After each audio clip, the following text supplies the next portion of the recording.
Asia's not sitting around waiting for politics to dictate what's important here. It has already been a leader and is continuing to be so. People come to me and say, well, Trump's been, sort of saying, well, we should be focused on this, but yet the corporate world knows that it needs to support this. Asia's role in global supply chain allows it to influence the transition in ways that many other regions cannot. All the companies that I've been talking to they have not stopped the work of looking through their supply chains with ESG in mind, because that is just where the puck is going.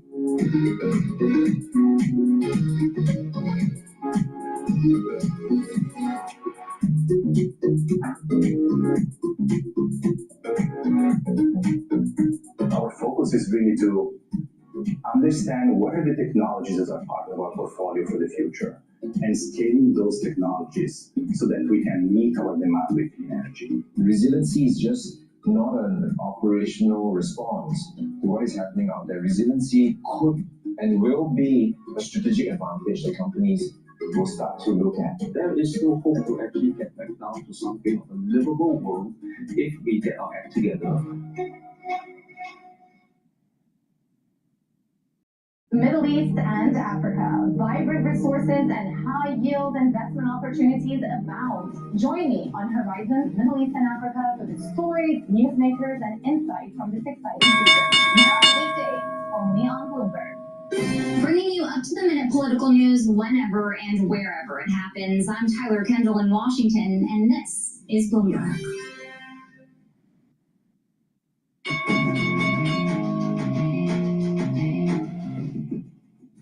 We are moments away from the start of trading on this Friday. This is Bloomberg Open Interest. I'm Matt Miller. We're looking at pretty little change on the indexes, on the futures here. 0.1% for the NASDAQ and the S&P. Russell 2000 futures doing a little bit better. As Danny points out, likely because Chris Waller came out and said he wants to continue to cut rates, and that's what they need. University of Phoenix bringing the opening bell after an IPO at the New York Stock Exchange. They've been trading for a couple of days and are doing quite well. You made a couple of bucks if you bought that stock, if you got the syndicate. And Jefferson Capital also been trading now for a couple of months, and they've also done fairly well. If you got it the syndicate, you're doing even better than if you bought it on the first day of trading. They're up about 25% so far. Danny, what are the stocks that you're watching today? I'm pretty excited about one. Yeah, okay. I hope it's Qualcomm because that's what I have for you. Okay, perfect. We've made TV magic. Qualcomm down 1%. Matt, that's all. Hello, my name is DrPaulCottrell, and we are live streaming on Rumble, YouTube, my website, the-studio-reykjavik.com, and simulcasting on X Spaces. If you have a question, type it in the description box or go to X Spaces on my channel there and ask for the mic, and you can ask your question. Thank you for joining. I greatly appreciate it. Please help support the work that I do by sharing the links, asking your social media to follow me. If you like the content that I create, please help donate on my website, the-studio-reykjavik.com. The link is in the description of this video and all my videos. You can donate through Stripe, PayPal, or Buy Me a Coffee. You can be a paid member to my Patreon channel. You can also be a paid member to my Substack. I have TikTok, so there's many ways that you can follow me. You can follow me on X, on GETTR, on Substack, on Patreon, on Buy Me a Coffee. There's lots of ways to follow me. Please help support the work that I do. All these videos I do are for free, and I tell you how to make money on the market and how to get healthy. All right? Who else does that for you? Now, the market is opened in the United States. The S&P 500 is trading at 6,749. I have a target, year-end target for the S&P 500 at 6,800 to 7,000. We have a resistance level short-term at 6,800 and a support level at 6,500 for the S&P 500. The VIX is trading at 16.46, so the VIX is stable. Equities should start to melt up. The Japanese yen is trading at 152.63, very bullish for equities. Euro is trading at 115.65. There's a little bit of a strengthening of the dollar right now. Oil is trading below $60 a barrel. It's trading at 59.93. Natural gas is trading at 3.164. Natural gas and oil have been trading the last couple sessions lower. BITO is trading at 20.15. Bitcoin is trading at 122,000. BOIL, which is the ETF for natural gas, is trading at 27.83. All right. With that, please go to my store, the-studio-reykjavik.com, and get the great products that I offer. And I really want you to focus on preparing for the fall and the winter season. It's going to be problematic. So please go to my store, the-studio-reykjavik.com, get the cleanse. This is 30 parts per million, or max 35. This is 35 parts per million. Take a teaspoon a day, every day. Swish in your mouth, gargle, 20 seconds or 30 seconds, and swallow it. What this will do is boost up your immune system. It helps with the health of your epithelial lining and improves the mucosal barrier. Please go to my store, the-studio-reykjavik.com, and get the Max 35 or cleanse. If you're not feeling well or someone around you is not feeling well, take a tablespoon or two a day and then go back to your maintenance dose. I've been doing this protocol for over 5 years. Also, it's really important to get the structural nanosilver toothpaste. This toothpaste will whiten your teeth, freshen your breath, help with the health of your gum line, and reduce inflammation at the gum line. This also will help to neutralize. Very important to take, especially during the fall and the winter season. Why? Because it has structural nanosilver. This has no fluoride. This is a very high quality toothpaste. It's the best toothpaste that you're going to be buying. Is it a little bit more expensive? Yes, but it is the best toothpaste that you can buy. And guess what? You're going to need this for the fall and the winter. Your other toothpaste doesn't do what this does. Please go to my store, the-studio-reykjavik.com. Use discount 5, all caps, discount 5. You get $5 off any order. Against that, and are you concerned about an AI bubble? We're not concerned about an AI bubble at the moment. I think the rhetoric, again, I think this goes back to the numbers that we were talking about. There's big numbers. It's hard to understand. It's a very complicated technology that seems to be taking off. By the way, yesterday Bruce Richards of Marathon told us he thinks there's a bubble and people talking about the possibility of an AI bubble. The two can exist at the same time. But wouldn't you think that a bubble would be consensus everyone agrees it's a bubble, and then but because there seems to be 1999 and 2009, no, that's not the case. Well, I think to get to that point, there are going to be pockets of unproductive spend, right? That's the definition of a bubble. That's certainly going to happen with the amount of capital that we've seen thrown at this, and you've heard CEOs of these hyperscaler companies say that in so much as that they think, look, but the risk of being behind is just so much bigger. Exactly what Zuckerberg said. That's right. He said, yeah, we could misspend a couple of $100 billion, and that would be bad. But the bigger risk is that we don't spend enough. And that's why you have everybody piling behind it. We were just talking about this earlier, this idea you have people building data centers, energy resources without people to even back it. And at the same time, these companies get business models that are increasingly complicated as they all invest and have revenue in each other. How hard is it to invest in this place in the market, which is increasingly making up the entire market, and be a generalist and not fully understand all of that? Does everyone need to be an AI expert in order to invest in this equity market right now? I mean, to a certain extent, and you need to know how it works, right? And I think that's something you have to use it. You have to understand it. You have to understand how your business is going to use it, and really think about different use cases across that. But I think what's interesting, the biggest bottleneck right now is energy, right? That's the problem with this. It's building that out, but this grid problem that we've had in this country, right? An aging grid that was, exposed to power outages, that was happening before AI, right? So if we get this investment in the grid where we get this upgrade, that's not lost, because if AI ends up being a bubble down the road, right? Like, we needed that anyway. This is getting kind of momentum behind it from like a regulatory standpoint that I think is important and good and won't be a bubble down the line in terms of that build out. So your base case, we're there. For the mid 2026, your base case is 6650 to 6750. Yeah. Does that mean you lean towards the bull case? Because since we've already achieved that, we'd have to stagnate to stay at your base until June of next Well, year. and look, we've been operating in an environment that's like very low volatility. That's not something that we expect going forward, right? Like, this is going to be a choppy, particularly as going into the end of the year, where we have this kind of really tenuous relationship where the labor market seems to be weakening and inflation seems to be moving higher. Like, I think that's going to create some volatility within the market. Ultimately, we think we would avoid a recession. But to your question, we've been increasingly talking about our bull case. We'll get a lot of information through Q earnings, but what gets us to that 7250 of our bull case is, you know, a combination of better earnings growth. We're below the street in terms of 2026. It's really important for you to pay attention to these periodic videos I do about the market. I go into detail with the charts on what exactly you should be paying attention to in terms of resistance levels and support levels for different assets. In that video, it's Yard Wars, episode 64. I go into detail about the heteroscedastic aspects of the VIX index, which is the volatility, and how volatility is going to start to move upward between now and year end. I suspect that it's going to happen this month or next month. My target still is 6,800 to 7,000 for the S&P 500. It's a little bit more, the higher probability that it'll be around the 6,800 than the 7,000 at this moment in time. But there should be a spike in VIX coming soon. What that means is that if you have some money set aside, wait until that spike happens and then buy into the S&P 500. But the spike is the system is starting to build up where there's going to be a spike, because it happens. There's a periodicity every month or every 2.5 months. We're at that zone where there should be another spike coming soon here.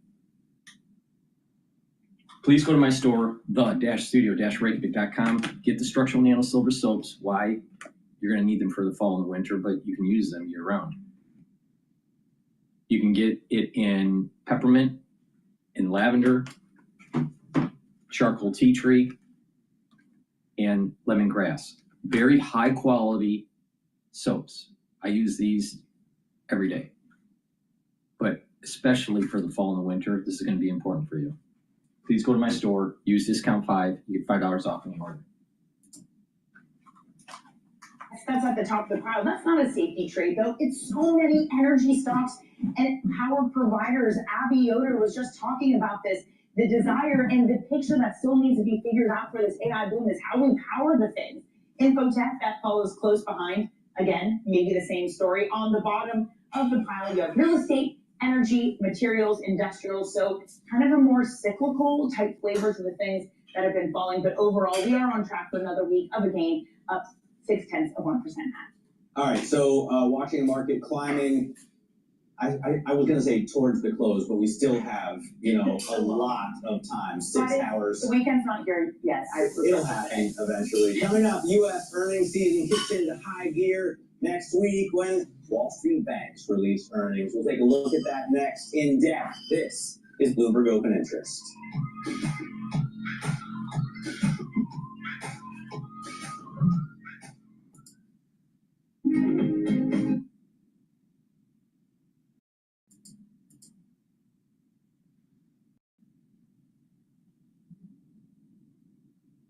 All right, let's play Fox News about the Gaza ceasefire.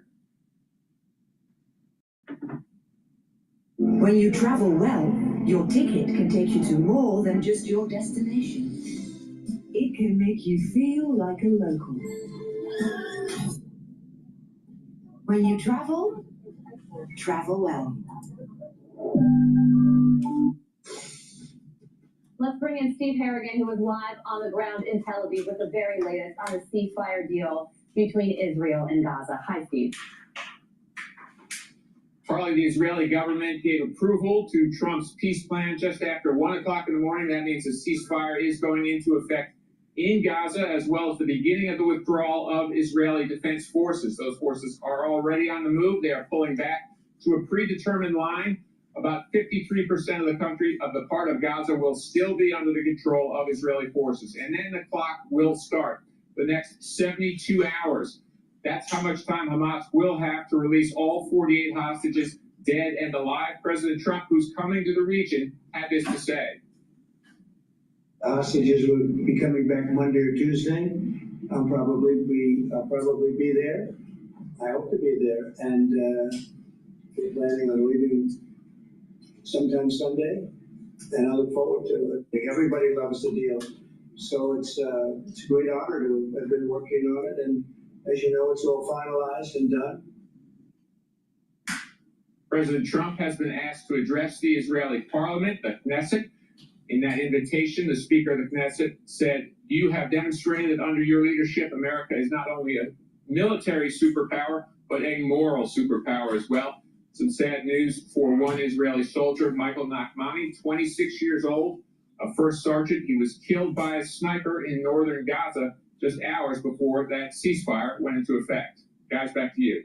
Steve Harrigan live for us this morning. Steve, thank you. Let's bring in Benjamin Anthony, an IDF combat veteran who served in Gaza following the October 7th terror attack. Benjamin, take us inside the mind of the typical IDF soldier who just spent the past 2 years trying to get the hostages home. What are they feeling this morning?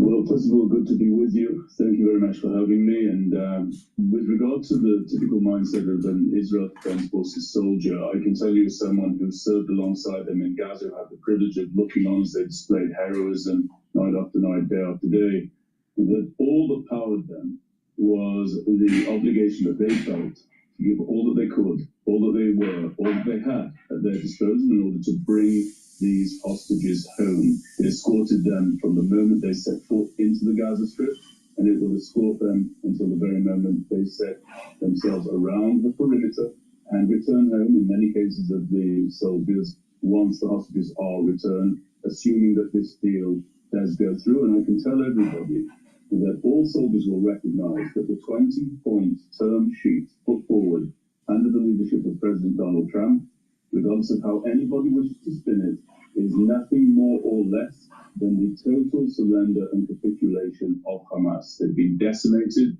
they've been overcome and wiped out in every engagement that we've had with them, and they have realized finally that the seizing, stealing, and abducting of our people will never serve as an asset to them, but will only be a liability. And all of the soldiers will be thanking President Trump. Yesterday, President Trump said getting the hostages home is a complicated process. And he said, "I'd rather not tell you what you have to do to get them." You've been in Gaza, you know the conditions. Do you believe Hamas knows where all of the hostages are? And do you believe that the 20 are, in fact, still alive? So I do believe that the 20 are still alive.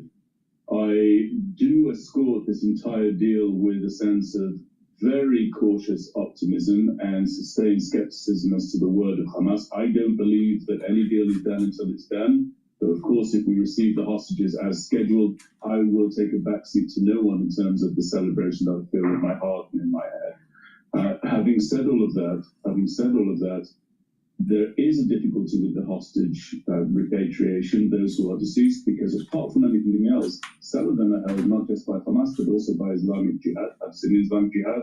We may see some sort of agreement and disagreement between those two terror organizations, but I believe in time, as we've shown to this point, the IDF will demonstrate that we will not leave any of these hostages behind, neither the living nor the deceased.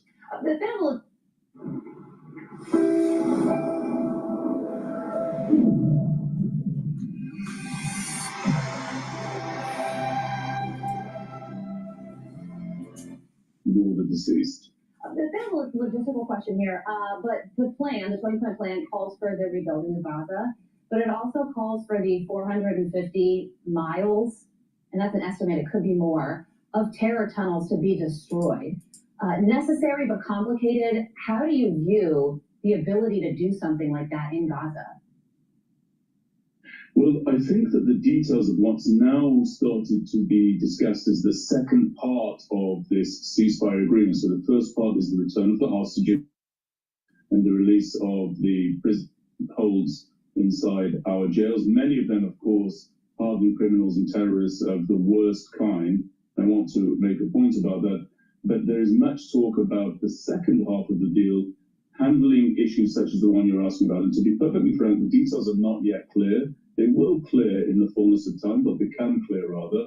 And I believe that it will involve a multinational force that is going to be dedicated to the ongoing search for the hostages who are deceased in the case that we are required to do so, but also to the demilitarizing of Hamas. The details of that are also not clear. And of course, the complete elimination of the terror tunnel network. And I just want to say one thing to all listeners and viewers.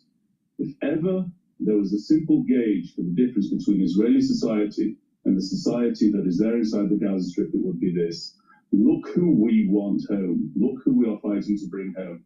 20 innocent living hostages, including soldiers who were arrayed in a purely defensive posture inside the borders of the state of Israel, plus our dead innocent civilians who died as the result of the attack on October the 7th.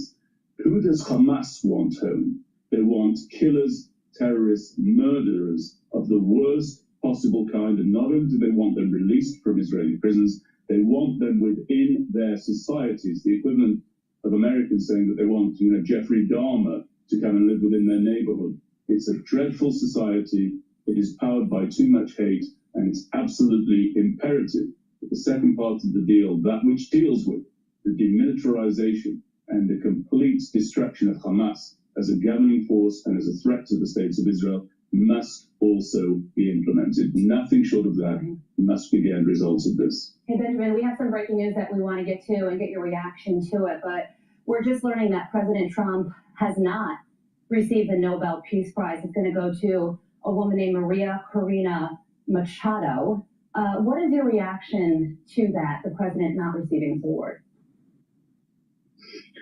I think that, quite frankly, the gift that President Trump has bestowed not only upon Israelis, but I believe in the near term potentially upon the region, actually goes above and beyond anything that a Nobel Peace Prize could go any way to describing, could go any way to defining. And I actually think that there should be a new prize that is coined. I think that there ought to be a Donald J. Trump Peace Prize, and that should be founded in memory of this tremendous feat of the president and should go on year after year and be bestowed upon the true peacemakers. The Nobel Prize Committee, their inability to recognize this feat by President Trump speaks volumes for just how detached they are. And incidentally, all of the negotiations that we saw around this peace treaty that President Trump brought about, you see how it completely excluded the old world, if you like. It completely excluded Macron, Keir Starmer, it completely excluded the European Union. All of those individuals who ran to vote in favor of establishing a Palestinian state and rewarding terror, they have been sidelined completely, totally, and utterly. Rightly so. The president's achievements, in my opinion, transcend anything that the Nobel Peace Prize would confer upon him, and they absolutely trump, unintended, anything that President Obama undertook, which quite frankly was nothing, in order to be awarded his Nobel Prize. It's a topsy-turvy world we live in, at least as a good leader of the free world ever had. And to be abundantly clear, the nominations for this Nobel Prize needed to be in by January 31st. So again, based upon everything that we've seen over the course of the last 9 months leading up to now, Donald Trump could win the award next year. But to your point on Barack Obama, it didn't stop the Nobel Committee from awarding it to him before he had really done anything.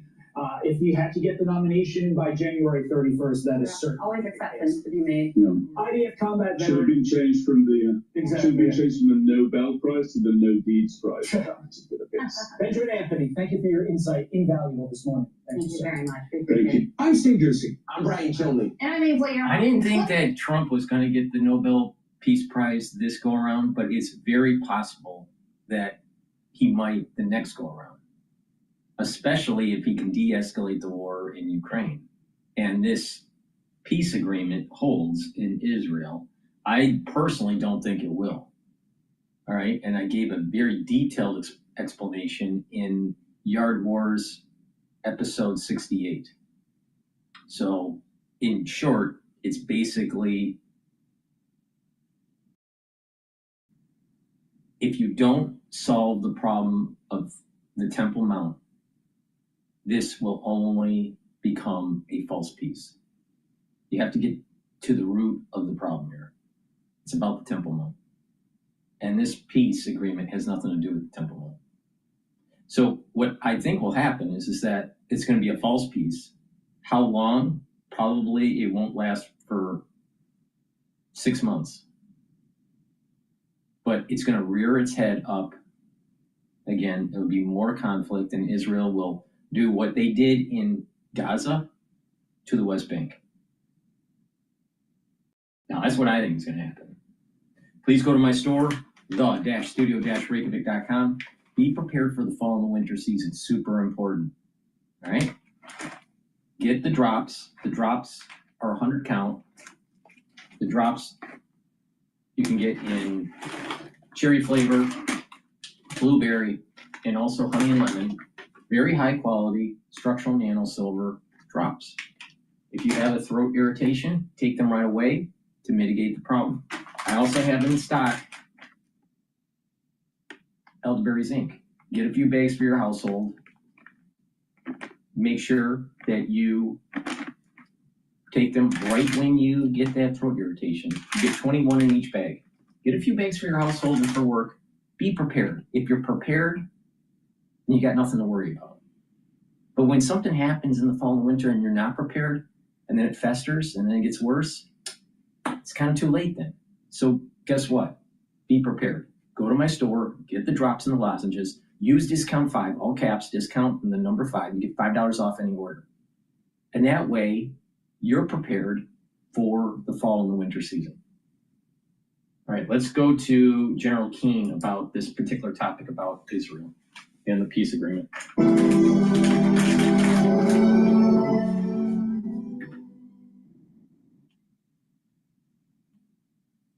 Treat yourself to big savings on top-rated pieces during Raymore Flanagan's anniversary sale.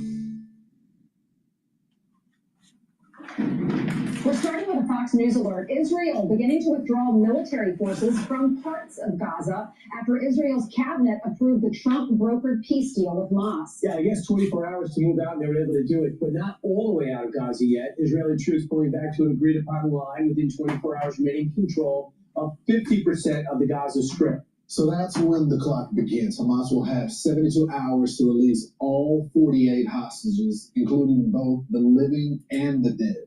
And in Gaza, thousands of Palestinians begin returning to the north as the ceasefire is taking hold. So we are live. We have live team coverage with Peter Doocy at the White House on the president's plans to visit Israel and the negotiations that led to the historic agreement. But we begin with Steve Harrigan with the very latest in Israel. Good morning. Brian, certainly those live images coming out of Gaza show that this ceasefire is in effect and is working. People feeling it's safe enough, Palestinians to walk north, many of them heading back to their homes after being displaced by 2 years of warfare, making the walk north with the Mediterranean on their left. The withdrawal of Israeli forces has begun. It's to a predetermined line. Israeli forces will maintain control of just over 50% of Gaza.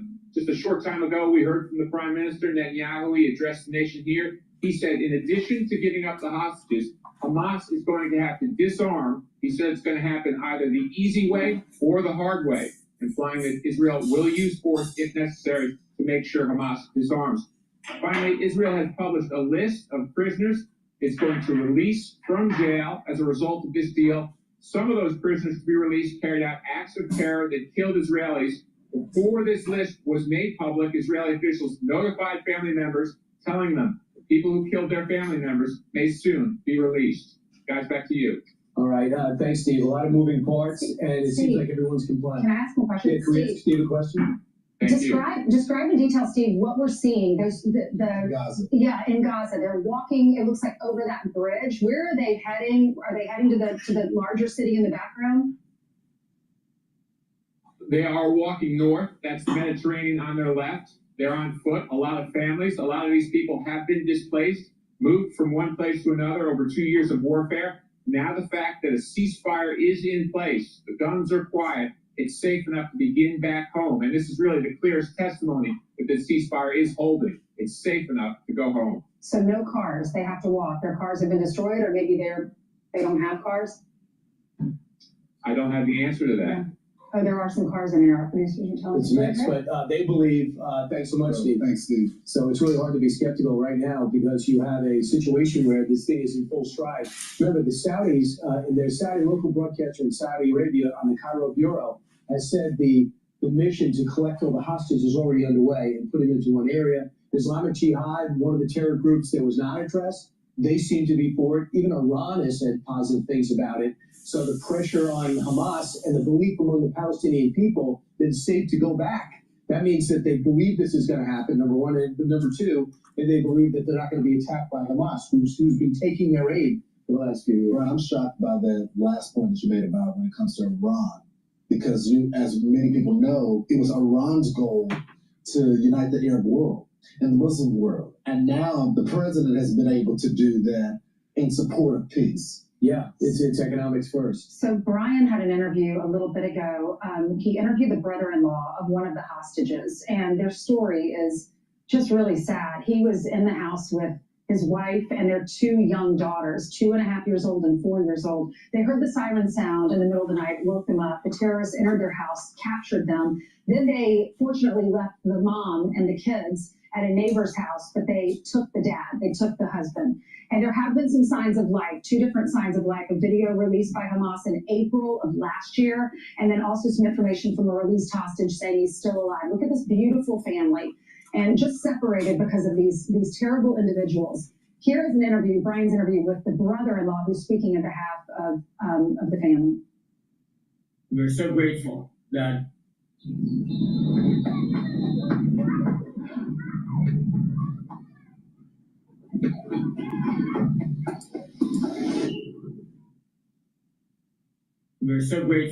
that the president, the peace president, has achieved what people thought was impossible. My sister has been a rock ever since October the 7th.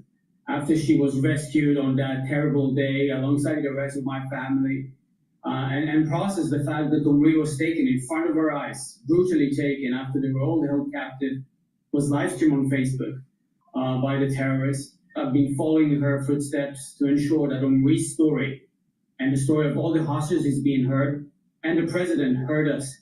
And that's why this amazing president has been doing everything he can to ensure all stakeholders can meet to a deal, managed to make this breakthrough. I'm so grateful for him and his administration.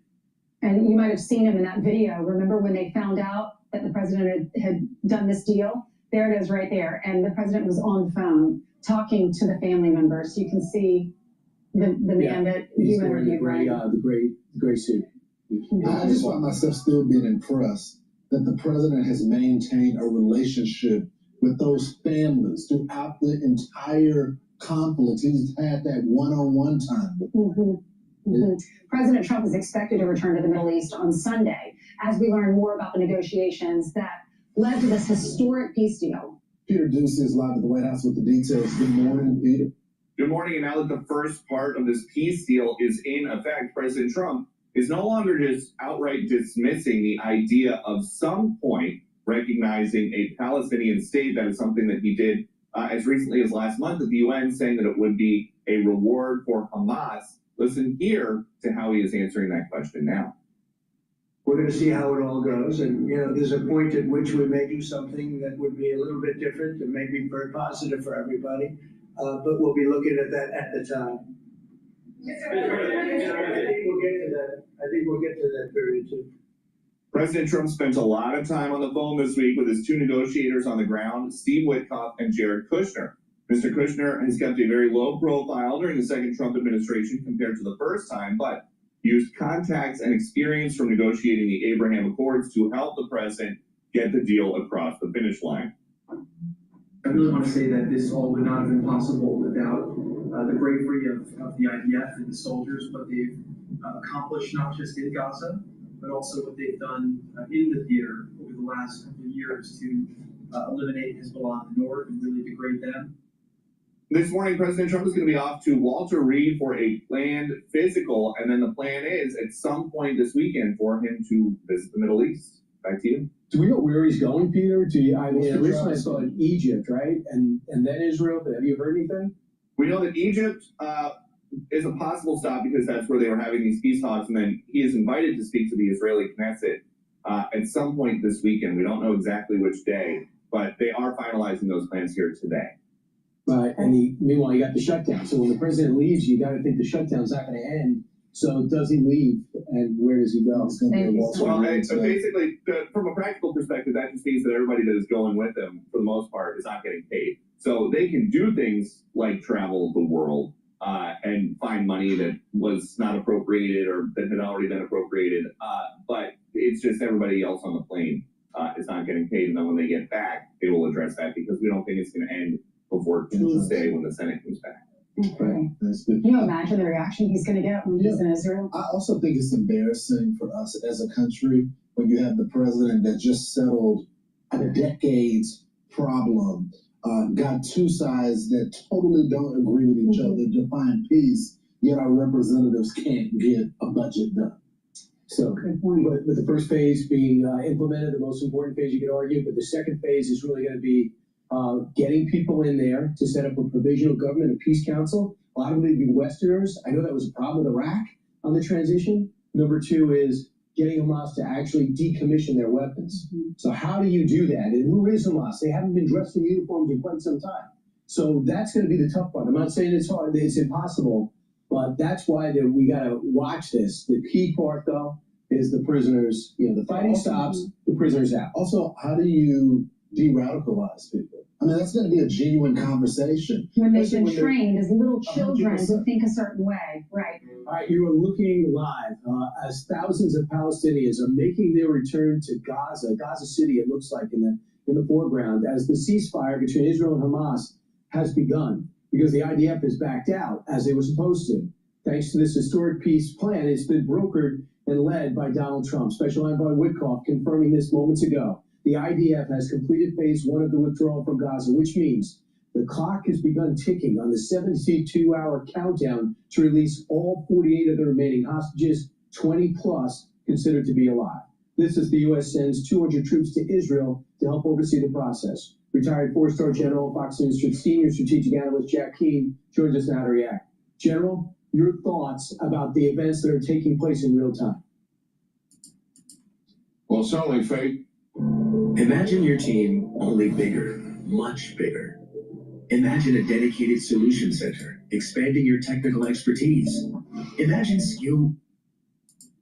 Well, certainly phase one appears to be a success. Israel has gone to their so-called yellow line, where they're still occupying 53% of Gaza. Hamas wanted it to be down to 30%. They had to make a concession. Israel kind of got what it wanted here. The second thing is certainly the release of the hostages. Estimates are within 72 hours, certainly those hostages will be released. I think that calculates to sometime on Monday. The dead hostages is probably going to take many days to be able to recover those bodies, if they're actually able to recover all of them, to be frank about it. Hamas is giving consideration, give us about 10 days to be able to work through that problem, because they don't have all of those bodies and they don't know where all those locations are. So that may take some time. But the real issue in front of us, assuming the release of the hostages and exchange of prisoners takes place as planned, is phase two. And is Hamas going to disarm as they say they're going to do, or are they going to renege on the deal? The critical point here is the point that Netanyahu has made, and the president has backed them. If they refuse to disarm, then the green light is given to Netanyahu to finish it and force that disarmament. And President Trump publicly is backing that. And that threat of force and that support for Israel from day one of this administration has made such a difference in this war. When you compare it to what Biden was doing, don't go into Rafah, don't attack Hezbollah, don't attack Iran. All three of those things were removed when Trump came in, gave them all the ammunition, all the weapons they need, full throttle support for what you need to do to finish the war in Gaza. Yes, go ahead and attack Hezbollah. Yes, go ahead and attack Iran, and we'll provide the decisive blow to do that. That has fundamentally changed the Middle East in terms of broad peace and stability in the future. We're on a pathway that we haven't had in 40 plus years as a result of indisputable American leadership exercising its strength.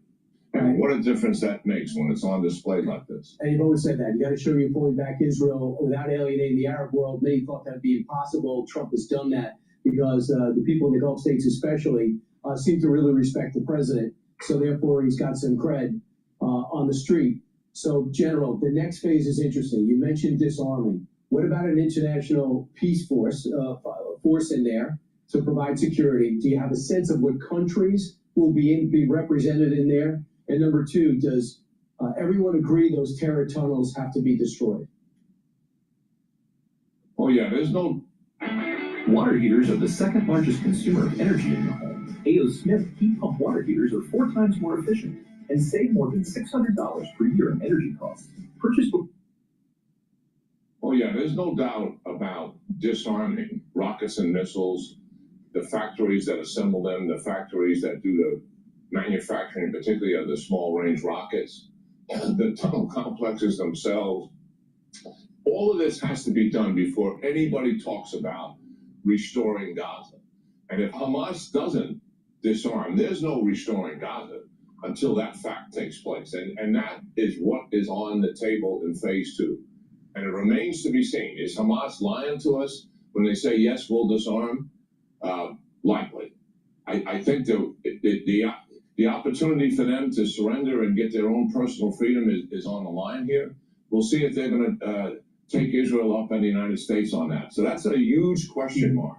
Phase 1 will likely, hopefully, succeed. We've got a couple of days to go to make certain that's really going to happen. Phase 2 is going to be a challenge. And yes, an international force will be in there enforcing the ceasefire, and also, as I mentioned, trying to find and help recover those bodies if Hamas needs assistance with it.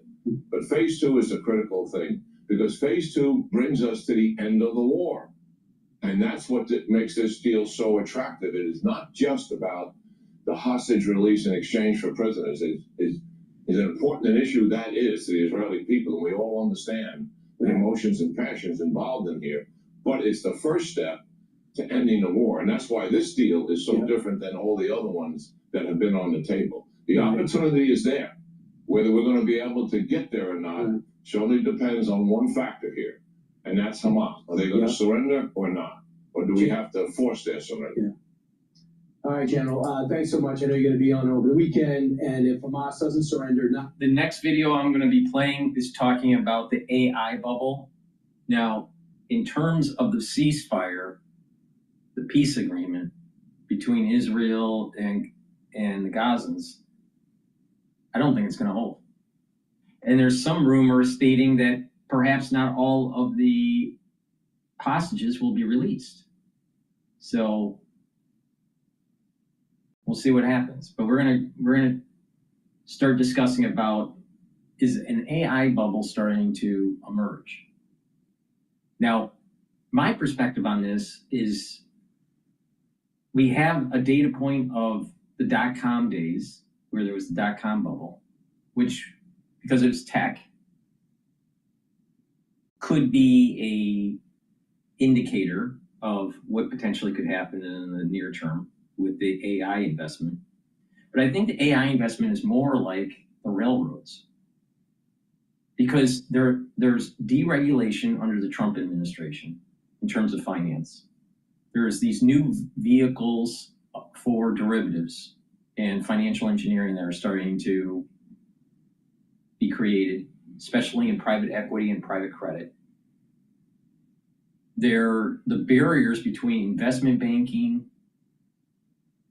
and commercial banking are starting to erode. So this is very reminiscent of the financial engineering that was taking place with the trusts and the railroad boom that was taking place and then the bust. So I think that this is more reminiscent of the railroads than the dot-com. The question is, how long will this last? Infrastructure, so you build out all this infrastructure, and you spend all this money for these servers, and then all of a sudden, there's some sort of advancement in chips, an advancement in software development that could possibly lead to local creation of LLMs or some sort of inferred training data set for your local AI, either for work or even for home use. They'll start, see these big data centers, this seems to me to be for training models for large corporations, not for like the average user, right?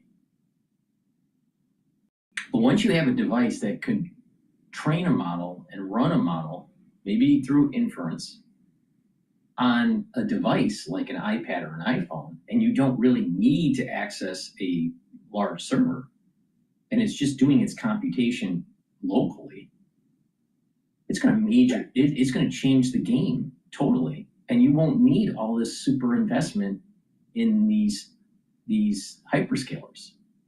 But the question is, when will we get to that point where it's local training of an AI because of computational power and storage versus this client server model that is current with the training of the models? Very similar to when IBM had made all their money selling servers to companies, and then all of a sudden the personal computer came out.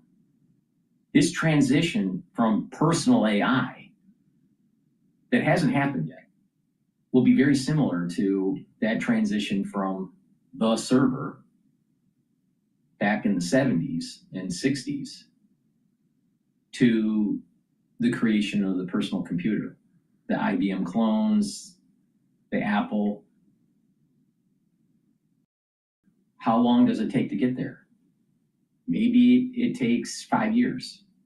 But the point here is that this overinvestment in this AI infrastructure may be very reminiscent of the railroad boom. And I'm concerned about the derivatives market. Now, the deregulations that are taking place under the Trump administration and this use of private equity and private credit and wrapping them in ETFs for 401ks and IRAs, I think is very problematic. And that if it bursts, it's going to be more like the railroad burst and not the dot-com burst. But most investors and most commentators keep on using the comparison between the dot-com bubble and this potential AI bubble. But I think it's more like the railroad bubble. Okay, with that, please go to my store, the-studio-reykjavik.com. Get the Gladiator Barley. Gladiator Barley will help you to build muscle. You do resistance training. This is a high-density protein, but it'll also help to bring down inflammation so you recover quicker. But bringing down inflammation, it also helps to detoxify your body and soak up free radicals through superoxide dismutase. When you're bringing down inflammation, soaking up free radicals, and detoxifying your body, that's helping your immune system, your endocrine system, your brain function, helping with your joint health, helping with your vascular system. So this is a dual purpose product that will help you to build muscle also. So please go to my store, take this very high quality nutrient barley that you can't get at a regular store. This barley is special. Mix it with soft foods, filtered water, a smoothie, or even with milk. I mix it with hummus.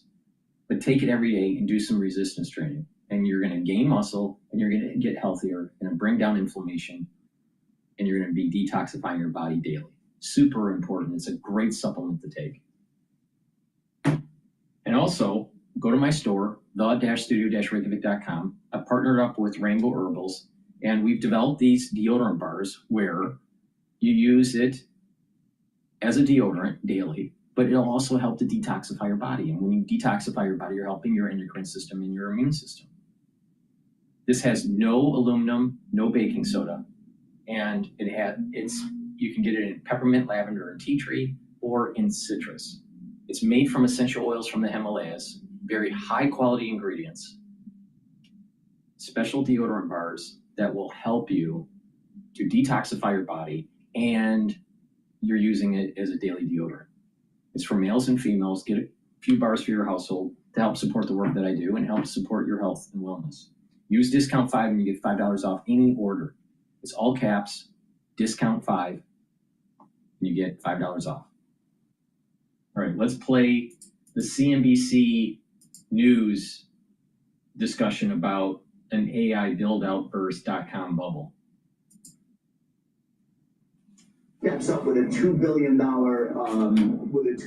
investment into Poly Market. Like this, none of these things would have been happening even as recently as a year or 2 years ago. Fifth Third steps up and takes out Comerica. There's a lot of aggressive activity happening in the financials. It has absolutely nothing to do with how many GPUs. Sure, but why have many of the names within the group, the largest ones, over the past 30 days, not done all that much? Because look what they did in the first half of the year. These are all still in statistical uptrends, but stocks that have gone up a lot. Here, there's your chart. But you're saying that earnings are going to start the next leg for this group. If we see anything even close for the money center banks to 9% earnings growth, who's selling? Basically, I'll just say yes. Well, Goldman says you're to buy Citi calls ahead of earnings. So if you want to do something ahead, buy calls. Citi's on track to meet medium-term targets driven by solid fee growth, efficiency improvements, and strategic divestments. The option implied moves capturing earnings are attractive versus its average 8-quarter earnings day move. Look, Citi has a very specific. Hello traders and welcome back to the TradingView channel. In this video, we're introducing our new AI indicator, which we developed in partnership with OpenAI. This is the first. Look, Citi has a very specific set of circumstances to it, not necessarily applying to Bank of America or Goldman Sachs, but they're about to do the Banamex transaction sometime in the next 3 to 4 months, spin that out. And after that happens, I see absolutely no reason why this should trade at a discount to tangible book value. It's just below that right now. I mean, you look at something like Bank of America at 1.9 times tangible book value, and I say rhetorically, why shouldn't Citigroup be there? And if that were to happen, that would be almost a double from here. Now, it's a little bit provocative. We'll talk again when we're at 120% of tangible book value, which would be around 120, 125. Well, I mean, it was provocative way back, pull the chart way back when we first got into it. They just made the case for Citi in the face of what appeared to be a lot of headwinds and what appeared to be an extremely heavy lift by Jane Fraser. I mean, she's lifted. She's done a really good job. She hasn't gotten full credit for it yet. No, come on, look at the stock. What do you mean she hasn't gotten full credit? Okay, because it trades at less than, good question, because it trades at less than 10 times earnings. As I said, just a hair under tangible book value. You got Bank of America, fine bank. Trading at almost twice the multiple of tangible book value and about 40% higher multiple of earnings. So I think there is a lot more opportunity left to come in Citi. Sector-wide, the beat rate for financials 80% this year. Okay, Well, that's my point. Is like so taking Q4 numbers, which were reported to us in January, right, and taking Q1, Q2. Now we're gonna have Q3 reports. 80% beat rate. In this space, and tons of upside to guidance each time they reported. Even during the spring, these stocks held up pretty well, considering how scared most of the market was about the impact of tariffs. I think they deserve the benefit of the doubt. The one that I'm in, JPM, one of the best performing stocks in my portfolio, probably in the whole S&P 500, depending on the time frame. This stock has just been explosive during the last 2 years of this bull market. This is a company that's still looking to close $4.83, which is a 10% year-over-year, 10.5% earnings growth, 5 and change percent revenue growth. It's a 14.5 forward multiple with it's a company with 20% net profit margins. Like, who's getting the sell button? Because it's a number. I can't even imagine why you would. All the record highs in the last few weeks. All right. you're looking at them, they typically spike. If they get good earnings, you're going to get a spike. They typically come back in a day or two following that, but the earnings story will tell you what to look for and then to buy that pullback. It's always good to hear from Jamie Dimon, of course, which you will, and we are, because we did yesterday. He was asked during an interview what he thinks about the current market landscape, as many are weighing in on whether there's a bubble in AI and maybe some other places too. I want you to listen to what he had to say. You're not going to see Jamie, but you're going to hear his voice. Listen, we'll talk on the other side. It's really impossible to tell the birds. And I've looked at, you look at history, the whole, the 74 crash, the 82 crash, the 97 market, the 90, the internet one you mentioned. Yeah, I mean, no one really forecasting that. And there's all that hype out there. And then you also take AI, there's a lot of money going into it. But the better way, I look at the better way, AI is real. AI in total pay off. Just like cars in total pay off, and TV in total pay off, but most people involved that didn't do well. Okay, so that's Jamie on whether he thinks there's a big bubble in this market. It doesn't really sound like he's all that worried about it now. AI is real. AI in total will pay off. Goldman agrees we're not in a bubble yet. Valuations look increasingly stretched, they say, but not yet at the levels that were typically in other bubble periods before they burst. The biggest risk is that earnings disappoint and investors start to question the sustainability of their current rates of return. I mean, I think that's a little obvious, right? I mean, we talk about that, Shen, kind of every day. That's the greatest risk, but I don't think anybody's that worried about that risk coming home to roost in the near term. Well, I think that also helps that it's an understanding that some of the transmission of the AI capex that's been done is going to take some time to actually be monetized by these companies, not necessarily just at the front end. I mean, I think some of the challenges, Scott, right now are questions about the, this wave of vendor financing that we're seeing and the potential for that to create kind of a more of a bubble precedent, if you will. But at the end of the day, the reality is that you're going to have a little bit of time in terms of determining what the return is for these investments. And what's going to happen coincident to that is you're actually going to start to see companies in areas like financials, in areas like industrials, to Josh's point earlier, they're going to start to be able to show real use cases for AI within their businesses. And that's only going to create a longer tail for these AI enablers, because there's going to be these clear use cases that are outside of just financing each other. How about this? The tech sector, right, as a group, the forward PE today is 31.1 times. Okay, when people talk about, well, it's a one-trick pony in this market, and it's tech carrying a large portion of the load, not all, of course. The forward PE 20-year average for tech is 17.9. So you're at 31 versus 18. Let's call it that, over a 20-year historical period, average. What do you think? Well, I think it is a little high, but here's the thing. You're paying for that growth. You're paying for the story. But you can pick names within there. Amazon, lowest valuation ever. AWS growth is still just lights out. Google, or Alphabet, it's a kind of a call of quantum computing. You get a forward 21 on there. It's growing 20 to 30% at the clip. And Micron is a name that I've talked about a lot on the show. There's a lot of arguments there that it's still undervalued. So there's some places to pick out here within the AI space that there's an actual value. But again, as you cited, it's a very big deal that these earnings come in and they beat expectations and raise. This is not going to be like the April and May earnings reports where that bar was set so low, or I'm sorry, the following April. When I read a stat to you that says AMD is up 43%. What's my island state of mind? Adventure and serenity, perfect harmony. I'm in an island state of mind. Island vibes in my sleep. Don't need no plane to fly away. I'm a slice of heaven every day. Is up 43% in 3 days. In 3 days.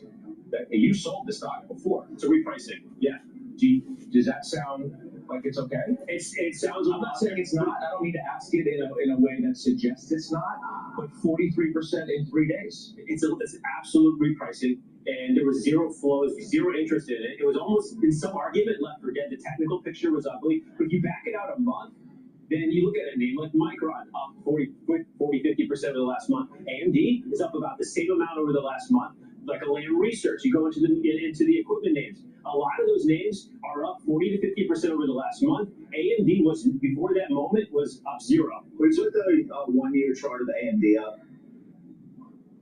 No. A little bit, back it up a little bit. Well, I think it's an important point that you raised. I mean, who buys charts like this? Who's the buyer today?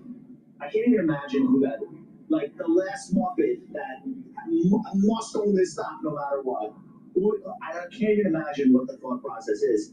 It looks incredible, obviously, but like, does nobody think that there's the potential for 2 or 3 bad days in the market? Go back for that 43% to be wiped away. Retest 220, 215 was that March high from early last year. Yeah, no, I think it's a valid point. You have multi-$100 billion market cap companies going up 40 and 50% inside of a week. Yeah. It's ludicrous activity. It doesn't mean AMD doesn't deserve to be there. It's the speed at which these things are happening, which is why I said at the top of the show, I don't know that we're going to have a news air pocket. Every day I wake up, there's some massive deal between Oracle or NVIDIA or OpenAI or AMD or all 4 at once. It's really hard to look at this market environment and say, yeah, there's going to be a little bit of a news ad. There's still a lot of market.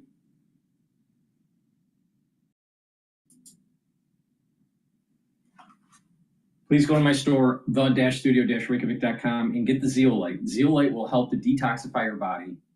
If you've been listening to me regularly, it's really important to detoxify your body. This will bind to heavy metals, toxins, and chemicals and allow you to urinate them out within 6 to 8 hours. Take 3 small drops underneath your tongue, drink filtered water, do that every day. Make sure you drink the filtered water and stay away from processed foods and clean your environment at home too.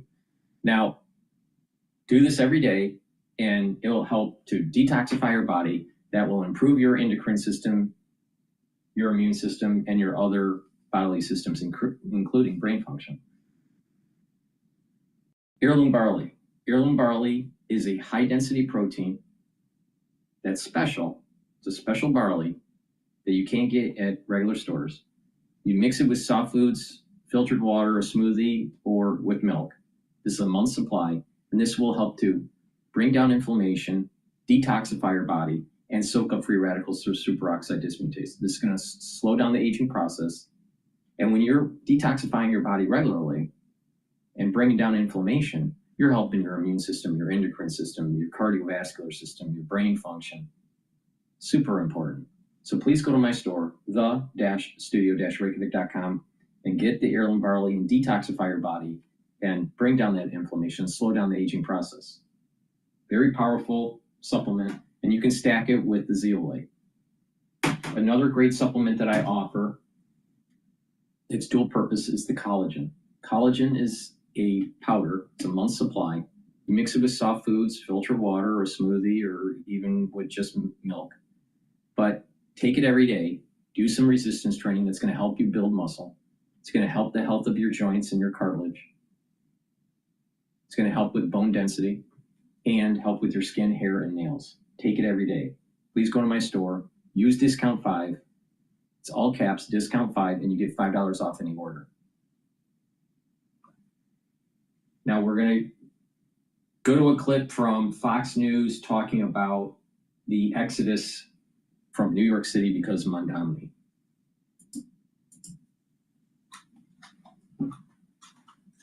Sometimes marketing teams feel like their heads are buried, stuck with search and social, with limited growth. But some teams experience growth with real life. A few weeks, New Yorkers picking their next mayor. The latest poll showing former Governor Andrew Cuomo gaining some ground after incumbent Eric Adams' exit, but Democrat Zohran Mamdani is still firmly in the lead. But not everyone's excited for a Mayor Mamdani. Some are ditching the city for suburbs like Westchester, as the socialist housing platform includes a tax hike on top earners. And look who we have, Westchester real estate agents Heather and Zach Harrison joining me now. Thanks for being here. Heather, start with you. What are clients telling you? Thank you for having us. We really appreciate it.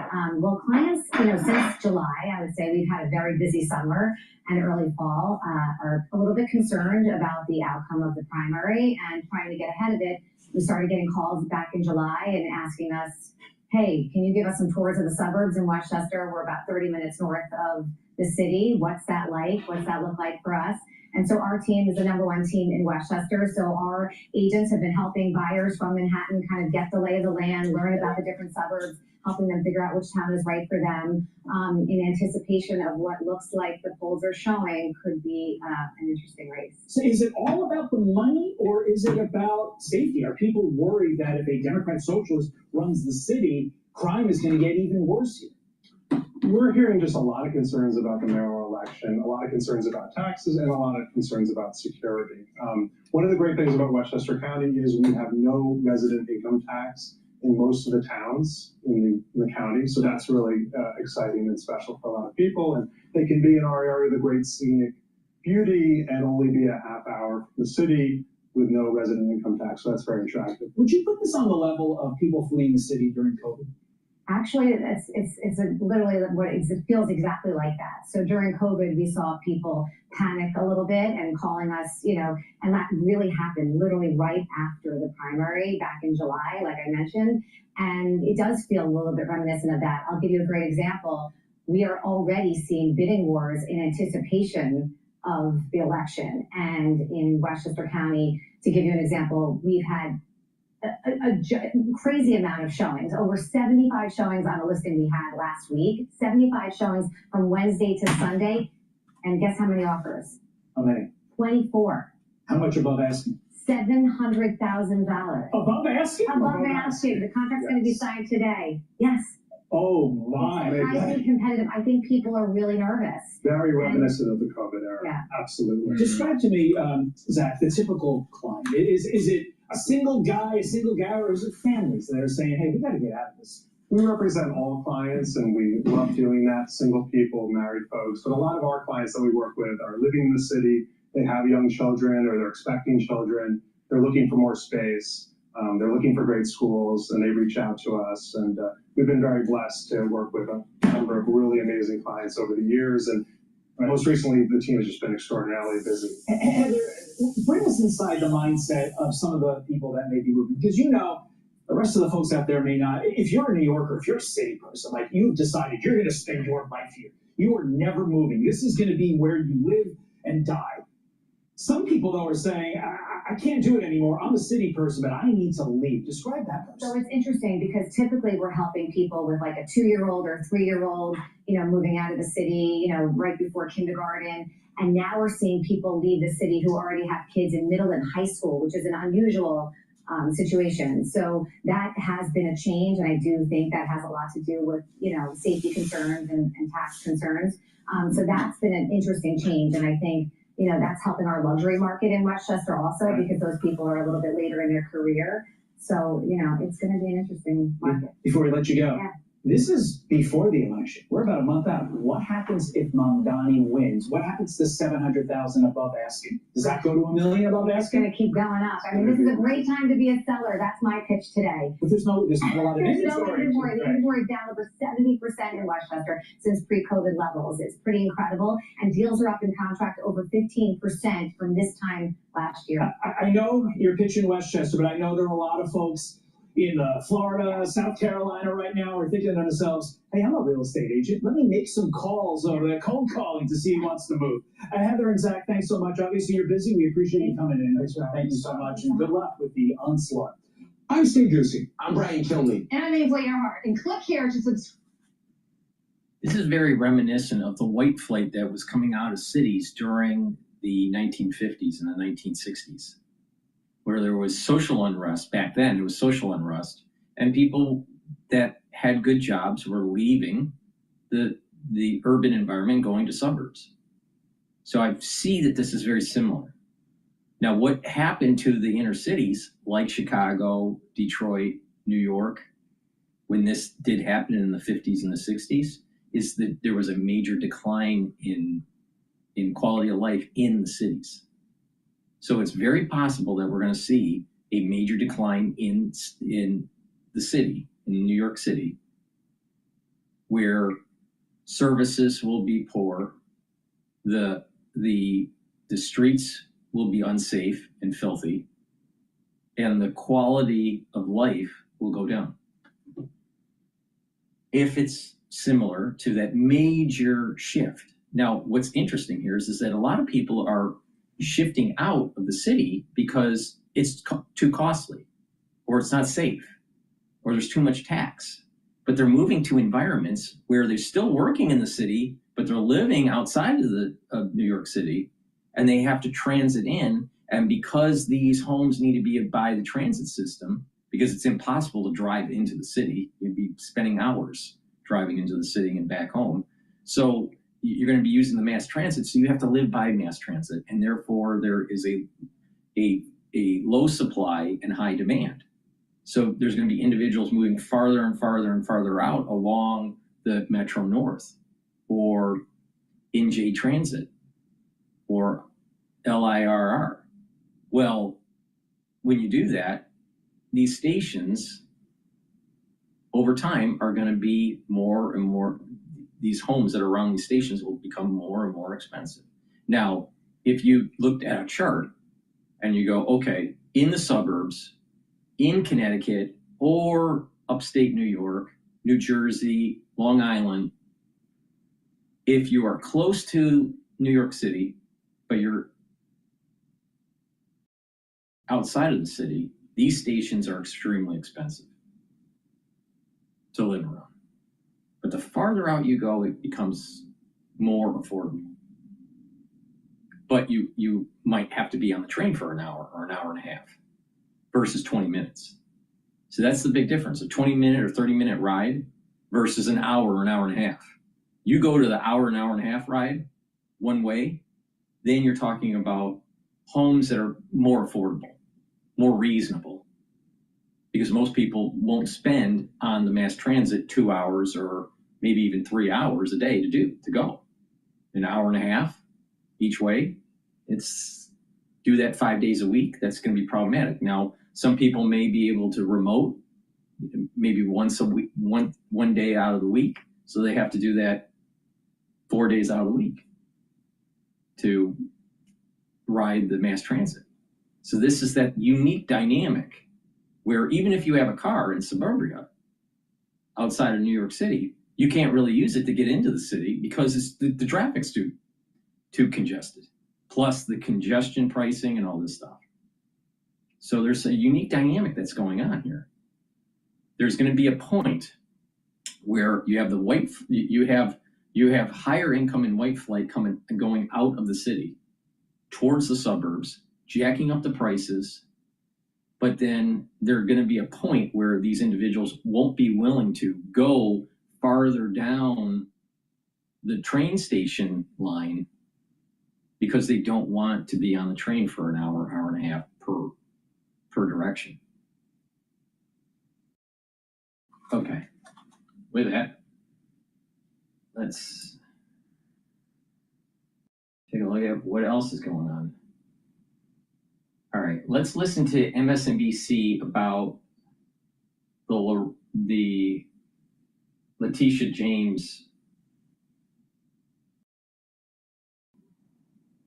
indictment. Now, they're interviewing, MSNBC is interviewing Bob Woodward, who has a tendency to be anti-Trump. So this is probably going to be an anti-Trump video here. But before we do that, please go to my store, the-studio-reykjavik.com, and get the magnesium and zinc. This will help to boost up your immune system, help increase the efficacy of vitamin D3, and help with your brain function. Super important. You're going to need magnesium and zinc supplement for the fall and the winter season. Vitamin C and magnesium helps with your skin, your brain function, and your immune system. Stack these together, drink it with filtered water, and make sure you take it during the fall and winter season, because the fall and the winter season is going to be problematic this year, and you need to boost up that immune system. So go to my store, use the magnesium and zinc and the vitamin C and magnesium, take it every day, and guess what? Drink it with filtered water, use discount 5, and you get $5 off any order. It's all caps, discount the number 5, and you get $5 off any order. All right, let's listen into Bob Woodward.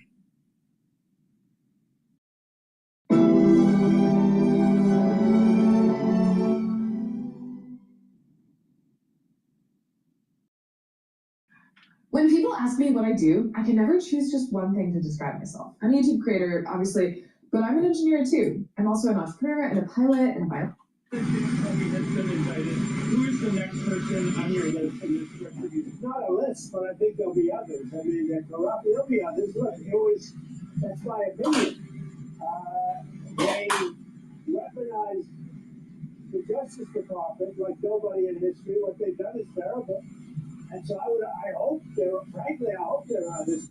Well, he actually, before Tim Honda's jumped on here, he actually ordered Pam Bondi, his attorney general, to arrest a series of people. Yeah, he said they're guilty as hell. A direct message to Pam Bondi that he inadvertently posted. He's hurry up, they're guilty as hell. He named 3 people. James Comey, who has been indicted. Letitia James, who's been indicted. Senator Adam Schiff, who's standing next. Yeah, and by the way, this isn't really about the Justice Department. This is about people who went after him. He also mentioned the governor of Illinois. Yeah, and then to add to that, a number of people he said publicly that he said should be arrested for various or unspecified charges. But what's so striking about this is a direct order to the Attorney General of the United States. Right. And she, by finding replacement prosecutors, found a way to do it. This is the retribution he promised this year. You know, we figured out, it wasn't planned this way, but we're going to bring in Bob Woodward in a minute, but we have Michael Schmidt of the New York Times. They just said, Michael, this like an all-star cast of people have been sued by the president. You and the New York Times got sued by the president. Bob Woodward got sued by the president. Those cases both dismissed. And I'm just thinking, as we talk about the president ordering his AG to arrest people, I'm wondering whether the judges that are going to be handling those cases won't handle those cases much like the judge that handled the New York Times case, which actually did something really remarkable, as we were talking about, dismissed the case without even a motion to dismiss because it was such a spurious claim. Yeah, in our case, he sued the Times for $15 billion. Myself and 3 of my colleagues over different stories that we had wrote. My story being the interview I had done with John Kelly before the election, in which Kelly provided a series of warnings about what Trump would do if he came back into power. Right. And the remarkable thing is that we had, prepared to fight it, and the judge just got rid of it. Now, Trump does have 28 days to go back and refile it, and it's a never-ending, attempt by Trump to come after us. But it's just an example of this audacious use of the law to try and go after those people he doesn't like, to try and chill reporting, to try to scare us, to try and make us spend time and money to deal with that. And it's just going to be part of what we do over the next several years. It's a sort of I don't want to call it an occupational hazard because I think that diminishes it. Right. But I think it's something that is going to be front and center that we're going to have to confront time and time again. Let's now bring in Bob Woodward, of course, the legendary reporter from the Washington Post, who's here to talk about his paperback version of the 2024 book, War, also about news of the day. I mean, Bob, there's so much here that we're juggling this morning. You're in a unique vantage point. I remember seeing you at Trump Tower during the transition period in 2016 before the first term. You spent a good bit of time with the president. You've recorded the president. I'm curious, we're balancing a lot of things right now, a possible breakthrough in Middle East peace, the prosecution of course, his political opponents and his opponents in the media. Balance it all for us. Talk about how your book weaves into the Donald Trump that we're seeing right now. Well, I think the theme really is if you have power, use it, and also abuse it. And so literally, I mean, it really is a breakthrough, a corrupt breakthrough to have the President of the United States ordering criminal charges against people who are opponents. You changed journalism with your Watergate reporting. Compare what's going on now. I know you've been asked this question a good bit, but the facts have changed on the ground over the past 2 weeks. Compare what happened during Watergate, during Nixon's abuses, with the President of the United States telling the Attorney General, I want you to arrest these 3 people, they're guilty as hell. Well, it's worse now, and of course, after 2 years of Watergate, Nixon resigned.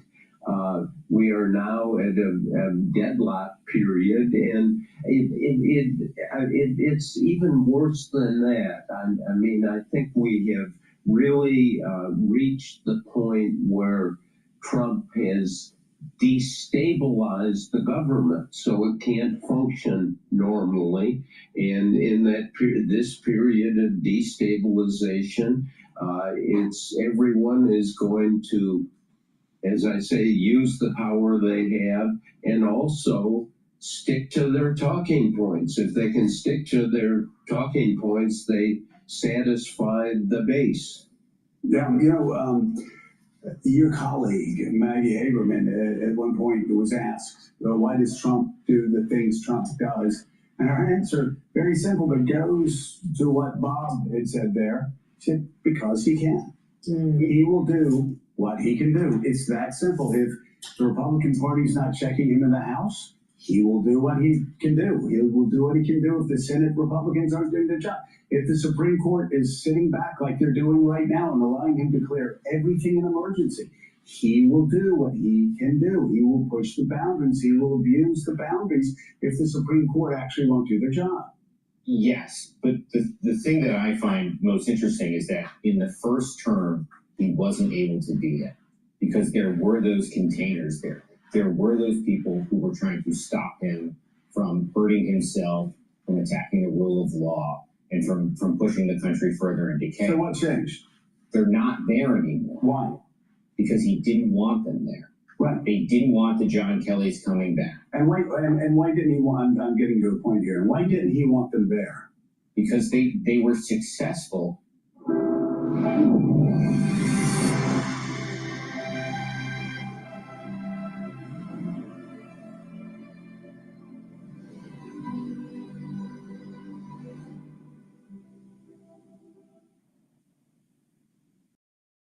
Because they were successful in stopping him. And he also, the way he looks at it, and he hasn't told me this, but he lost the election. He was sitting at a defense table last summer. And if he had lost that case, he could have been in jail for the rest of his life. If he lost the election, he could have been in jail for the rest of his life. I mean, I think sometimes we forget this is what drives him so much. He had those people saying, "Oh, you must do this. You must play by the rules," which he must. But all he does is sees that as a sign of weakness that almost got him sent to jail for life. Correct, and he basically won his freedom. He won his freedom in winning the election. But as a reporter who covered the containers, those people trying to stop him, in the back of my mind, I was always thinking, could this really be true? Could these people really be holding him back? The people that were in his first administration holding him back were part of the deep state because they didn't want someone to do the restructuring at the FBI, at the CIA, at these different agencies because of the bloated administrative state that is not beholden to the will of the people. That's what happened. And then he got smart. Trump was pretty stupid during his first administration because he trusted people, and he had a bad intuition in how to run the executive branch. Now, it is the privy of the president to run the executive branch, not the legislative branch, and not the judicial branch. The judicial branch doesn't have any privy to how to run the executive branch, nor does the legislative. But the thing is that Trump actually started to become smart after his second term and started realizing that he was surrounded by people that were put into powerful positions to be able to slow walk or circumvent his policies. Now, I would consider that treasonous. But the thing is that he ended up putting people in that it would actually follow the edicts of the president, as long as that is within constitutional boundaries. If it isn't in constitutional boundaries, it goes to the Supreme Court. The Supreme Court decides, you know what? You can't do this, and he doesn't do it. He even have you noticed? He says, okay, this is what I'm going to do, see what happens, and if the Supreme Court says no, then he stops. and they try a different tack. But the point here is that he is following the law. He is following the law. So what's the problem here? There is a check and balance through the judicial branch, because when there's something that he does that the Supreme Court thinks that he shouldn't be doing, he stops. If the Supreme Court makes a judgment that he's doing something legal, then he continues. It's really that simple. And if it's so egregious, then they can do an impeachment. Now, it would be hard to do an impeachment under a Republican Party that's running the House of Representatives to draft, articles of impeachment. But the thing is that the bottom line is that our balance of powers are working. See, the problem is that there was a deep state that's not beholden to the will of the people by the electorate that thought they knew better. They thought that they were the sages to be able to tell individuals how to run the country, and that, heaven forbid, a populist nationalist gets into office and tries to reconfigure the economy, reconfigure the government. But it was a populist nationalist that the people at the electoral college level wanted. The will of the people wanted this. That's the point. Just Trump was too stupid and too trusting with individuals that had medals on their chest, not willing to do what the president wanted her to do. Or career politicians in the cabinet not doing what he wanted them to do. See, the president doesn't do what the cabinet tells him to do. It's the other way around. The president tells the cabinet what to do, as long as it's within legal boundaries. And if there is a problem with the legal boundaries, it goes through the legal system to determine what is proper and what's not. And that is exactly what's happening. But a bunch of liberal fucks from MSNBC think that a non-elected deep state should be circumventing the president of the United States if they don't agree with him. But yet, through the Electoral College, this is what the will of the people wanted.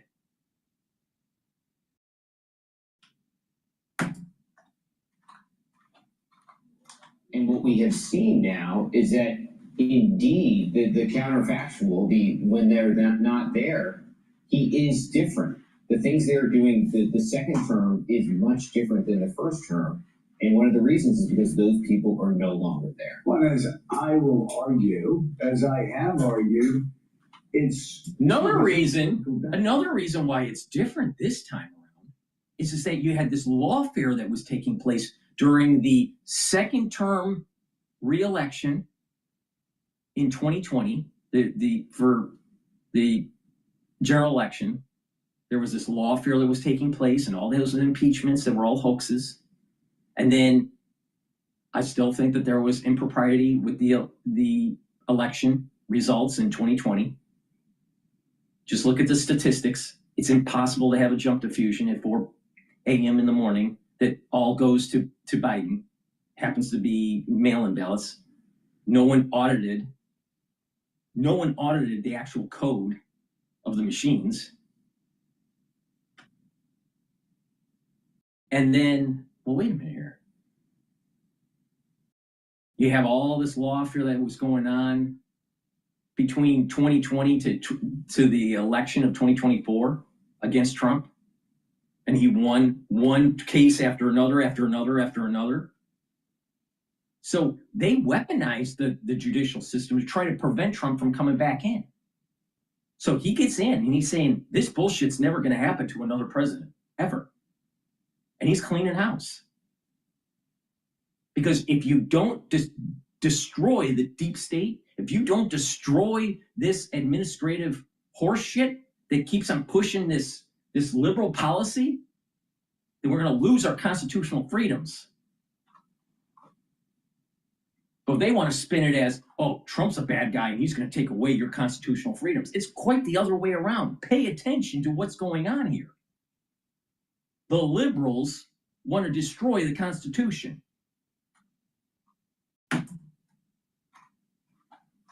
Again, his numbers slipping into areas where they should be the strongest. Right. Immigration support skyrocketing to record levels. So levels that Gallup has never even seen before. Yeah, immigration, he's underwater. The economy, he's underwater. One assumes when polls go out about this, using the Department of Justice as a mechanism for revenge, that won't be popular with the American people either. I wrote this week about how retribution is here. And Bob Wilmer, to Joe's point, yes, President Trump does now privately admit the trial last summer was a political gift. It allowed him to be on the defense table. It rallied his side, rallied Republicans to support him, but he was also terrified. He was afraid of what the outcome could be.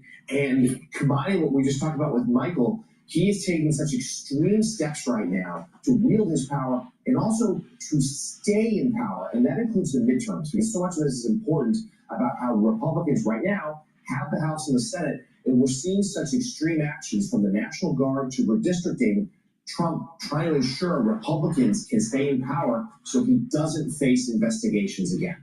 Well, that's exactly right. I mean, Trump has become, if you see this sending federal officers into cities where... Think about this bullshit that they're saying. They don't want to have the Republicans running the Senate or the House of Representatives. They want the Democrats so they can go and investigate Trump. What did he do wrong? We got to get into power because we got to go and investigate. But Trump is weaponizing the DOJ. They just stated implicitly that they're going to weaponize the DOJ to go after Trump if they somehow be able to get control of the House and the Senate. This is the problem that Trump has been saying. The system is rigged, and that there's a liberal leftist agenda to weaken the country. It's like Maoism. It's like there's a communism that's starting, a Marxism that's starting to take hold, an uber Keynesianism that's taking hold in this country. If you're a conservative, you need to bone up on your philosophy and your economics, and you need to go after people like this. You need to go after them with rhetoric and tell them that you're a Marxist, you're a socialist, you're trying to break down the Constitution and promote some sort of elitism through a deep state where it's not beholden to the people. And that is not what our Constitution is all about. It's a representative government. It's a constitutional republic. And we have checks and balances. And we shouldn't have a deep state going after candidates or presidents. That what happened during between 2016 all the way to 2024. And if they get into power, if the Democrats get into power at the legislative level, they just said that they were going to investigate Trump. Why? What did he do wrong? What did he do wrong? If he does something and it's going to the Supreme Court, and the Supreme Court says you can or cannot do it, he corrects. If it's illegitimate power, he's already done that. He's already shown that he can do that. He follows the courts. He has to follow the courts. That's the way our system works. So wait a minute here. What is he doing wrong? What specifically has Trump done wrong? Oh, he's going in and doing things that he shouldn't be doing. It's unprecedented. Blah blah blah. Is it really unprecedented? Probably not. And if it's a certain situation that hasn't been reviewed by the Supreme Court yet, Trump hasn't done anything wrong yet. You have to find what's the verdict? What's the decision at the Supreme Court level? If you don't have it, he hasn't done anything wrong yet. But if they have had a hearing on it, and they made a decision. In some cases, Trump's right, and he'll continue to do it. In other cases, he'll have to self-correct. But that's how our system works. Our system isn't supposed to be about one party getting into the legislative branch and then going after the opposite party at the executive level. That's not what the way the system works. But that's how the liberals are weaponizing the legislative branch. Look at what happened during 2017 to 2020, and how they weaponized, how the Democratic Party weaponized the legislative branch. And they're implicitly saying they'll do the same thing. And Trump's saying we have to dismantle the deep state to prevent this from happening to anybody, a Democrat or Republican president, or even an independent or some other party. It should never, ever, ever happen to a president. But you have these talking heads that been on these mainstream medias, and they get a lot of notoriety. They write books,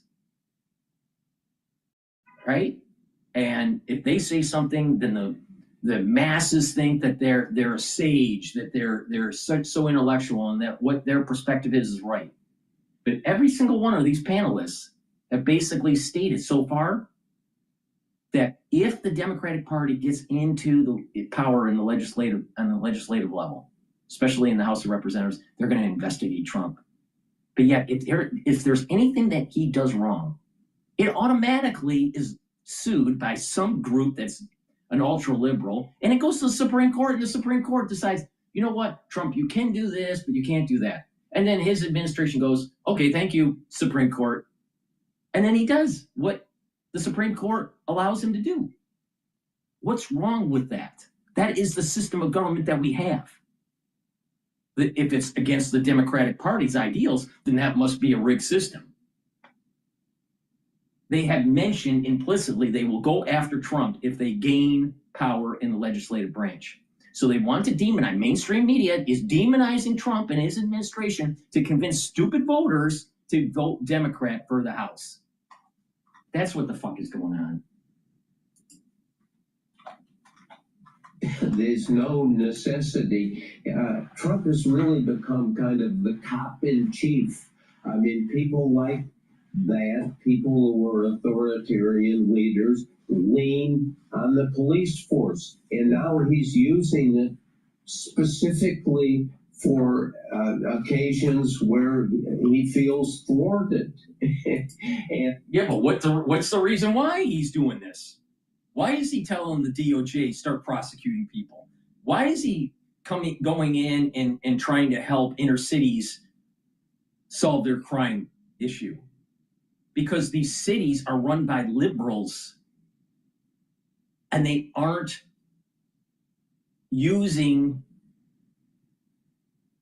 the police force properly to be able to reduce crime. They're hamstringing the police. They're preventing them to do their job. They're defunding. They're allowing criminals to go back onto the street without any bail. And in many cases, they kill someone after that. So here's the problem. You have lawlessness that's going on in these cities run by Democrats. So what do? You're going to be a president of the United States and say, you know what, enough is enough and I'm going to fix this? Or are you going to say, you know what, Mayor, you do whatever you want.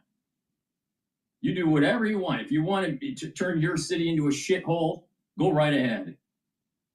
But the thing is that if you have enough of these shitholes in the United States, then eventually the economic prowess of the country goes down. And so there's a perniciousness that takes place because of stupid liberals running cities. So I'm 100% on the side of Trump in terms of cleaning up the cities when the mayors, Democrat or Republican, aren't doing their fucking job. Now, they might say, well, you can't do that, blah, blah, blah. All right, take it to the Supreme Court and let them decide, because that's the government that we have. We have 3 branches of government of equal power. Let the Supreme Court make the decision what Trump can and cannot do. That we're in this period that is truly crazy. Just look at take the Internal Revenue Service. We have had this year, how many people in charge of the Internal Revenue Service? 7. The person who has the job now is also the Social Security Administrator. Trump will find people who will do his bidding and anticipate what he might do. So Trump has got this total control, and the total control, I agree, eventually is going to bury his presidency, because people, even Trump supporters, look at this and say, whose interest is this in? For what purpose? For the purpose of Donald Trump holding power and exercising power, and that is a calamitous time for this country. Really glad you brought up the midterms. Associate editor at the Washington Post, Bob Woodward, thank you very much. His best-selling book, War, is out now in paperback.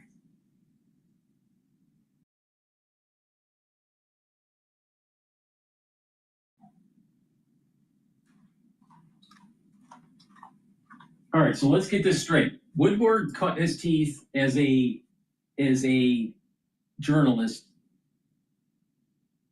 working at a newspaper, and he broke the story about Watergate because a deep throat talked to him.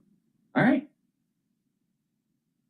So there was impropriety that was going on from the Republican Party back during the Nixon administration, and Nixon's presidency, his administration was trying to hide it. And he was caught. He was caught hiding. And they eventually had to resign. All right? So there was actors within a deep state that were doing things they shouldn't be doing. So Woodward writes a book and gets famous about it. He breaks the story. He's not the one that actually broke the story. It was actually William F. Buckley knew before, because William F. Buckley was part of the CIA, and Hunt was one of his operative managers when Buckley was part of the CIA. So Buckley knew it before Woodward, but that's a side note. But the point here is this. Where's Woodward talking about the fucking deep state trying to circumvent the presidency for Donald Trump during his first term and second term? Oh, he'll only bring up the impropriety if it's a Republican, but he won't bring up the impropriety if it's a Democrat doing it. So what about the Democrat deep state, Bob? Oh, he knows where his bread's buttered. He knows that if he doesn't toe the line of a liberal agenda, he doesn't sell books.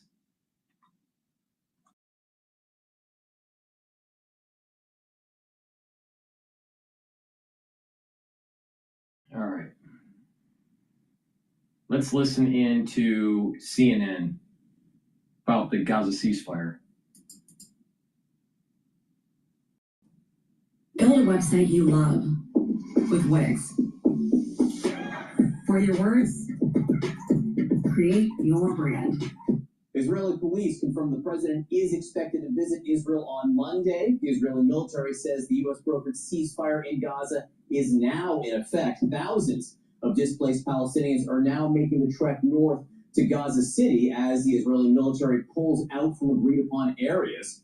Israeli military vehicles are on the move, apparently pulling back from some areas. This officially starts the 72-hour clock for Hamas to release the hostages. 47 who were kidnapped in the October 7th, 2023 attacks are still in Gaza. At least 20 are still believed to be alive.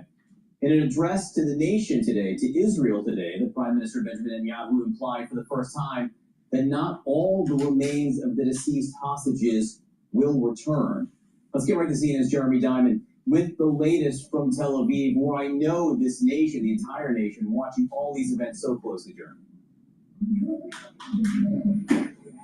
Absolutely, and we are continuing to see people flock here to Hostage Square in order to, celebrate this moment together of all of these hostages who will be now returning within the next 72 hours.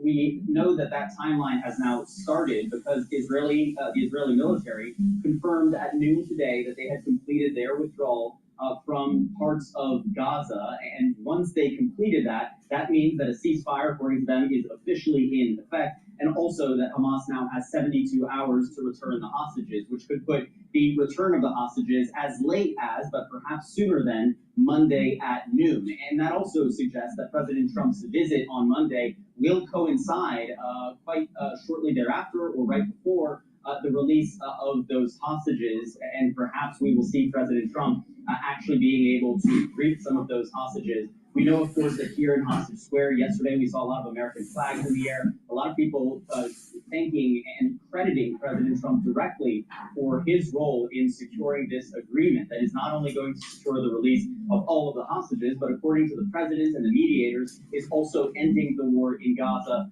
once and for all. We are already beginning to see in Gaza how people are reacting to this, not only the celebration, but as you mentioned, the thousands of people who are beginning to move along Al-Rashid Street, that coastal road in Gaza, to head back to Gaza City. Of course, before this agreement, we saw hundreds of thousands of people who were forced to be displaced from Gaza City as a result of that Israeli military offensive, and now many of them are starting to return home. But so many more pieces to the puzzle remain in the days ahead. The Prime Minister today suggesting for the first time that some of the bodies of those deceased hostages may not be returned immediately alongside the 20 living hostages. The International Committee of the Red Cross have said that they will be assisting in helping to locate and ultimately recover the bodies of hostages that may be under the rubble in parts of the Gaza Strip. And then, of course, there are the next steps to get beyond this first phase of this agreement and actually lead to the kind of final resolution to this 2-year-long war in Gaza. Intense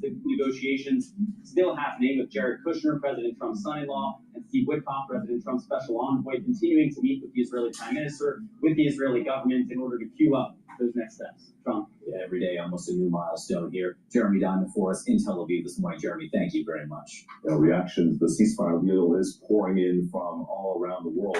But the Patriarch of Jerusalem questions what will happen next with Gaza reduced to rubble after 2 years of war. Here's what he told CNN's Aaron Burnett earlier. I don't have the words about this. All the words cannot represent really what has been for the population of Gaza this period, and also the horror of the deaths, the people and so on is a crime, because I think crime, horrific crime, unacceptable and morally unjustifiable. All what we can use our expression are not able to anyway to express properly the level of suffering, pain, and also anger within the population. We don't know what is going to happen after the war, if the war will really finish. And everything has to be rebuilt anew. All the infrastructures, houses, schools. Don't forget, this is the third year without schools. So how to talk about the future of the children if they, for 3 years, without school, and hospitals, you said water, everything has to be rebuilt anew. For the first period, they will be totally independent from the humanitarian support from abroad, from the international society or any other institutions. And the rebuilding will take years. All right, joining me live from Gaza is Tess Ingram, spokesperson for UNICEF, the United Nations Children's Fund. Thank you so much for being here with us. Really appreciate it. So just to start off, if you could, I mean, I know there were still strikes early this morning, so things are still tenuous, but describe to me the feeling on the ground there now that apparently there is this ceasefire that's been agreed to. Yeah, Kim, when the news broke yesterday, there was huge celebration in Gaza, hope that this conflict was over, but then for many people, they returned to the desperation of just trying to survive, existing in the wasteland that is the Gaza Strip, trying to get food and water, find shelter. That reality persists for people. So while they're cautiously optimistic, they are enduring suffering, and they are, of course, wary about whether this will fully come into place and whether it will be sustained. Because as you said, there were reportedly attacks in Khan Yunis and in Gaza City this morning, and we know that when there are attacks in Gaza Strip, that they kill and injure children. All right, so the efforts to try to alleviate some of that suffering that you're talking about, assuming the ceasefire does hold, when do you think UNICEF teams will actually be able to get back into Gaza and start delivering that much-needed aid? Well, we've never left Gaza. We've been here the whole time delivering aid. But our hope is that this ceasefire will allow us to scale up. That's the goal here, because there have been, of course, a near complete blockade that has stopped us from bringing in enough aid. So we need to see all available crossings into the Gaza Strip open so that we can get hundreds of trucks worth of aid in every day. UNICEF has more than 1,300 trucks pre-positioned outside the Gaza Strip, ready to come in with nutrition supplies, medical supplies, other life-saving care for kids. So we hope that the ceasefire will come into force today and that we will see that scaling up of aid in the coming days. You talked about some of the things on that you're hoping to deliver. I mean, what is at the very top of your list, and what do you and your team sort of need to tackle first? Nutrition is at the very... Streak CRM for Gmail. All the standard CRM features, plus some inbox-powered magic. Nutrition is at the very top of our list. Of course, a famine has been confirmed in Gaza City, so we're really trying to bring in more nutrition supplies and make sure that they get to the children and the families who so desperately need them wherever they are. We're also really intent on making sure that we can prepare water systems, because water, of course, goes hand in hand with food. So we're bringing in equipment to provide safe drinking water for people. We're also bringing in shelter because so many homes have been destroyed here. It's coming into winter. So tarpaulins and tents are really necessary. They're the top three on our list. But of course, the needs are immense after 2 years of atrocities. So there's also education supplies, mental health kits, and a number of other life-saving pieces of aid coming into Gaza with UNICEF. Yeah, absolutely.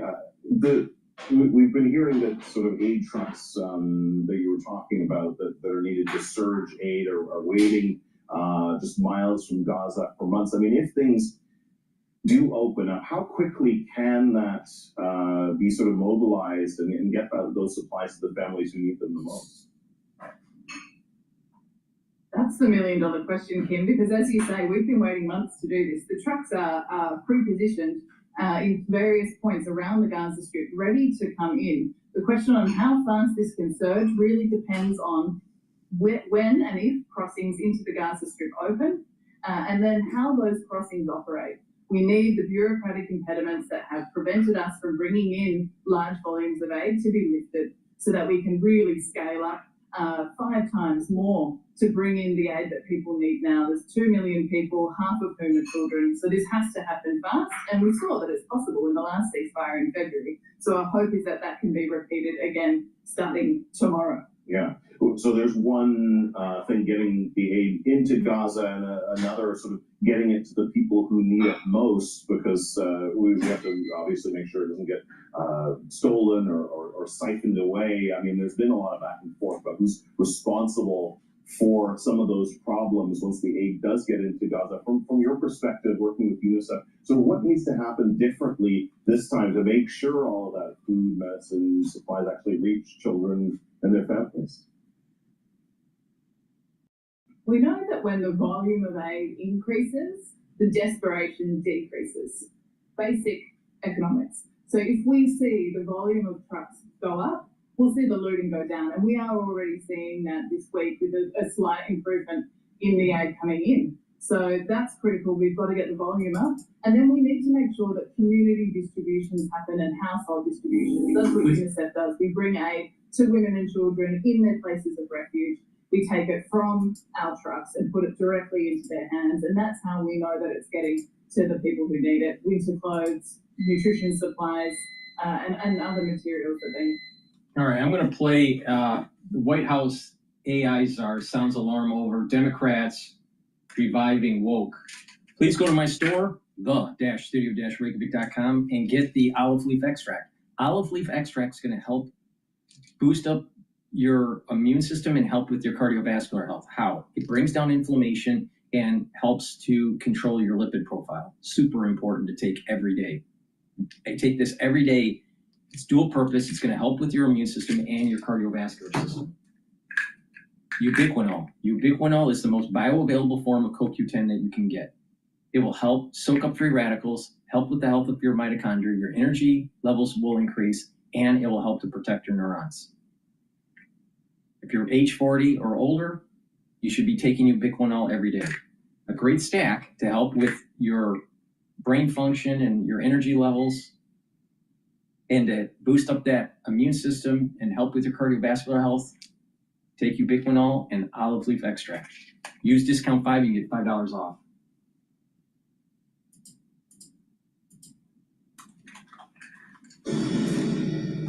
The red state proposals for AI in general have a lighter touch than the blue states, but everyone just seems to be motivated by the imperative to do something on AI, even though no one's really sure what that something should be. The only way that I see for model developers to comply with this law is to build in a new DEI layer into the models to basically somehow prevent models from giving outputs that might have a disparate impact on protected groups. So we're back to woke AI again.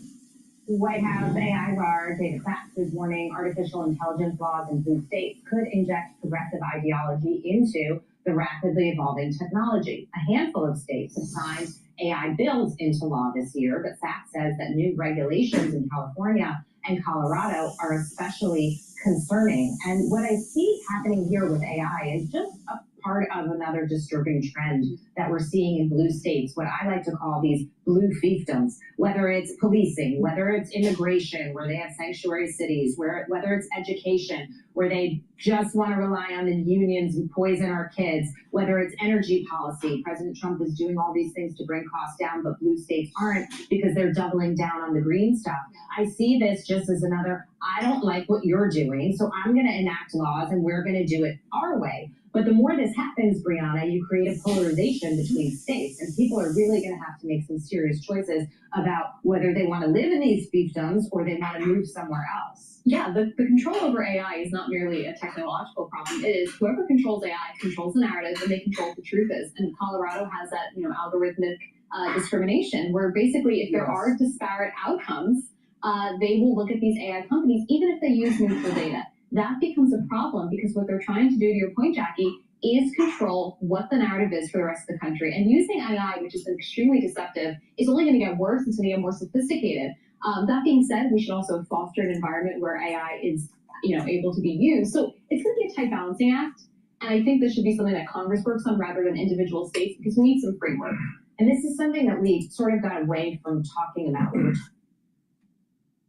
I was at a lecture by a very prominent Harvard professor at the law school. This was about 3 days ago. And he is moving through the courts to try to prevent super PACs, all right? Because he thinks that it's a danger to democracy. And I agree with him. He's a Democrat, but I agree with him that super PACs are out of control. This is tied into that whole K Street. The lobbying group has too much power and it's circumventing the will of the people, but also the super PACs. You have very wealthy individuals moving a political agenda forward because it costs so much to run and win seats in Congress or even the presidency. that our government is taken over by rich people. Well, if you remove the super PACs, you can diminish that power projection.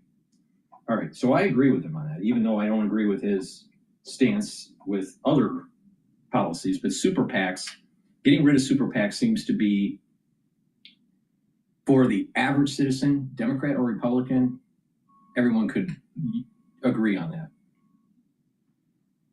Now, during that lecture, there was a question that was asked. There's someone that was tied into AI, and they said that AI is being developed to actually be able to convince voters to think a certain way by using generative AI and doing these videos and having a conversation. It's almost like an AI bot that goes into the social media and is priming you to think a certain way.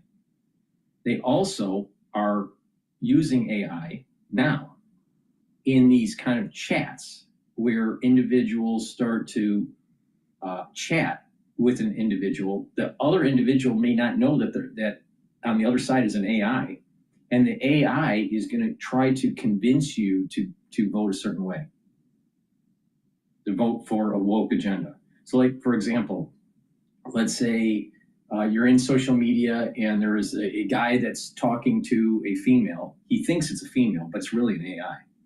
And she toys with him with conversation. And this is going on for months. And he feels connected to the individual and all this using psychology. And you know, the AI is using psychology on this human. And eventually he actually is moved in a certain direction to vote for a certain policy. They know where he lives. They know where he votes. They know what the propositions are on the ballot. So the AI system is smart enough to convince people to think a certain way and be able to do calculations in the background on where the probability of a win would be in the country for a senator or a congresswoman or man or even a president. That's the danger of AI. And so if you can control the narrative, just like how the Democrats wanted to control Twitter, because at that time that was the way to control the narrative. But if you can control AI, and AI can start calculating and manipulating people's behavior, you're going to not just control the narrative, you're controlling the psychology of the society and the actual activities of the society. It's dangerous. It's really dangerous what's happening. Thinking about it with AI on the rise, Brian, and how some of the big tech players have the power to be able to do some of these things. The president has tried to reverse that. It seems like some of these CEOs have jumped on board with him now because it's in their interest to do so. But it does remind you of the power of AI, which is at the end of the day, yes, it's a chatbot, yes, it's ChatGPT, but somebody's programming it, and that person wields a lot of power. It's way beyond that now. The generative AI videos in the chat, people can get onto these chats and talk to people, and they think they're talking to a human.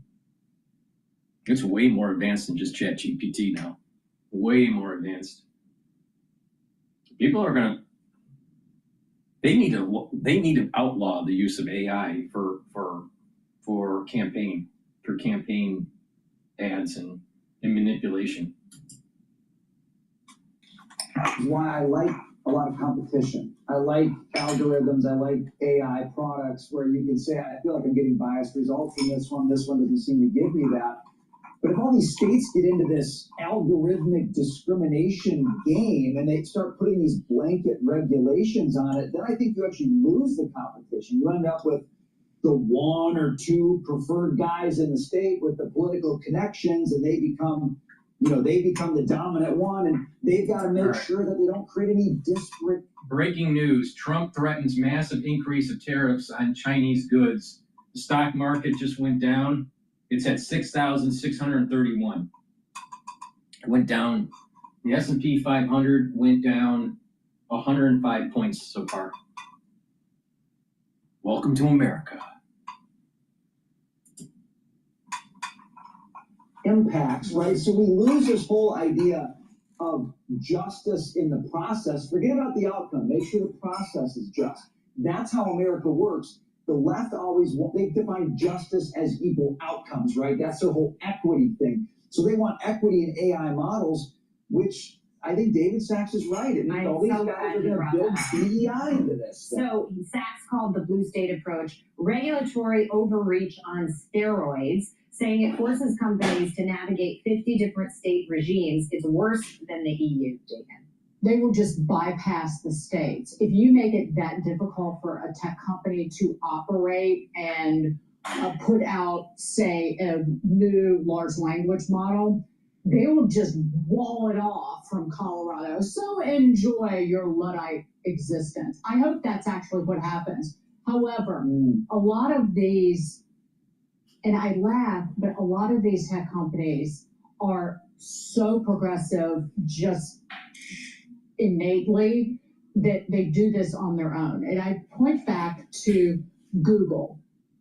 And Google is not leading the way in artificial intelligence at all. Like, they do not know what to do with themselves because they had the greatest search and they basically crapified it, trying to make revenue from the ads, and now it's just a bunch of garbage.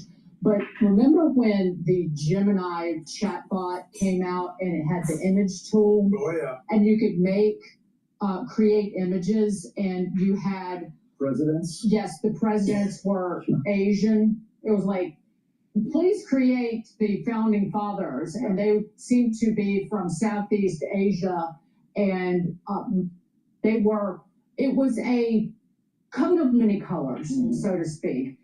And every image generated was just worse than the last, and they had to essentially shut it down, or they just paused it.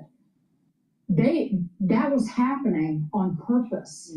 There was a code insert into Gemini that told the chatbot every image should be diverse. So Google and its programmers had done that intentionally because, again, diversity, equity, and inclusion must be forced on the American people. And it was a laugh riot, but that's what happened. But it's not just Google, the woke folks at Google. Even Elon Musk's Grok is been accused of doing the same sort of thing because you go into the sources once they answer your question and you think it's too woke, you go into the sources. They're getting their source information from NPR, from the New York Times, etc. Of course, they get garbage in, garbage out. I mean, that's the way I look at it. It's only as good as it's only as good, these large language models, as what they're fed with. Yeah, but the point is, it happens not just at the usual woke crowd at Google. It's even happening with Elon Musk's group. I'm going to quote something from somebody that I usually never agree with anything on, who said that it has become algorithmically polarized. Yeah, I was going to bring that up. I like it. And that has happened in progressive content and algorithms as well. Yeah. That is AOC. AOC, I agree with her on this instance. The question is how to fix it. Right. Can I add one thing to that? That was something that started happening well before artificial intelligence. Yeah. That social media silos people off into groups, and you are walled off from people who have other viewpoints, and it has actually made our polarization much, much worse. Yes. And it's not getting better. It's only getting worse. I think it became particularly pronounced and obvious during the 2020 elections when people started waking up to the power that social media was having, the influence that it was having. A couple of prompts in, and I had a working checkout. No official system could give us what I built with Base 44. Our brand's name is 80 Summers. It's a premium swimwear brand made to help women feel good about themselves. We had In other words, a premium swim brand for fat people. All right. Let's listen into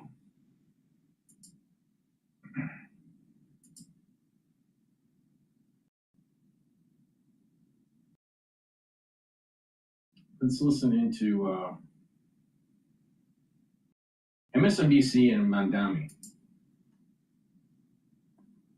Joining us now, the Democratic nominee in the New York City mayoral race. Shit. Zoran Mamdani. We're talking about important things, Mika. No. I found out, Lemire gave me this information. Lemire I is. found out he is a commie after all. Yeah. He's an Arsenal fan. I know. That was tough. Seriously, And Metsy-ish. Yeah, That's fine. That's what we As like. long as It's it's yeah, it's worse than a company, right? So anyway, thank you for being with us. We've got a lot of questions to ask you. I just want to ask you generally. Always ask this question of people about campaigning. It's old politician in me. I always find you knock on doors. Takes you about 3 doors to figure out what people are talking about. What are you hearing people talking about more than anything else? When you see them, even people that aren't supporting you, what are they concerned about? Cost of living, cost of living, cost of living. I've been hearing this since we launched the campaign last October, which is the fact that New York City's become the most expensive city in the United States of America. And I'm hearing from New Yorkers that they can't afford their rent, they can't afford their childcare, their groceries, even $2.90. So what do they think you can do about it? Well, what they see is the fact that the mayor has the power to determine whether rents will rise for more than 2 million New Yorkers who live in rent-stabilized apartments. This mayor increased the rent on those New Yorkers by more than 12%.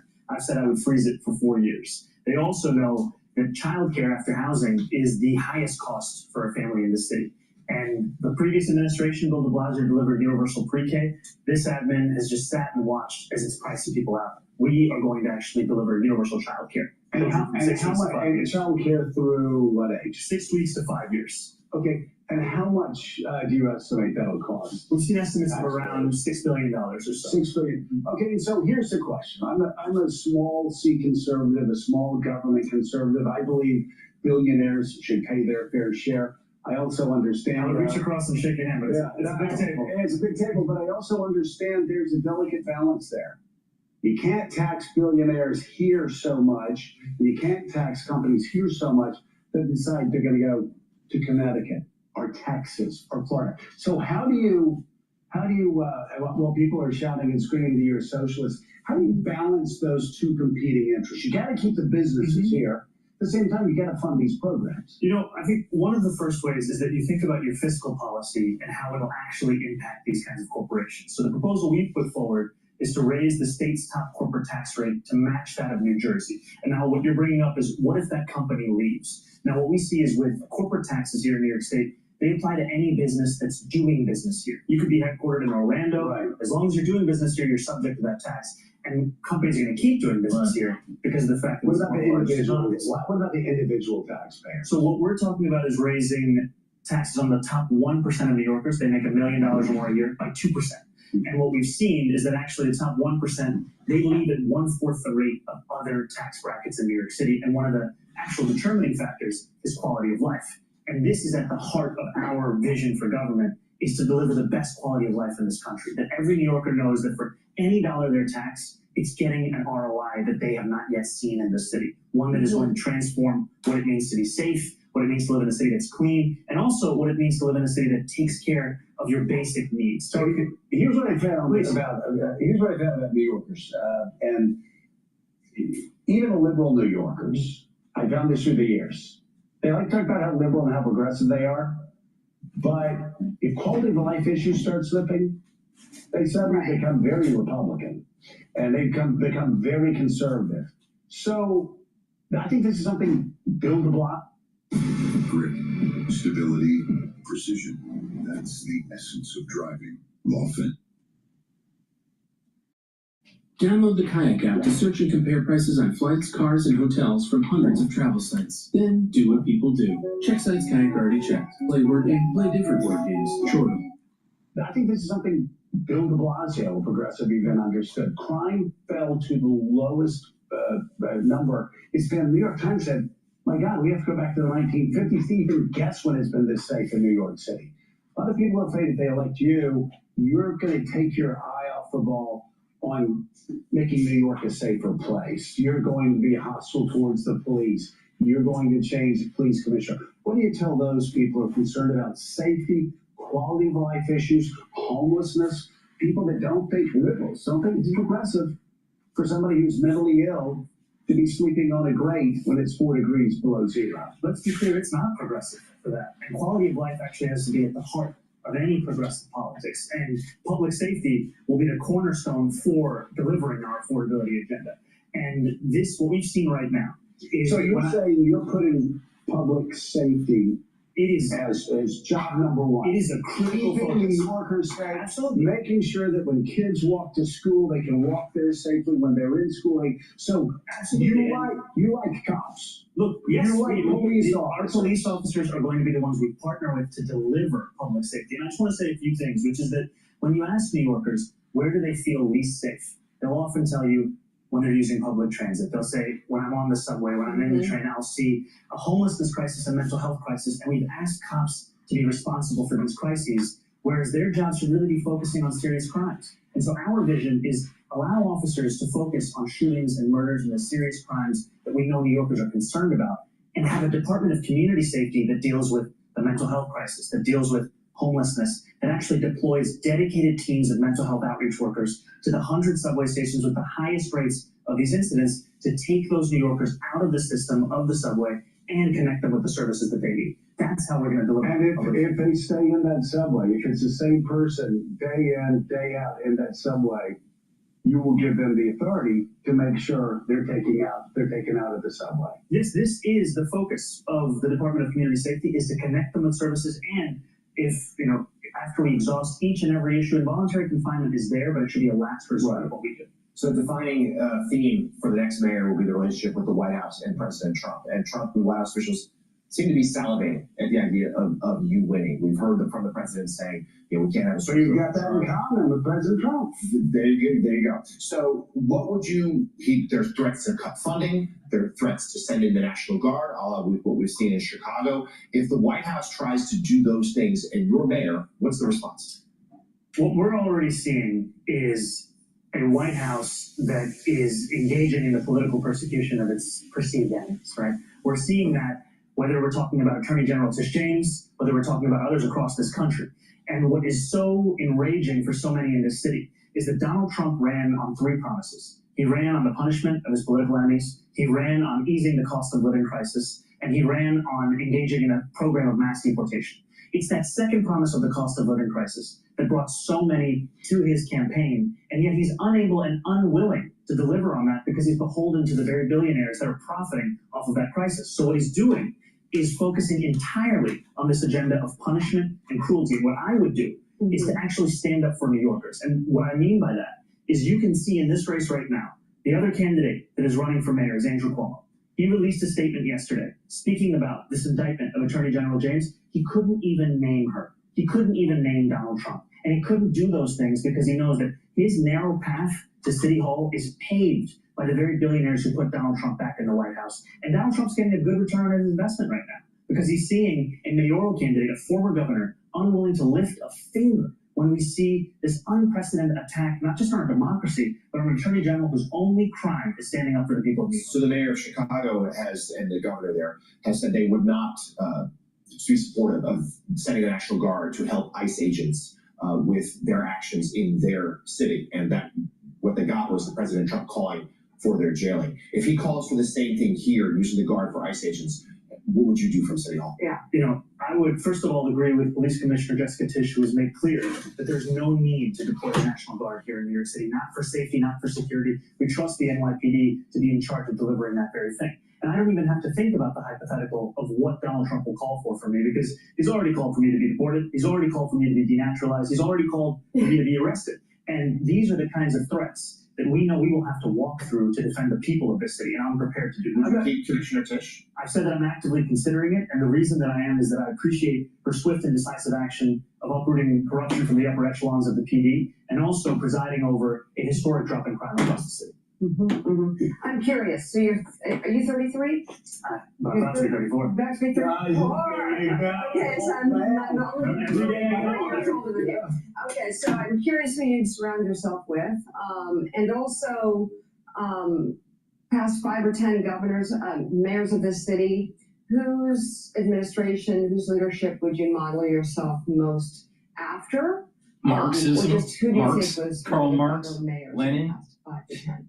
So to your first question, I would surround myself with the best and the brightest. And that means hiring people on the basis of excellence, of merit, of actual track record of results. And by the way, people will tell you now. Yes. Are you good with people who tell you now? Absolutely. You cannot have a team that is characterized by the quickness with which they say yes to an idea. You have to have a team that ensures that when you're privately discussing an idea, you're picking at the strengths and the weaknesses, not one that is just trying to usher it into public. And so that's been a focus of how we're thinking about who we're going to appoint, who we're going to hire, people that can deliver, not the basis of identity or ideology, but results and their track record. And when I look at the mayors of the last few administrations, I find pieces of inspiration, frankly, across all of them. How they ran government. Yes, I will say, when we look at even someone like Rudy Giuliani, right, who I have many critiques of, I admire the fact that he made public transit free with the Staten Island Ferry. When we look at Mayor Bloomberg, he presided over 850 acres of new green space. He presided over a transformation of the streetscape of the city and a focus on delivery of service that has sometimes been lacking. Bill de Blasio delivered universal pre-K, which is something that took an immense amount of strain off of the backs of so many working class families. And even Mayor Adams, for whom I have no shortage of critiques, his proposal to bring forth City of Yes, which will increase housing production across the city, that's something that deserves to be built on. So we have the people that come on the show that are very concerned about you as far as your relationship with Jewish voters in New York City, believe that there's like this simmering anti-Semitism. I know months ago you were asked about 1,000 different ways and times to something about globalizing the intifada. Do you condemn that statement? What?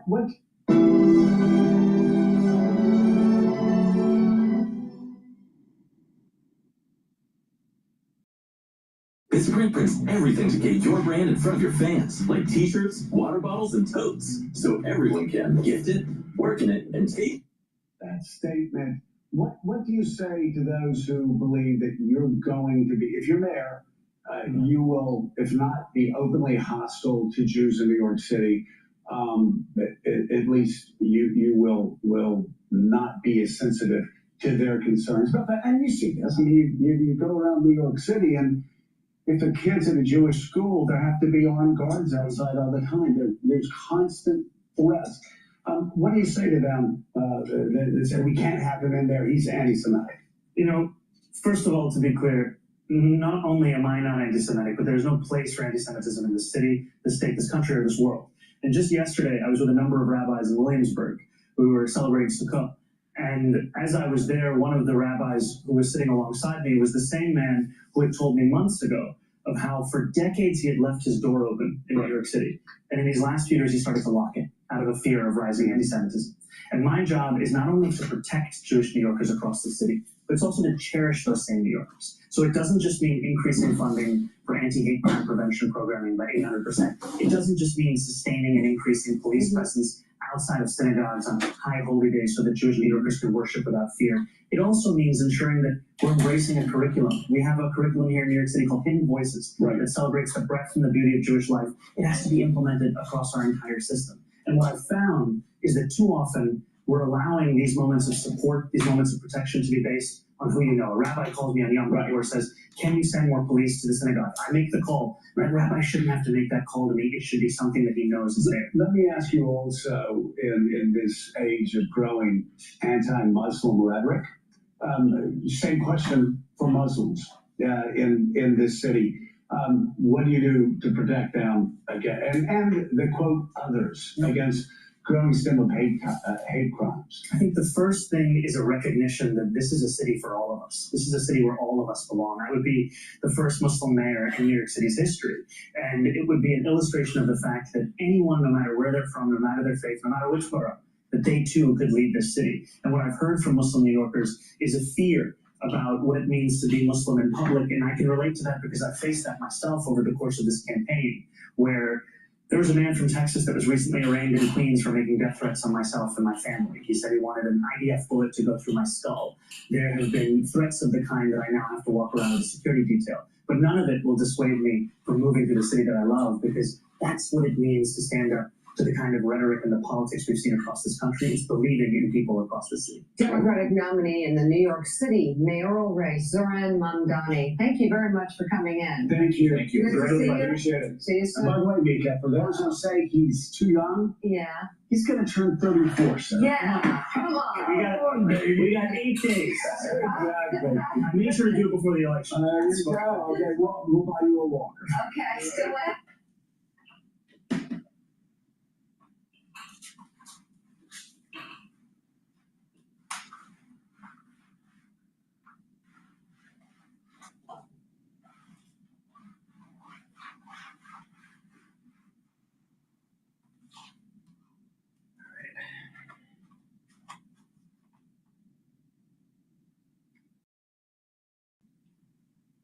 All right, let's talk about the IMF. Luck is just when preparation meets opportunity.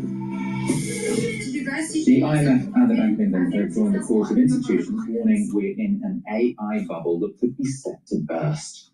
The managing director of the IMF today said AI valuations were getting close to the level of internet companies just before the dot-com crash. And a new report from the Bank of England Financial Committee said this.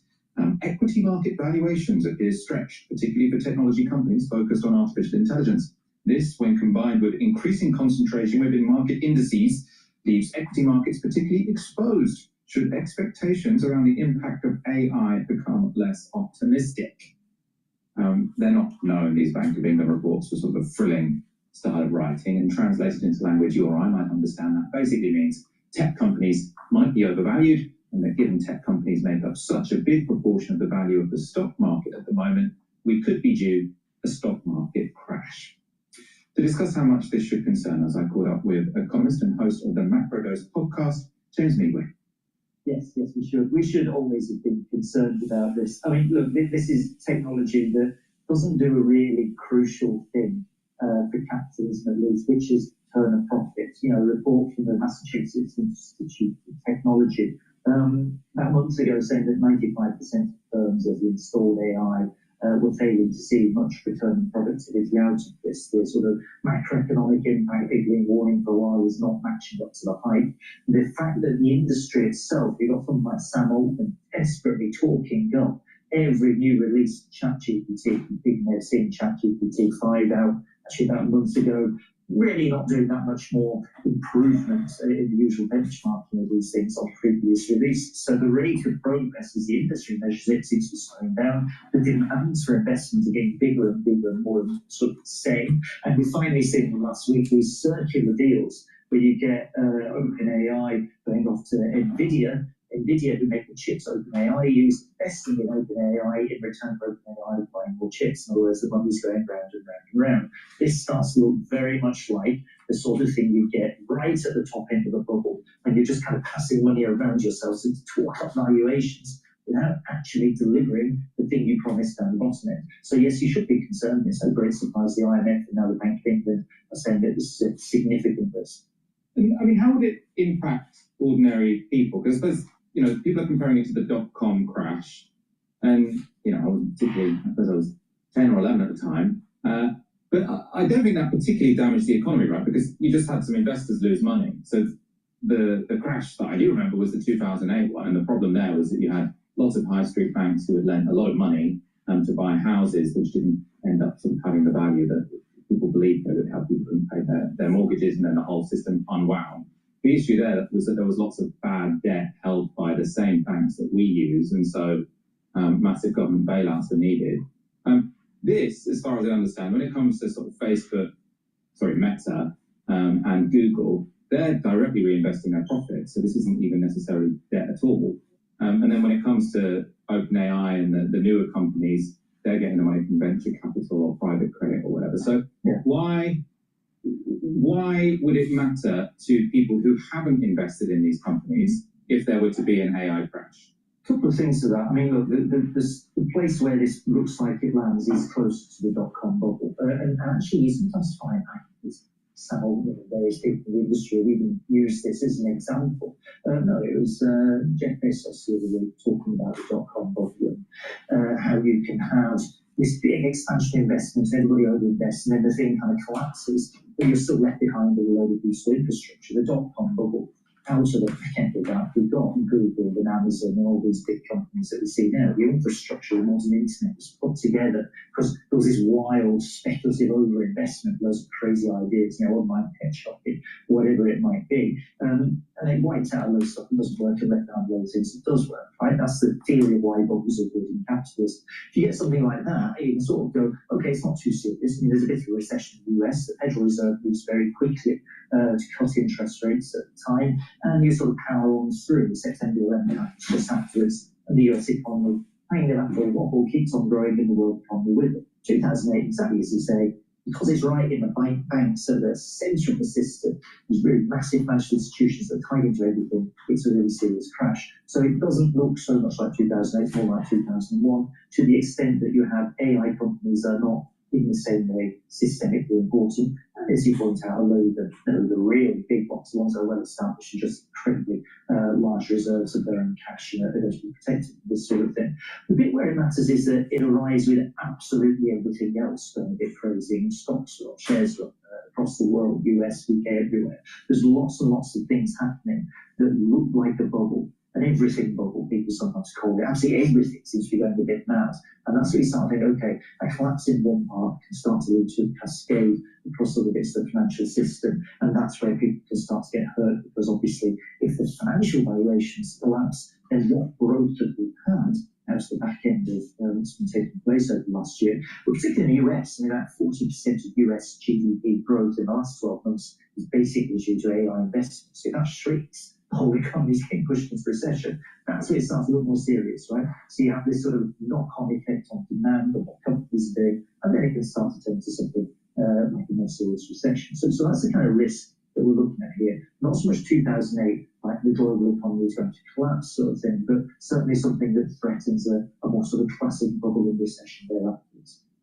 I suppose one other thing that makes me think about this slightly differently compared to sort of other potential bubble scenarios, I mean, I think there probably is an AI bubble, but is that lots of this money, as I said before, it is being spent by companies with their own cash. So I can see the argument that sort of Sam Altman, this is a new company, I can see why he wants to build up pipes so that they can get venture capital. He knows that this is a risky bet, but he might as well try and get this investment anyway, right? Because he's a new entrant. When it comes to Google, Meta, they're spending, I think, a huge proportion of their profits in all of this. So I don't see the sort of rational choice reason why they would be investing their own money, their own profits into a technology which is all hype, is all hot air. I suppose, what do you think about that? There's a few things on that. I mean, the first one is that the internet economy, the core bits of it, this attention economy, has been having some underlying profitability issues for some time. You've probably seen the figures for social media use declining, and declining fairly consistently. There's fewer people online. That, other things being equal, means that you're going to be making less money out of it if you're Facebook or Google or whoever it might be. It's a similar problem when you're Facebook and you've got 2 billion users and upwards. You're actually running out of new users to find. You're running out of ways to monetize what you're doing. What AI offered, and people might remember when Mark Zuckerberg was launching Meta back in the day, the metaverse are all going to sort of float around as legless, disembodied heads and all do everything we do in a kind of weird online world, but it didn't happen. So they went and invested in AI instead. They're scrambling around looking for something that's going to work, so the returns aren't there on their core business. And that's probably the underlying story here, and why they've been chucking so much money into this. And it's still a problem. It's still a problem if you're saying, it's 50, 60, 70, $100 billion we're chucking in to something we expect to meet that in the valuation. And then, of course, the value of the thing collapses and you're left with a massive liability still because you spent all this money, but you have not very much to show for it out the other side. That was James Midway speaking to me earlier today. I'm now joined by Helena, aka No Justice MTG. Welcome to the show. It's good to be here. It's been a while since I've been on this side of the camera too. It's been a while since I've been on the show with you, so it's good to be back. Yeah, it's great to have you on. I don't see you so much now. You're hosting on the Thursdays. I want to get you on as many Wednesdays as we can as well. I've got a slightly different AI story for you to get us going. This is from ABC News. They report that Deloitte is to partially refund the government of Australia a report full of apparent AI-generated errors. So Deloitte, of course, one of the biggest consultancies in the world. They're paid very well. This is from that article. Deloitte Australia will partly refund the 440,000 Australian dollars paid by the Australian government for a report that was littered with apparent AI-generated errors, including a fabricated quote from a federal court judgment and references to non-existent academic research papers. The financial services firm's report to the Department of Employment and Workplace Relations was originally published on the department's website in July. A revised version was published Friday after Chris Rudge, a Sydney University researcher of health and welfare law, said he alerted the media that the report was full of fabricated references. Deloitte had reviewed the 237-page report and confirmed some footnotes and references were incorrect, the department said in a statement Tuesday. Deloitte had agreed to repay the final instalment under its contract. The department said the amount will be made public after the refund is reimbursed. They only have to repay the final installment. It sort of seems like, I mean, when I did my master's, there is quite a lot of you write the thing and then you try and find who you can reference afterwards to someone. You shouldn't do it, but it's sort of like a lazy thing that does happen. But that makes it seem like the final bit was finding the references. You always do your lit review. Yeah, he's totally fucking wrong. You always do your lit review and you map it, depending on what kind of research you're doing. But you do a lit review, you map it. Certain scholars say this and found this. Certain scholars say this, found that. You start your lit review process after you create your question, your research question. And then based on what you find in the lit review, then you write the lit review and then you try to contribute to it. This group may be wrong based on this, new information. This particular theory is strengthened. That's how you do it. If you do it the other way around, where you just write something and then find sources to just prove your point, that's totally the wrong way to do it. Totally. That's not even being scholarly, because you don't know what the other side of the argument is. There has to be a dialectic. What the hell? What? I'll tell you, just people today are stupid. Even the educated ones that are coming out of school, they don't know how to fucking write. They don't know how to research, because everything's on autopilot now.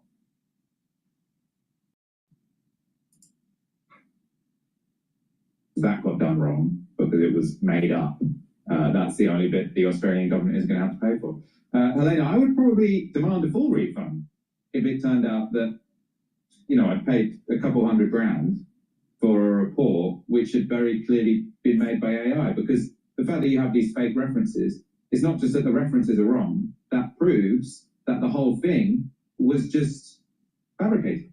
Well, not fabricated, was just put through a machine, or lots of it. Maybe I shouldn't say the whole thing in case Deloitte Australia sues us, but it puts doubt on the whole document, one would have thought. Well, yeah, of course. I mean, what this really is an intersection of two parts of the economy that is there to strip away state capacity, which is consultancy and artificial intelligence, right? It is not surprising to me that it is people like the Tony Blair Institute who are trying to incentivize the government to take on AI, essentially to replace public sector capacity. Tony Blair was open in saying that this will cut back on the amount of civil servants they need to employ, the amount of public sector staff that they need, right? And consultancies have always been there to ensure that state capacity is being subcontracted out to their coffers. Is it any wonder why?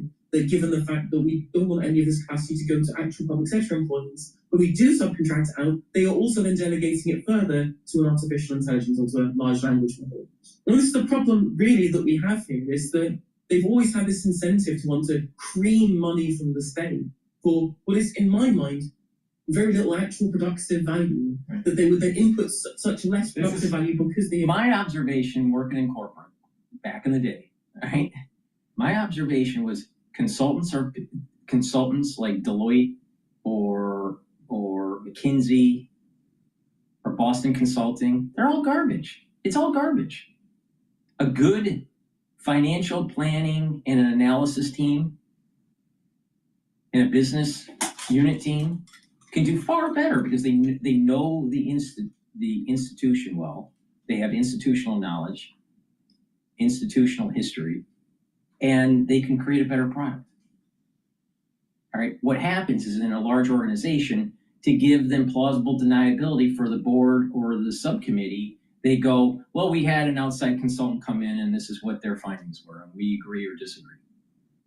They need that plausible deniability. That's why it's happening.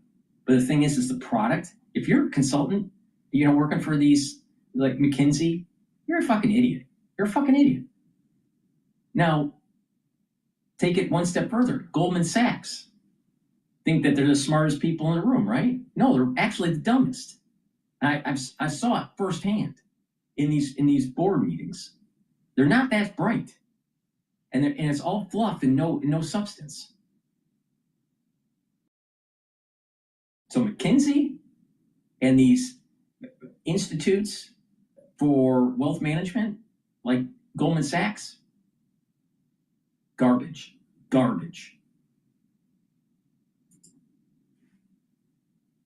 Generated this with AI to the point at which it is throwing up fake references and fake quotes. And this is actually really important in the UK too. I mentioned obviously our state's obsession with AI due to the kind of links that it has to the sector through the kind of bodies that funds or is closely linked to people in government. Peter Kyle, when he was the science and tech minister, was a real kind of champion for the AI in the public sector. When you're using it to essentially replace workers rather than just as a productivity tool to make workers work better, this is what you're going to get. It isn't a master strategy. It isn't this kind of all-encompassing tool that can replace human interaction, at least not in its current form. It's there to be able to assist people doing the jobs they already do to make It's interesting she's saying this because I was overhearing a conversation about a month ago, almost a month ago, maybe 3 weeks ago. Individual was talking on the phone and he was doing research. He was writing a research paper, most likely a master's level. And this person was explaining to the other person on the phone that if you try to do the research on AI, you'll notice that many of the citations are wrong, or they may be citing the citation right, but the true conclusion may be wrong. Like, for example, if you write a paper that's doing a dialectic, all right, where you have a big section of the lit review where you are saying one side of the argument, and then you have another big section of the paper that's saying the other side of the argument. And then in your discussion section, not the lit review section, but in your discussion section, you may be having your own thoughts on which side is right, maybe neither, all right, based on new research or new data or whatever, all right? The AI randomly picks, at times, an argument that you're stating as a contrarian point of view. And it's not your actual conclusion. So you can be getting the right citation. There's two things that happens here. They may be getting the wrong citation, the correct conclusion, or they can have the right citation in the wrong conclusion because it picked up the dialectic discussion in the lit review. So you got to really be careful. Now, can AI speed up research? Yes. But you have to take the time and verify. You have to verify, does this make sense? You have to actually dive in. See, what's happening now with people that are doing research is that they're not reading the lit reviews. They're not reading the content. They're not getting saturation of the topic. So if you read enough articles, enough scholarly articles, you will get saturation in that research. But if you don't read it and you're just getting summaries and you're not getting saturation, and therefore you have only a 40% understanding, not 100% understanding, because you haven't reached saturation. And so AI is a problem because you're not getting saturation during your research phase, during the lit review phase. You're only getting summaries. So if you have a society that's just used to getting summaries, and not fact checking, one, even if the facts are right, you still only have command of the situation 40% because you haven't reached saturation. Because when you read through the whole article, depending on what kind of research you're doing, but let's say it's a quantitative research, you got to understand the methods. You got to understand what the procedures were, what some of the problems may have been during the data collection. You need to understand the drawbacks of the methods, not just the conclusion. You got to understand the whole setup of the research. What was known at the time, what was available at the time, what was, there's a historical context that one needs to have. You don't get that out of just a simple query on an AI, right? So it's really important to get saturation when you're doing this research. So if you're not getting saturation on your research, right? If you're not putting in the time to get to saturation, then you're really not, you don't command the topic. You only have a sub-level of understanding. You have maybe an undergrad level of understanding, not a graduate level of understanding. That's the big difference. People would say, what's the difference between a graduate and an undergraduate? Well, an undergraduate has a certain base knowledge, typically broad, but not deep. When you go into graduate studies, you're honing in on a field and getting deeper and knowing more about that field. You're not growing in your other fields of knowledge from your undergrad years, but you are diving in deeper. And so you get these saturations. You don't normally get saturation at undergrad level, but you do get saturation at graduate level.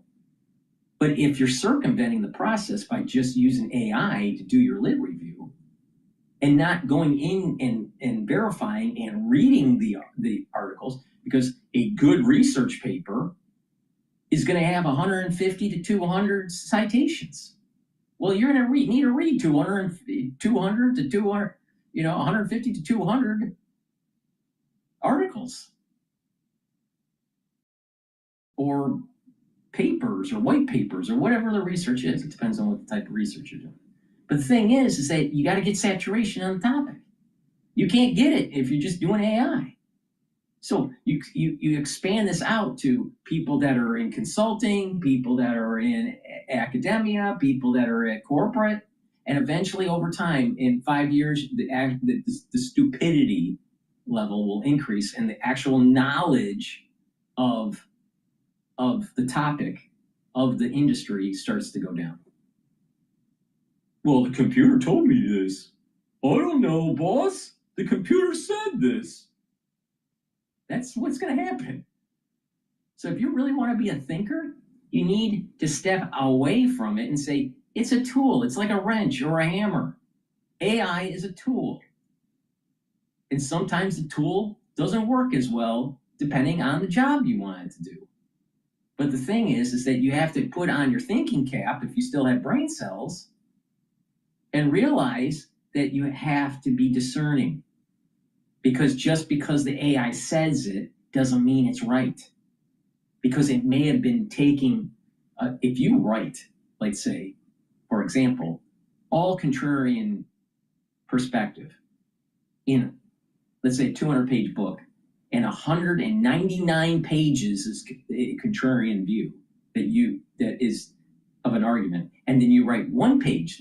I'm talking on hyperbole here, but one page of what you really believe, right, is the proper conclusion. The AI is going to think the contrarian view and not yours. Many of the times, not always, but many of the times. There's the problem. So if you don't do a dialectic in your research and you just state what you think based on facts or based on reasoning, then the AI will pick it up correctly. But if you use rhetoric in a certain way that sets up the stage for the discussion, which is the proper way to do it, then the AI may not pick up on that nuance. And you may get the wrong conclusion. You may get the wrong, but then it also does citation problems too. Sometimes the citation's wrong, not by a little, not by like, by a lot. So you gotta be careful. Right now, as AI gets better and better, it may improve. But the point is that just because AI, let's just say 5 years from now, they don't have citation errors and they don't have dialectic errors. All right? That still means that you haven't reached saturation to understand the topic. You have to put in the time to read the articles to understand the methods. What's the strength of the methods? What's the weakness of the methods? What was the prior research? What's the contemporary research on the topic? Has things changed? Are there new data sets? Certain researchers from this region found it to be like this, and other researchers from this region found it to be like that, and then try to understand why there may be a discrepancy. That's reaching saturation. You don't get that when you're doing AI and just copying and pasting and doing a little bit of stitching. And there's the problem. So you're gonna have a lot of people that are gonna get $150,000 sheepskin, or $250,000 or $400,000 sheepskin, and they can't write, they can't think, they can't analyze. So if you're in, let's say you're a Gen Xer and you know your stuff, right? In whatever discipline that you're applying to, then what you do is that when you're in the interview, you show that prowess. You show that ability that you can think through things and that you don't need to rely on AI. Ones that rely on AI all the time, 80% of them, their IQs are going down, 80%. Because they're getting into this mindset that the machine must be right. And they're not reaching saturation by putting in the hard work. So just walk all over the individuals during the interview. Because most likely the HR people are stupid. So use fancy words, be a little bit aggressive, and basically don't be worried about saying, oh, you know what? The strengths that you have are far superior than the ones that are so aligned with using AI. Now, using AI as a tool, but not as a crutch, is what needs to be done. But what you're going to see in many corporations is it's being used as a crutch. And when you use it as a crutch, you don't get the muscle memory and the building of strength. You don't build a knowledge base. You're just weak. You're just weak. And so what happens is that the whole workforce starts to go down in terms of real skills. They can't spell, they can't write, like real skills. They can't do math. AI, what's my name? That's the society that we're building right now. So you have multi-billionaires creating all this money, and you have the little people ending up getting dumber and dumber and dumber and poorer and poorer and poorer.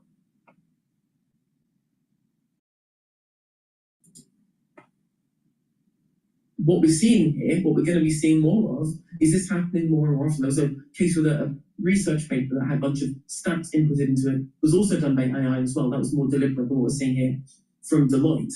And broadly, there's a really great book that everyone should go and read, which is The Big Con by Mariana Mazzucato and Rosie Collington. There's downstream of Mariana Mazzucato talking about it. Rosie Collington spoke to on Learning Economics, doing really good stuff about this, which is that unless you actually have humans who are trained to do the things, to understand the role of governments and how governments are supposed to act internally, you will continue to lose state capacity. You will continue to lose that knowledge base, that skills base that should be held by the public sector, and through proper training and proper maintenance and proper retention should be kept in the public sector so we keep that skills base. It's no wonder that our current government, having promised to slash consultancy spend by 50%, is now spending more on consultancies because this is a bunch of people who haven't really governed before, who haven't learned the skills of governing. In fact, spent most of the time in preparation for government, not actually learning what they were going to do, but purging the left from their own party. And so, of course, in the absolute absence of any actual skills base for them to draw upon, any actual understanding of the knowledge of what governance is, they have had to resort to subcontracting it out to people like Deloitte, who do this kind of hack jobs, because again, when they're on a government contract, they have no incentive to have good delivery. There's no incentive for them. There's no market that they're trying to be able to compete in. I'm going to have to stop. I'm going to have to stop her. She's right on this. I'm going to have to stop her. I'm going to go to Bloomberg because of this. Trump threatens massive increase in tariffs on Chinese goods. This is really moving the markets now. It's at 6,635. VIX is now at 20.60. It was trading in the 16s. It popped up intraday for VIX at 22.18.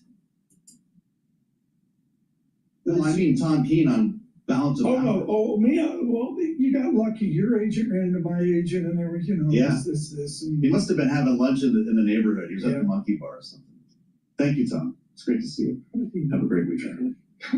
He's a man of impeccable taste. That's where he goes when he comes to New York. I follow him around. The team that plays Phil Silvers. He knew I was under that TV. We got to do this, the three of us. I mean, my God, Charlie, just stay right where you are.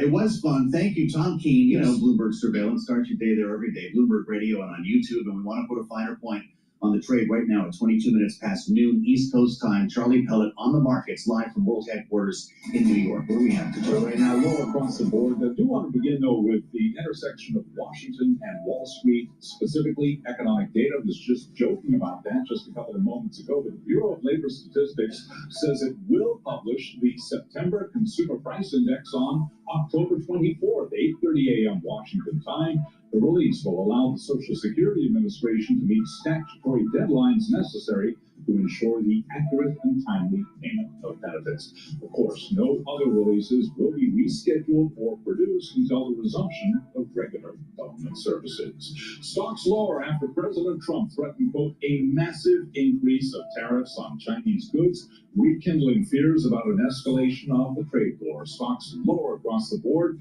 The S&P down by 1.4% right now, down 96, 66, 39. Dow lower by 483, drop there of 1%. The NASDAQ Composite Index down 438 on NASDAQ, a drop right now of 1.9%. The Russell 2000 Index of small cap shares is down 1.6%. Selling is widespread. The Bloomberg Max 7 Index down now by 2.1%. 10-year, 4.07% with a 2-year, 3.54%. Gold up $9 the ounce, a little changed actually, up just about 0.2%, below 4,000, 39.86. West Texas Intermediate crude below $60 a barrel, tumbling now by 4.1%. WTI with a 59 handle, 59.03. And Bitcoin down 1.6%, 119,150. Automaker Stellantis' third quarter shipments climbed 13%, led by a rise in North America, pointing to a recovery after the ailing car maker worked down inventory in the United States. Shares of Stellantis, they are trading lower by 6%. Ford down 0.8%, GM down 0.6%, and Tesla's tumbling by 2.9%.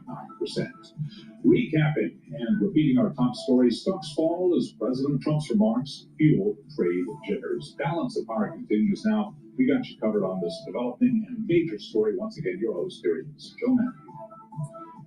All right, many thanks. Charlie Pellet will help us get through the hour here as we track the trade on Wall Street following the Truth Social post. This hit just before we came to air with a more than 500-word post on Truth Social that we just went through with Tom Keene and Tyler Kendall, and it does have things upside down at the moment. We'll keep tabs. And by the way, assuming the president speaks to the media when he gets out of Walter Reed, and there's no guarantee that he will, we'll of course bring his comments to you here. There is a 5 p.m. announcement, as they're calling it.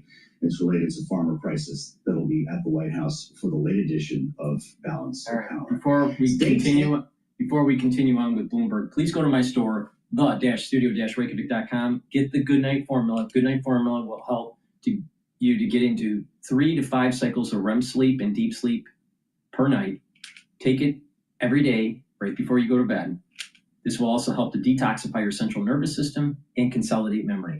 Very important. And by getting proper sleep, you're helping with your neuron health and you are slowing down the aging process. Vitamin B complex helps to boost up your energy levels. The first 4 B vitamins helps the health of the mitochondria. It helps with the electron transport chain, so you'll have more ATP. Vitamin B complex increases your cellular metabolism, and vitamin B complex helps to protect your neurons. Very important. So a great neurostack would be taking the Goodnight formula and the vitamin B complex.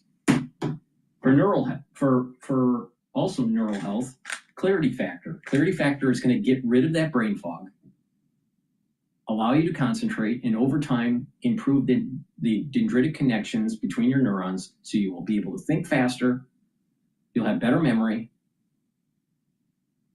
Take it every day, drink it with filtered water. Super important. So a very powerful neural stack. Vitamin B complex, the Goodnight formula, and the clarity factor. Now, having good cardiovascular health also helps the brain and your other systems because you have better perfusion. Now, omega-3, super important to take. Why? Because it brings down inflammation.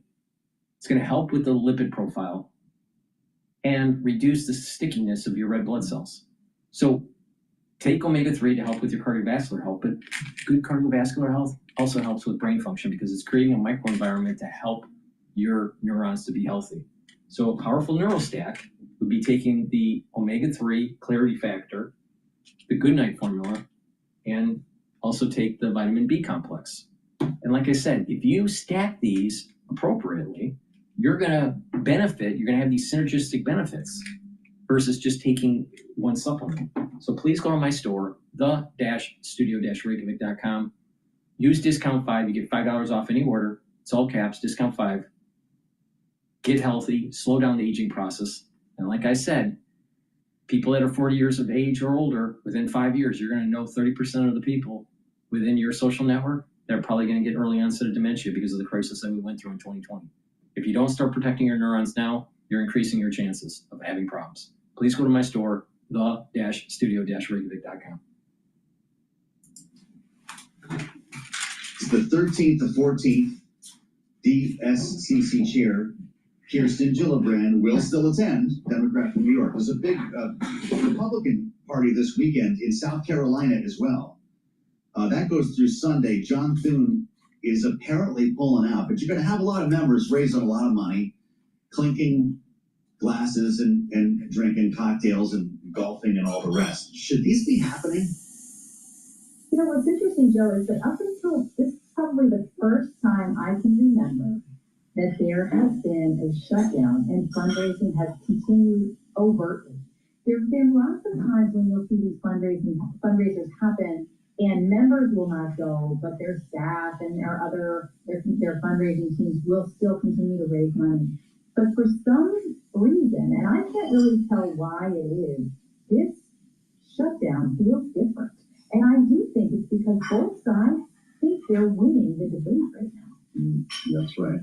Everyone's got the moral high ground, which is a recipe for a standoff. Lisa, we have breaking news. Somehow it always happens when you're on the air with us live. You talked about this feels a little bit different. It just got a lot more different. Russ Vought, portrayed in an AI video that was posted by the White House just days ago as the Grim Reaper. Just now on Twitter, the RIFs have begun. Okay? The layoffs have begun. The head of OMB says, this is now happening.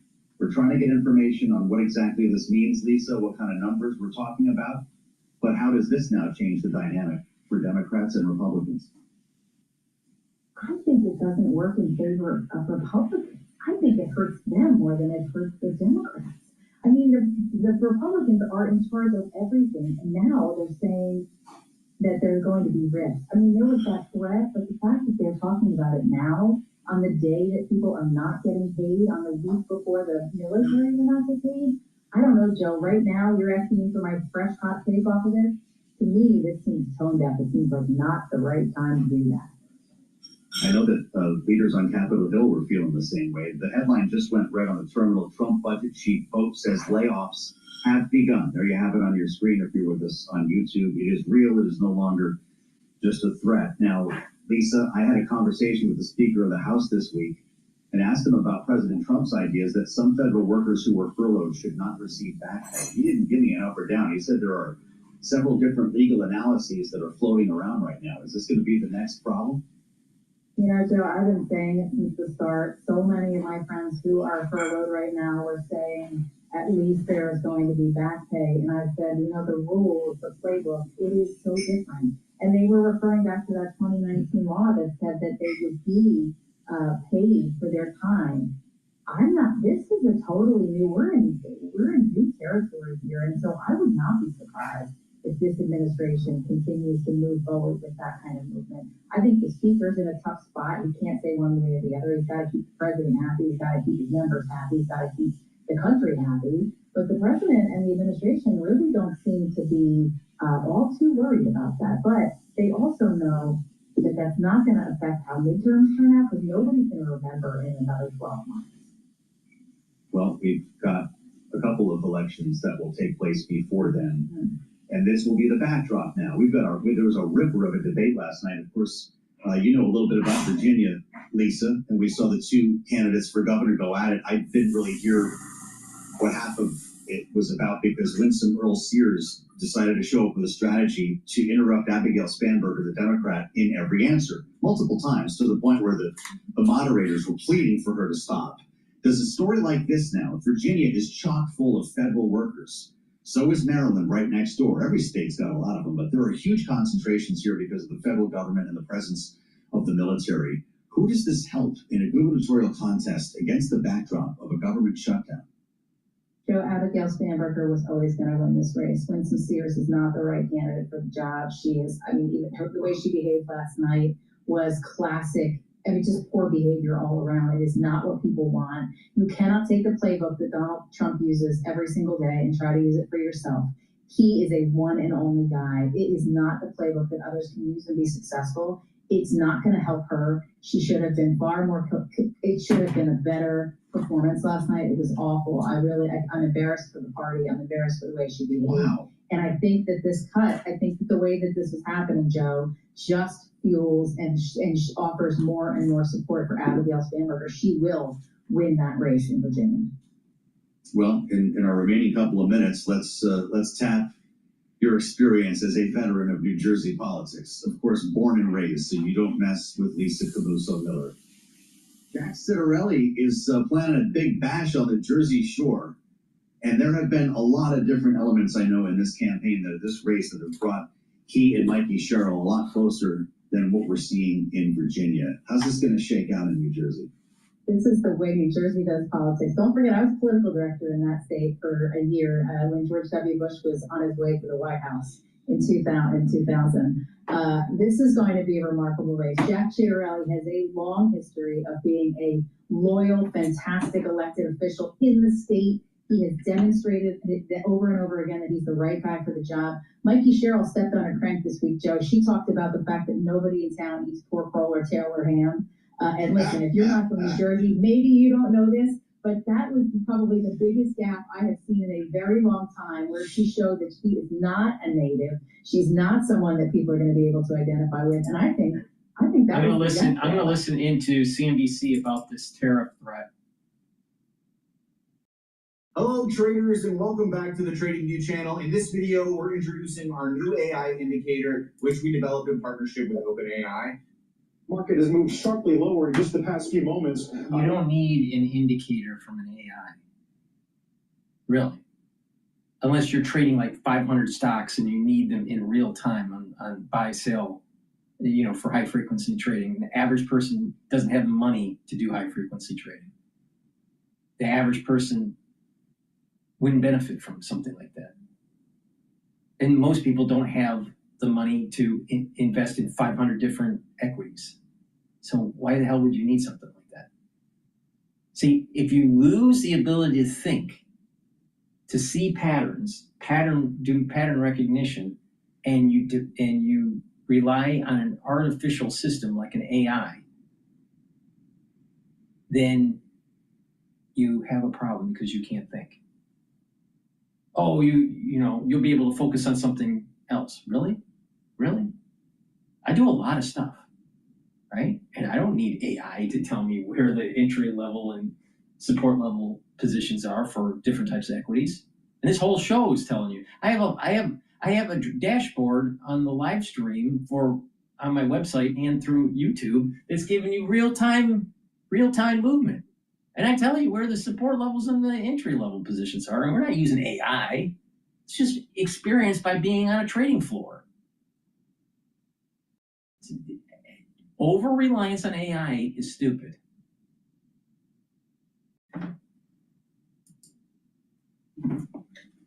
Probably because of some breaking news we're getting out of the White House and a fresh post on Truth Social. For that, we'll turn to Heyman Jackers. Heyman?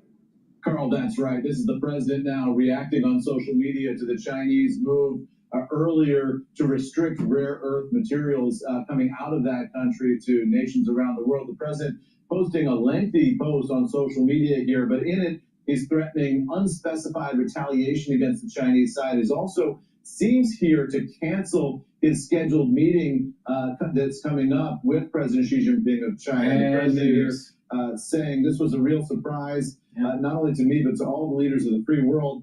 I was to meet President Xi in 2 weeks at APEC in South Korea, but now there seems no reason to do so. The president going on to say that the Chinese letters about rare earths were especially inappropriate, and that this was the day that, after 3,000 years of bedlam and fighting, there is peace in the Middle East. I wonder if the timing was coincidental. So the breaking news: massive blast in Tennessee plant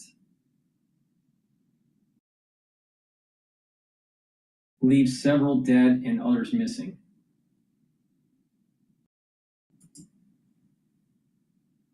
Here objecting not only to the Chinese move on rare earths, but to the fact that it appears to have stepped on the news of his apparent peace agreement with Israel-Hamas yesterday. The president also suggesting that there are a number of unspecified retaliatory measures that the United States can take here in response to China. It says for everything they have a monopoly on, the United States has two, and they're looking at ways to respond. He says, ultimately, though potentially painful, it will be a very good thing in the end for USA.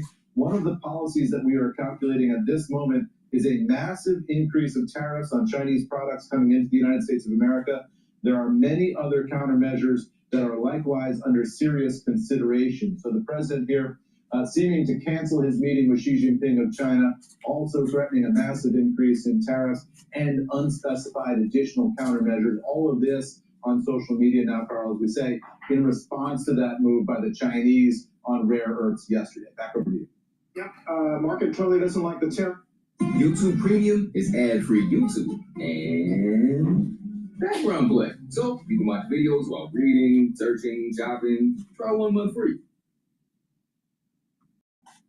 Yep.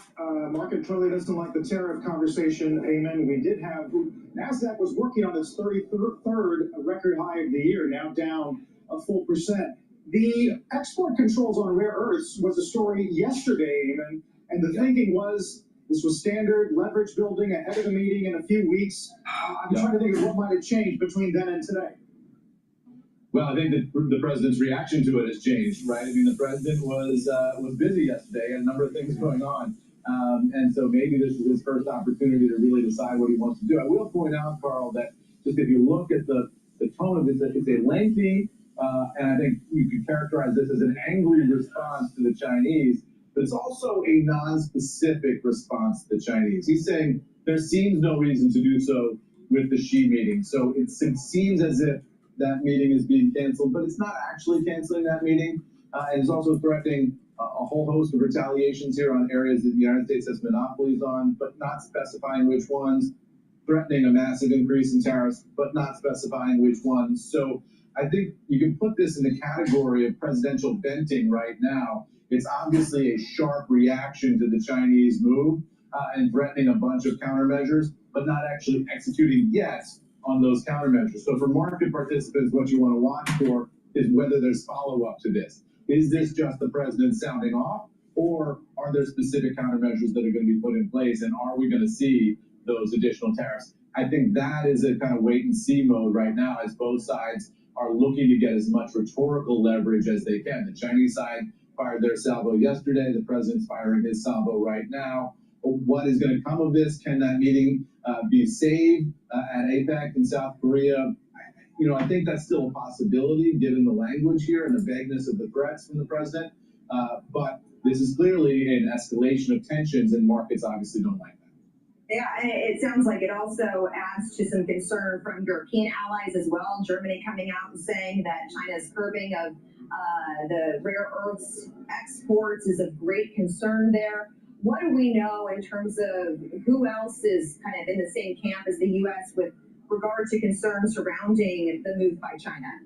Well, and look, whether that matters in terms of leverage? I mean, I think it does matter, and anybody who's importing these rare earths is going to be sensitive to Chinese moves, right? So that's basically everybody who participates in that market in the world. The United States particularly vulnerable here, and remember, the president has taken a number of steps recently to ensure that the U.S. can continue to produce rare earths, can do the mining and all the things associated with that that are necessary for that industry, because they've been made uneconomic by Chinese subsidies, uneconomic in the United States by Chinese subsidies in China. So the president has been taking action on this front, but this was the Chinese using their leverage yesterday in advance of the U.S. ability to get its own markets up and running. So the Chinese kind of taking advantage here of a vulnerable moment of transition for the United States as the United States tries to get off the Chinese market and into its own market for these things. The Chinese recognizing that they had a limited window perhaps and using that leverage while they had it. Now the question is, what does the president mean by massive tariffs? What does he mean by countermeasures? And is this meeting with Xi Jinping actually going to be canceled? I mean, the president's language here says, it seems to be unnecessary to have this meeting. Does that mean it's canceled? Does it mean it's not canceled? Are we going to see the planes fly or not? And I think that's up in the air, certainly right now. There's probably a road back to salvaging that meeting, but this is, the U.S. response right here. Right. We're looking at a chart of MP because it sort of crystallizes, Eamon, the American... Okay, we're going to go to the plant explosion in Tennessee here.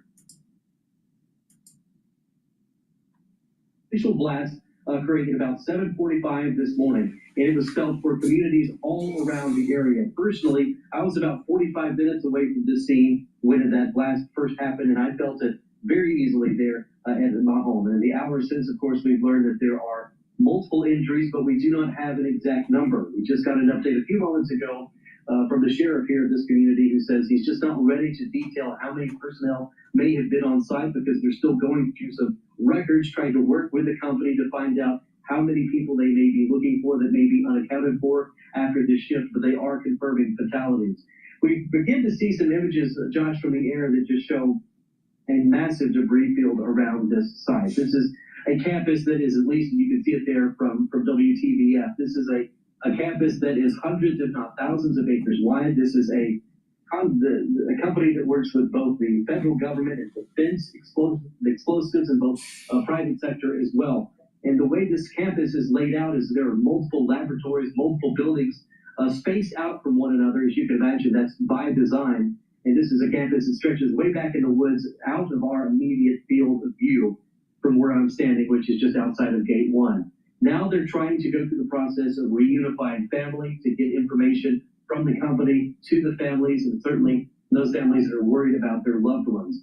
In the past 20 or 30 minutes now, we're beginning to see some of the ambulances that were staged in this area go ahead and leave. In their place, we're starting to see the Tennessee Bureau of Investigation bringing their crime scene trucks, as well as some of those mobile crime labs that have been. The ATF is on the scene as well, as you can imagine, in a site like this. But just take a look at that on your screen, and you can see a little bit of fire that was still burning at the time that this was taken, but just the debris field of that building when it exploded. And when I say this was felt for miles around, up to an hour away from this actual location is where there are reports of this. And so this is the result. This is the site where all of that happened. The sheriff says they have a methodical task ahead of them to go through and begin processing this thing. They do believe is seen as secure at this time. They don't believe that there will be any subsequent explosions as a result of what have happened here this morning, but they're taking every precaution to limit traffic in the area, certainly limiting access to the facility as this investigation continues. Josh? And Will, I was going to ask you, what do we know, and you kind of touched on this, but what do we know about this manufacturing facility in general at this point? We haven't gotten a description of exactly what the explosive material was, what chemicals they made it and working. The company just simply describes themselves as providing these explosives, providing these packages to both the defense space and also personal contracting. So you can imagine that may involve something like the construction industry, and then also for defense purposes, possibly something like a flashbang. So, but what specifically those chemicals are, or how much of that chemical was stored here, is still unclear, but it was enough to produce an extremely powerful explosion felt for miles. And my last question here before I let you go, have officials said if they do have another news conference coming up? I know that they are going to update folks later, but any official word on a time or anything like that? Josh, we understand that probably within the next 45 minutes, we could be receiving an update here from the scene, and we're going to be working to bring that information to you certainly as quick as we can. But we do expect an update and possibly begin to get some numbers as they learn the scope of about how many people they've involved. All right, Will Nunley, Live Now correspondent. Thank you as always for taking the time to join us and breaking it down. I'm sure we'll check in later as we do get more information. Okay. And I do want to take you out to this live look. All right, I'm going to go back to Bloomberg. But before we do, please go to my store, the-studio-reykjavik.com. Get the digestive enzyme complex. This will help you to digest your proteins, carbohydrates, and lipids. Reduces the stress on your pancreas and allows you to absorb your nutrients. Super important to take, especially if you're 40 years of age or older. This has bromelain in it, and it'll help to break up clots because it's fibrinolytic. And you should be taking digestive enzyme complex during the fall and the winter season because it has proteolytic enzymes that'll break up glycoproteins. Super important. That's why I told you to take the digestive enzyme complex back in the crisis of 2020. Clarity, complete multivitamin. Complete multivitamin is a supplement that you should be taking every day. It has the multivitamins for proper enzymatic activity. The multivitamins in here are cofactors for the enzymes, so they have the right conformations, so they perform better. Your cells will perform better. That's the whole point. And when your cells are performing better, your body is performing better. So this is a foundational piece of the anti-aging protocol. Take this multivitamin, it's easy to digest, and take it with a probiotic. I have two types of probiotics. I have a veggie cap version and a powdered version. By taking a probiotic, you're going to improve your gut biome, help with absorption of your nutrients, your metabolism will be better, your immune system will be better at the gut level. Your communication between your gut and your liver will improve, and your gut and your brain. You'll be able to sleep better. You'll be able to consolidate memory. Get rid of that brain fog, and you'll be well rested. Super important. And a good probiotic will help over time to improve your skin. So stack the multivitamin and the probiotics, either the veggie cap version or the powdered version. This one's the powdered version. Stack them with the multivitamin, and that's your foundation to slowing down the aging process and boosting up your immune system. All right, let's listen into Bloomberg. And productivity within the government workforce. So deja vu. I'll tell you what, Jeannie, the headlines are just crashing in here. This has been a heck of an hour. Now Axios is reporting that we have some detail on the president's travel plans. I'll remind you, he's up at Walter Reed for a doctor's appointment right now. We don't know if he's under anesthesia. We don't really know anything about what's been referred to as a semi-annual checkup. We thought that was annual until now. Donald Trump to arrive in Israel Monday morning. According to Axios, he will travel to Egypt Monday afternoon. Jeannie, there's also reporting that while he is in the region, he's going to hold a summit of sorts while he's in Egypt.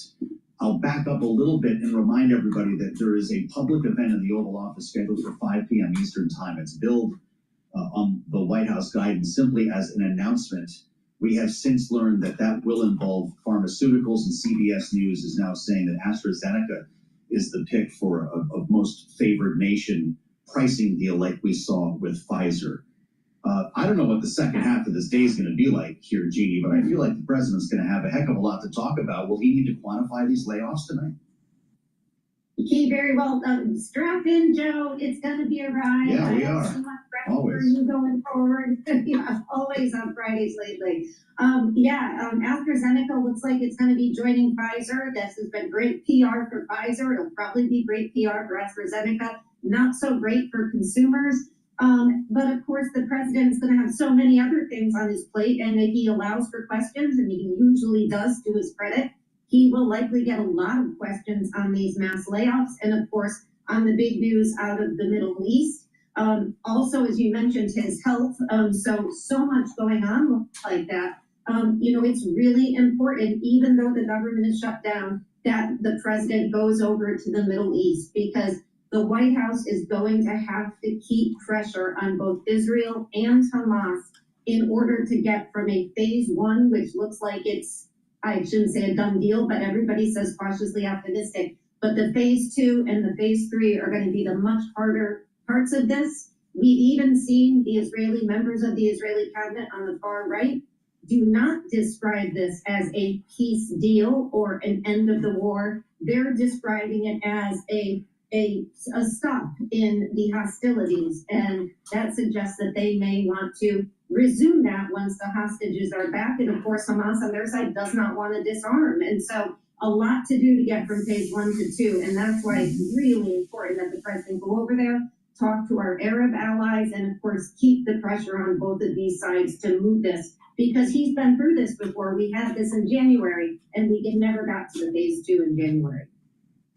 Rick, were the layoffs meant to coincide with the day that federal workers stopped getting paid? And do you think this would have been announced if he won the Nobel Peace Prize? A lot to unpack there. No, I don't think it's related to the payment. Remember, most government employees are on a direct deposit. That means they get their money 3 days earlier than this. So mostly it's a bit of a fantasy on these like dates of the payment of people's salaries. That being said, I mean, he's not happy with the decision by the Nobel Committee. And by the way, terrific selection. Maria Machado's a patriot, promoting democracy in Venezuela, very dangerous business. She lives in hiding. Somebody you would expect. But at the end of the day, I think he probably earned it.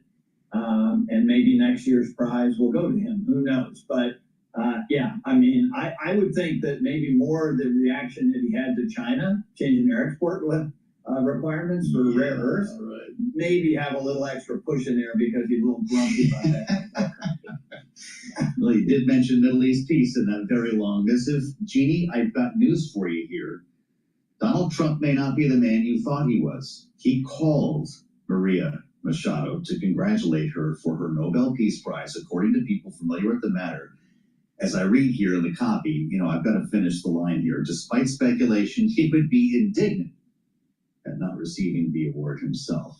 What does that tell you about the president? I think it tells me a little less about the president than about Machado. I know Rick was singing her praises. There's a lot of people who are not singing her praises. She is described as a right wing, somebody who has sided with people like the leader in Argentina, who is a close ally of Donald Trump. This is a big win for somebody like Marco Rubio. And of course, she has been on the side of the United States in its battle so far, and I'm not saying war battle, but battle on the open seas against Venezuela. So I'm not surprised. I thought, and I think I've heard many people describe this as the Nobel Peace Prize trying to have it both ways. They couldn't have possibly voted for Trump. This deal wasn't signed until after voting, but they did go with somebody that clearly his administration support. There you have it. From Jeannie Shanzano and Rick Davis, our Bloomberg Politics contributors will be back in our second hour with a lot more on a breaking news day. If you're just joining us, by the way, Bloomberg matching that news that AstraZeneca is expected to have the deal announced at the White House, a drug please go to my store, the-studio-reykjavik.com, and get the Myotrol. Myotrol will help you to build muscle. It helps with the gene expression to build that muscle. Do resistance training, has polyphenols, flavonoids, and lignans to help with that gene expression to build muscle. Super important to take, especially if you're 40 years of age or older. Resveratrol will help to boost up your energy levels, help with the health of your mitochondria. Your ATP will go up. This will also soak up free radicals and help with youthful gene expression. Stacking it together is very beneficial. Vitamin D3 helps to absorb calcium. Vitamin D3 also helps cells to go into apoptosis if they're infected. And vitamin D3 helps to reduce the severity of what's going on in the fall and the winter. Vitamin D3 helps with bone density if you're doing resistance training, and also helps with your cardiovascular health. Nattokinase breaks up clots because it's fibrinolytic, and it helps to lower LDL levels and increase your HDL levels. Nattokinase is super important for cardiovascular health, and it's going to be important for the fall and the winter because there are going to be more people that are exposed to the S1 subunit, and you're going to have problems with clotting. Be careful. Get nattokinase. All right, let's listen into Letitia James.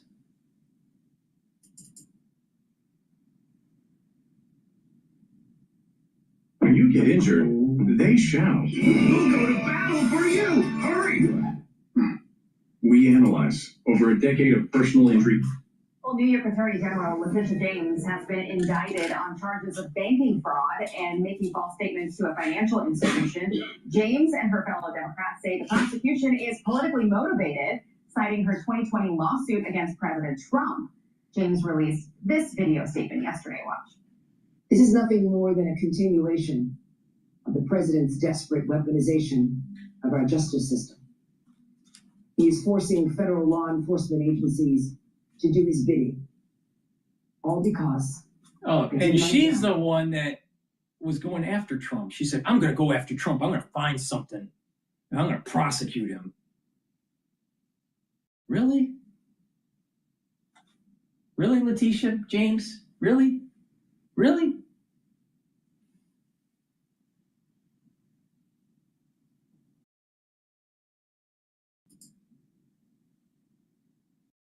As the New York State Attorney General, I should say Loretta James. These charges are baseless, and the president's own public statements make clear that his only goal is political retribution at any cost.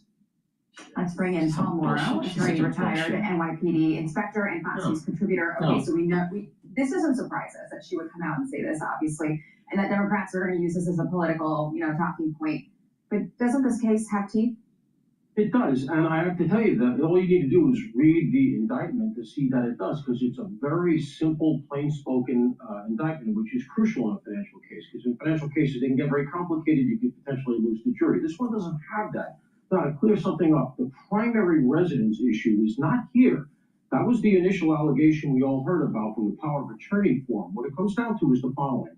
She signed the operative paperwork to get the loan, saying that the house in Virginia is going to be a second house, not an investment property, a second house for her to go to herself. She's not allowed to have somebody there renting it. Okay, that's how she gets the loan. She then takes her paperwork for her taxes and puts on her tax forms that it is an investment property, and in fact has write-offs relative to the investment property. So internally, so it's tax fraud. By her own paperwork, by getting a lower rate for a non-investment property, she saved about $19,000 to this point. That is the crux of the allegation. That's tax fraud. Okay, and so here's a senator from Michigan, Alyssa Slotkin. This is what she told CNN on Thursday. This is part of a bigger trend of the President of the United States using the Department of Justice, using the legal system to go after political adversaries, using the arms of our democracy to go after political adversaries. It's just a broken way to do politics. I wonder what you think about that, because Nobody said that at the beginning when Letitia James went after Trump for the same thing. Yeah, pretty rich when you consider the fact that that was her promise in coming into office as the Attorney General, that she was going to be using her office to go after Donald Trump, which is really not her remit as supposedly the top law enforcement officer in New York. And let's recognize something else. She also got through, it had to be for her sake, through Albany, a $10 million fund for anybody who has federal government coming after them for what they've done on the job and off the job, anybody that's been targeted. So she's saying she hasn't accessed that fund yet. $10 million. She's got a high-priced lawyer, Abby Lowell's. I have a feeling the citizens of New York are going to be paying for Abby Lowell's swimming pool. So that $10 million is sitting there waiting for her to access it. The legislature put it through. The governor, Kathy Hochul, signed off on it. But here's the thing. The stakes for her are very high here. Yeah. They're not going to plead this out. And if she gets convicted on a felony, which this is, she loses her law license and she has to step down. Essentially, she's going to be unemployable in public life in New York. When I go down to Jersey really quickly here, we've got this crazy governor's race. It's getting very, very heated, and there was a big debate last night. Jack Ciarelli says he's going to sue his opponent, Mikey Sherrill, over this comment. Let's listen. But New Jersey doesn't know as much about his business, how he made his millions, by working with some of the worst offenders and saying that opioids were safe, putting out propaganda. Tens of thousands of New Jerseyans died. And as if that wasn't enough, then he was paid to develop an app so that people who are addicted could more easily get access to opioids. And so as he made millions, as these opioid companies made billions, tens of thousands of New Jerseyans died. Okay, so that debate happened Wednesday night. I mean, there's always personal attacks. There's always things that people say that are vastly incorrect about their opponent. What makes this different? So to tease this out, essentially what happens is the following. He has a publishing company. They publish medical stuff. A University of Tennessee study gets published through his publishing company. They control, that is the University of Tennessee, controlled all the editorial content. This is going to come down to one of these things. So what does the language exactly say? What did she exactly say, etc.? The crux of it is the pharmaceutical companies underwrote, paid for some of the study, some of the publication, which is apparently very common in this field. Here's the issue. So in my estimation, that is very close to the line. If nothing else, it's really icky, all right? Because, she's essentially saying you're a murderer. The thing is this, he's a public figure. And a defamation case against it is very tough to win. The bar is higher. It has to be actual malice or really, really reckless. And then even the standard of proof is higher. So it's a tough case. But we all know it's not about winning the case. It's going to be about the politics of him pushing back on her and saying, you've defamed me, you're out of line, I'll see you in court, and, making his bones down. We're going to see more of it because if she puts it out there, it's in a debate, he says he's going to sue. It's like getting a correction in the New York Times. Exactly. It's like one sentence, it doesn't matter. But this race is now pretty much tied. So you're going to see more from her because she's going to get over it. And I think that's really what's going on here. She's starting to feel it back against the wall. I'm Steve Ducey. I'm Brighteon Channel. And I'm Ainsley Earhart. And click here to subscribe to the Fox News YouTube page to catch our hottest interviews and most compelling analysis.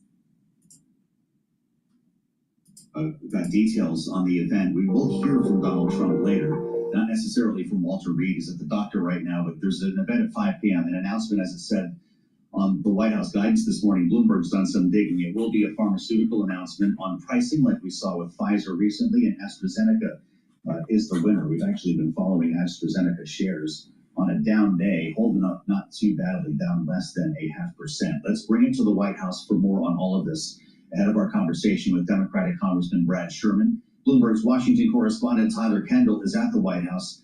Tyler, what's turned into a very busy day. Let's start with the layoffs. Bloomberg reporting thousands. Do we have any idea what that number will look like and what agencies will feel the impact? Well, Joe, that's going to be one of the biggest questions moving forward. We did get this confirmation in this post on X, as you mentioned, from the OMB director, Russ Vought, saying that the reductions in force had begun. That is the technical term that the OMB had asked agencies to make plans for during this memo that we saw circulated in recent weeks. And that memo had asked these agencies to identify those workers whose activities are not paid for via mandatory funds or newly allocated funds from the One Big Beautiful Bill. They had also directed agencies to identify those programs that priorities might not align with President Trump. So we're going to be looking for details like that on which of these federal workers could ultimately be impacted. There is reporting that it is going to be widespread but might not hit every government agency here in Washington. It's good context to keep in mind that this is going to be a nationwide issue. Only about 20% of the federal workforce is here in the nation's capital. An estimated 750,000 federal workers are expected to be furloughed. We're going to have to see how many of those turn into permanent firings. Joe and Michelle, I'll leave you with one other statistic from our analysts at Bloomberg Economics that say that if this shutdown goes into a third week, which it does look like it's headed to, considering that they are adjourned until Tuesday, the unemployment rate could tick up to 4.7% as furloughed workers are counted as temporarily unemployed. That can now all be impacted because of this announcement from Russ Vought. So Tyler, as Joe mentioned, we're marking day 10 now. We've been talking for the duration of this shutdown about how unique it is that both sides feel they have the upper hand. Is something like this move today going to break the logjam for better or worse? Well, at this point, that's really what we're waiting to see. It is ramping up that pressure. There's a few, of course, other deadlines that are ramping up the pressure here, too. Today marks the first missed federal paycheck for many federal workers since the Senate is going to be out until Tuesday. That is one day before October 15th, when members of the military might miss their paycheck. Also, big questions here about whether or not back pay will be given, and it's all adding to this picture, this mounting pressure, and we really haven't seen either side let up. In fact, they're really digging in, Republicans and this White House, saying that they are not going to negotiate until the government reopens. We heard from House Speaker Mike Johnson as well as Senate Majority Leader John Thune really reiterating that message as well. All right, Tyler, let's turn to the post on China, which would have been a top story on any other day, but they're colliding, so we have to take them one at a time. He says some very strange things are happening in China, and it would take me the rest of the hour to read it. It's more than 500 words long. In summary, the president is threatening massive layoffs, as he puts it, suggesting that China is holding back on rare earths, letters that went out to many countries that give China a monopoly, and he's now questioning whether he will even meet with President Xi a couple of weeks from now. Is that meeting off? Well, that is also going to be a big question. It's certainly in doubt, President Trump saying that he now has no reason to meet with the Chinese president, Xi Jinping. They were supposed to meet on the sidelines of the APEC summit in a couple of weeks in South Korea. We'll see how this ultimately evolves. The context here is that Beijing had taken steps in recent days to unveil new export curbs when it comes to critical and rare earth minerals, adding both elements as well as technology to its control list. And President Trump is responding with this. But we know that this White House had a lot of priorities that they wanted to come out of that potential summit meeting, including making progress on a trade deal. October is only that set meeting was only a couple weeks away from November 10th. That is when the trade truce is set to expire. That is currently keeping those tariff rates lower, a 30% tariff right now on Beijing. So we're going to have to watch to see how the pressure sort of develops here, what those potential massive tariffs are going to look like. And then also quickly for your radar, of course, we're watching soybeans and what economic aid for farmers is going to look like. It's something that the administration right now is weighing, potentially is delayed because of the ongoing government shutdown. This all is, of course, connected here, but China hasn't been importing soybean imports, and that perhaps could be adding some pressure ahead of this meeting if this meeting does happen. All right, boy, we've got a lot of questions to answer here still. Tyler, thank you so much for walking us through all this. And we haven't even talked about the controversy over the Super Bowl halftime show. It's a pleasure to go to California to speak with Brad Sherman, and I'm sure that the congressman has some thoughts about the layoffs that have just been announced. The Democrat representing California's 32nd District, Congressman Brad Sherman, welcome back to Bloomberg TV and radio. Russ Vought says the rifts have begun. Bloomberg News is reporting that they are in the thousands. Are you hearing anything more specific, and what will this do to negotiations if they ever happen, or the standoff in this government shutdown? Look, there's no reason to do rifts now. They could have done them 2 months ago. They could do them 2 months from now. They're doing them as an act of vandalism against the federal government, as if that will take revenge on the Democratic Party for not completely ceding all power. I mean, if it was up to Trump, there wouldn't be a Congress. So few dictators want a parliament messing up their lives, except North Korea style, to gather and cheer. And in fact, that's what Speaker Johnson has agreed to. He has sent Congress home. Not only are we not opening up the government, we're not doing any of the other business we're supposed to be doing, much of it that we're very, very far behind in doing. Congressman, I want to ask you, given your years in Congress, decades watching these sorts of spats go on, where do you put this into context? It certainly feels like this is an escalated tensions on the Hill right now. I'm reminded of your late colleague, Senator John McCain, joking that, if we try real hard, we'll get into the single digits on congressional approval in rough times then, 2 decades ago. Where does this fall? Are we at a new low in decorum on the Hill? We're as low as we've been since the 1860s, and I wasn't around then. You can compare this to other shutdowns, but the level of division in the country and Donald Trump's personality and personal approach is throwing kerosene on the fire. Well, we saw what happened with Mike Lawler getting into a shouting match with the Democratic leader. We saw Democratic senators standing in front of the Speaker's office making noise about Jeffrey Epstein. I don't know if you guys are going to start caning each other like we used to in the old days, but Congressman, to Michelle's point, you've been up on the Hill for a minute. How do you get around this? Or should we assume that when the cameras turn off, you're having a beer with your Republican colleagues? We're not out drinking. We get along reasonably well, perhaps as well as you get along with the people where you work. But we are responding to our constituents who are divided. And so many Republicans are not only loyal to their constituents, they're loyal to the president, whatever he says, and not only technically but emotionally. That's what they feel, and it's divided. Does that mean that if I'm walking into the floor of the House, the Republican sticking out his leg to trip me as I fall on my face? No, that's not happening. Well, Congressman, you mentioned Trump's approach is pouring kerosene on the fire. I want to ask you about something else today that's kind of in your lane, in the foreign affairs lane, his Truth Social message on China.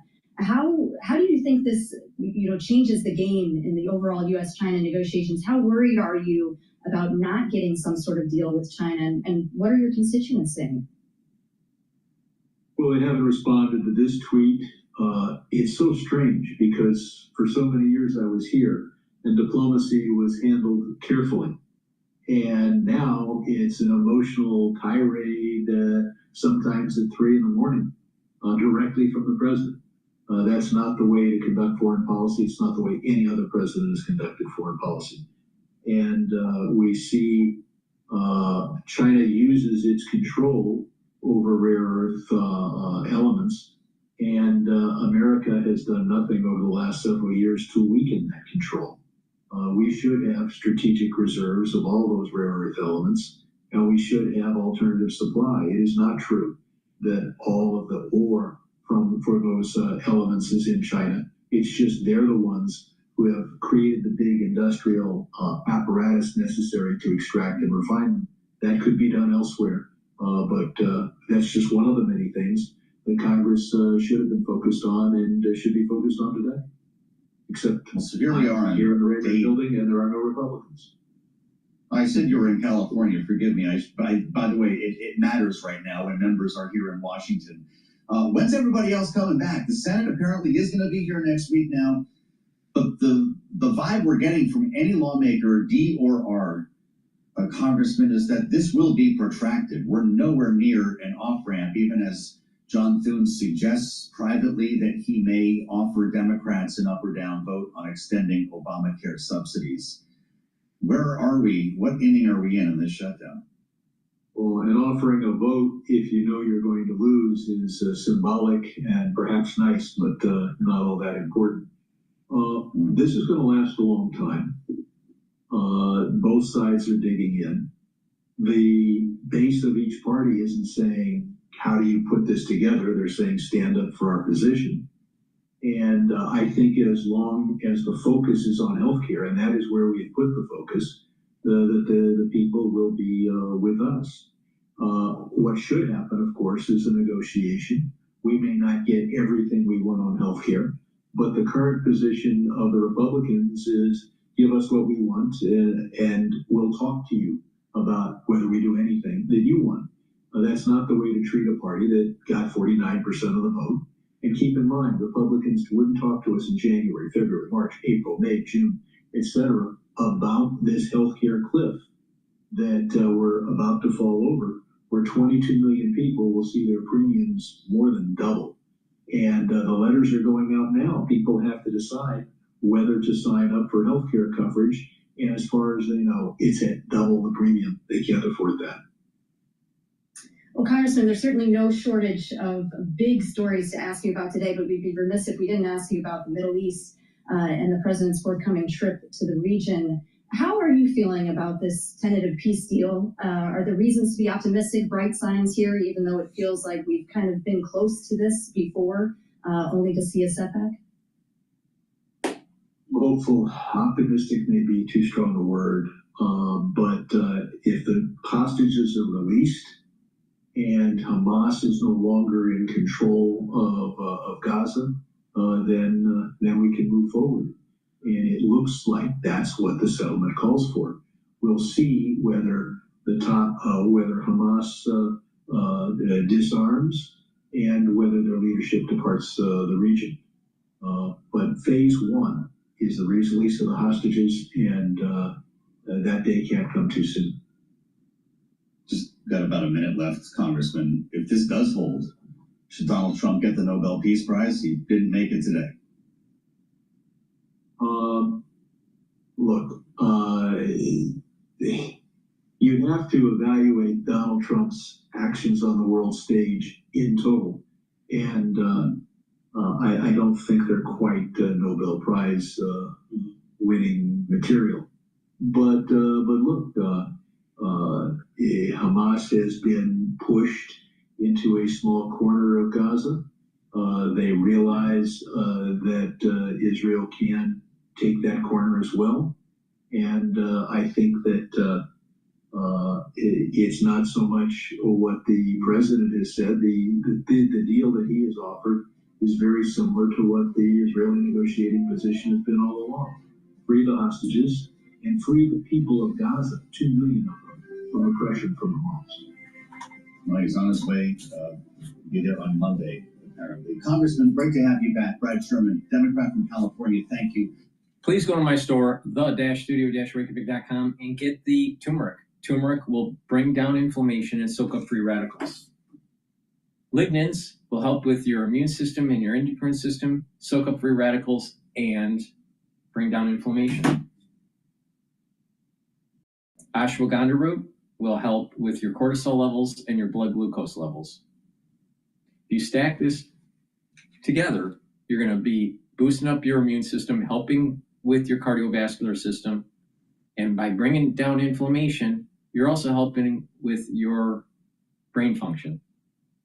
In addition, for the fall and the winter season, you want to bring down that severity, boost up that immune system.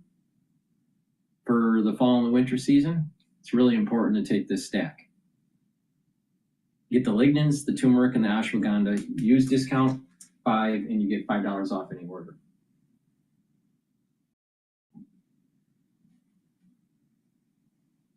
All right, let's take a look at.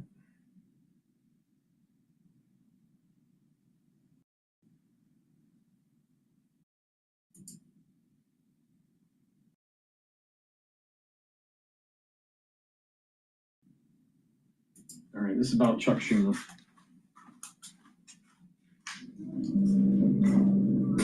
What happened to you?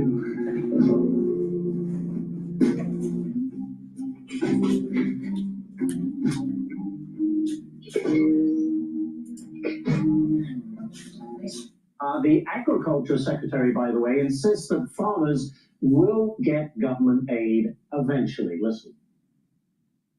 President has been unequivocal in his support of the farmers. First talked about that to get us from the Biden years to the new Trump era. That's what we're working on every day. We've got to get the government reopened so that we can move forward on that. And once we do, we'll be able to move out a significant program to help our farmers. Long term, we have to change this hamster wheel of government. We've got to ensure that the farmers have the market to sell, and it's a national security issue and onshoring along with foods. All right, joining me now is Congressman Buddy Carter, Republican from Georgia. Congressman, great to see you this morning. It's harvest time for farmers. Do they really have time to wait for help? No, they don't. They need it now, and that's why this shutdown that was instigated by Chuck Schumer, John Ossoff, and the Democrats is hurting them so much. I was at the Georgia State Fair earlier this week and talked to some of the farmers, and yes, loan offices are closed. They can't get the reports from the USDA that they need because no one's there. I went to the USDA booth and no one was there. And farmers are hurting, and the American farmer feeds the world, and they cannot afford to wait. Right now, they've got $531 million worth of relief for Hurricane Helene, one of the worst hurricanes to ever hit our state. And they are hurting. They need that relief. That's why I sent a letter to both of our senators encouraging them to open up the government again so that we can get that relief to them. Let me change subjects a little bit here, Congressman. We are sending about, we understand, 200 troops to Israel to help support and monitor the ceasefire deal in Gaza. Is this something you support? Absolutely. Listen, Donald Trump is the president of peace, and no one could have gotten us to this point that he has gotten us to. Joe Biden and his administration didn't even try to achieve peace in the Middle East. And Donald Trump has done that, and I applaud him for that. That's why he deserves the Nobel Peace Prize, and that's why I'm introducing a resolution for a sense of Congress today that will honor him with the Nobel Peace Prize. And if need be, we'll call for a discharge petition on that. I hope we can work with the Speaker, though, and get it on the floor for a vote. Do you think Democrats will ever acknowledge his role in this peace process? No, I don't think so. And let's face it, right now what we're witnessing with Chuck Schumer is just trying to be more anti-Trump than AOC because he's afraid he's going to get primaried by her. They have such a Trump derangement syndrome over there that I doubt anything that it is going to help President Trump or honor President Trump is going to be supported by the Democrats. Well, quickly, I got 30 seconds getting back to the shutdown, Congressman. When do we get this solved? We heard from Chad Bogren there. He says it's probably going to go on till the end of next week. I mean, what are your thoughts? Well, I suspect he's right. It doesn't look good now. And shame on Chuck Schumer, shame on John Ossoff and the Democrats for putting government workers, paying our troops, and getting aid to our farmers ahead of giving illegal immigrants health care. I mean, that's what this is about, and they should be ashamed of that. Well, we'll have to leave it right there. Congressman Buddy Carter, thank you so much, sir. Appreciate your time on this Friday. Thank you. Wall Street doesn't like any of it. We just wonder if this is another taco trade opportunity or maybe the beginning of something bigger. I wanted to go a bit deeper with the help of Eric Weiner, Bloomberg Senior Equities Editor, live at World Headquarters in New York. Eric, how you watching this? We know, of course, this was a market that was pretty toppy before these headlines broke. That's exactly it. There's a lot of selling right now in the big tech stocks that really were powering the thing higher. And really, it's about taking this moment where President Trump talked about tariffs, increasing massive tariffs on Chinese goods, and that's really a sensitive point for the market. And it's an opportunity. It's unclear right now if this is an opportunity to take some money off the table and really, sort of process where things are, or if this is an outright kind of the beginning of an outright panic. And really what you need to do is sort of take a look at what happens at the end of this session and what happens at over the next couple of days as things sort of play out, because we haven't seen a 1% pullback in the S&P 500 since August 1st, and we haven't seen a 2% drop in the S&P 500 since April during the last tariff freak out. So really it's about kind of where this goes from here, and if this is a moment in time or if this is really something that's going to last. Eric, we saw soybeans also take a hit this morning in the wake of President Trump's post. Are you looking at any other sectoral equities that might take a hit for the rest of the day or in the days to come? Well, it's really, when you look at the tariff stocks, I mean, everything is selling off. Right now, the S&P 500, there were 400 stocks that were down. So you only have 100 stocks that are up. The risk is all over the place. You know, it's small caps and technology. Anything that grows really is sort of, right now, is pulling back. And you have oil falling, you have gold rising, you know, so it's all these sort of haven situations where people, what they call a flight to safety, where people are looking at safer assets. And that could last. However, things had gotten very toppy. Things had really gotten to the point where you would question whether there was any more to come from this. So this could be an opportunity to pull back. And that's really where traders are right now, is sort of in a holding pattern where, okay, let's lighten up the load a little bit, but let's see where things stand, because, you know, you said the word taco. The question is where this goes from here, and if the tariffs really play out, because nobody really knows exactly what he meant by massive increases. Where is it exactly? What exactly is going to be hit? And that's really the questions that'll be answered over the next couple of days. Really great to have you, Eric. Thanks for your read on this. Eric Weiner at World Headquarters in New York, Bloomberg Senior Equities Reporter with us here on Balance of Power. Alongside Michelle Gianrisco, I'm Joe Matthew. It's time to assemble a panel and get their take on this. Bloomberg Politics contributors G.D. Shanzano and Rick Davis are with us. Rick is our Republican strategist and partner at Stoneport Capital. G.D. is our Democratic analyst and democracy visiting fellow at Harvard Kennedy School's Ash Center. Boy, how should we be looking at this, G? You read the long post on China, and there's not really a lot in there. He talks about massive tariffs, but does not quantify them, to Eric's point. He suggests that there's no reason to have the meeting with President Xi, but he doesn't cancel it. Isn't this the kind of move we've seen before, with big bluster before a big sit-down? It absolutely is. And to your interview with Representative Sherman, you know, it's not the way we normally make important policy decisions, this sort of venting, which is what this seems to be, and riles the markets, understandably, in this way, without any sort of sense as to where the United States is going to head policy-wise. And part of this is that we heard U.S. lawmakers earlier this week talking about banning chip-making equipment to China. We are seeing China post these regulations that very much mimic what the United States has done in the area of semiconductors. This is not a big surprise on China's part.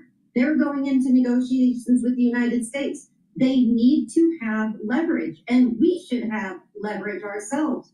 But for the president to sort of respond in this way doesn't seem like he is using the type of strategic leverage approach that we're seeing out of Beijing. And that is going to leave the U.S. weaker as we move, if we move into these negotiations. So, you know, I don't think it makes much sense, and it's certainly not the way to do business with an equally powerful partner like China. Well, Rick, to Jeannie's point, we've been in this sort of tit for tat for a while, including with the tech and the export controls issues that have come about between the U.S. and China. I'm wondering why today? I mean, even just yesterday, the president was saying, you know, there are things that the president of China would like to discuss with me. There are things that I would like to discuss with him. It seemed like we were on the right track to have that talk at the end of the month. Why has this blown up overnight?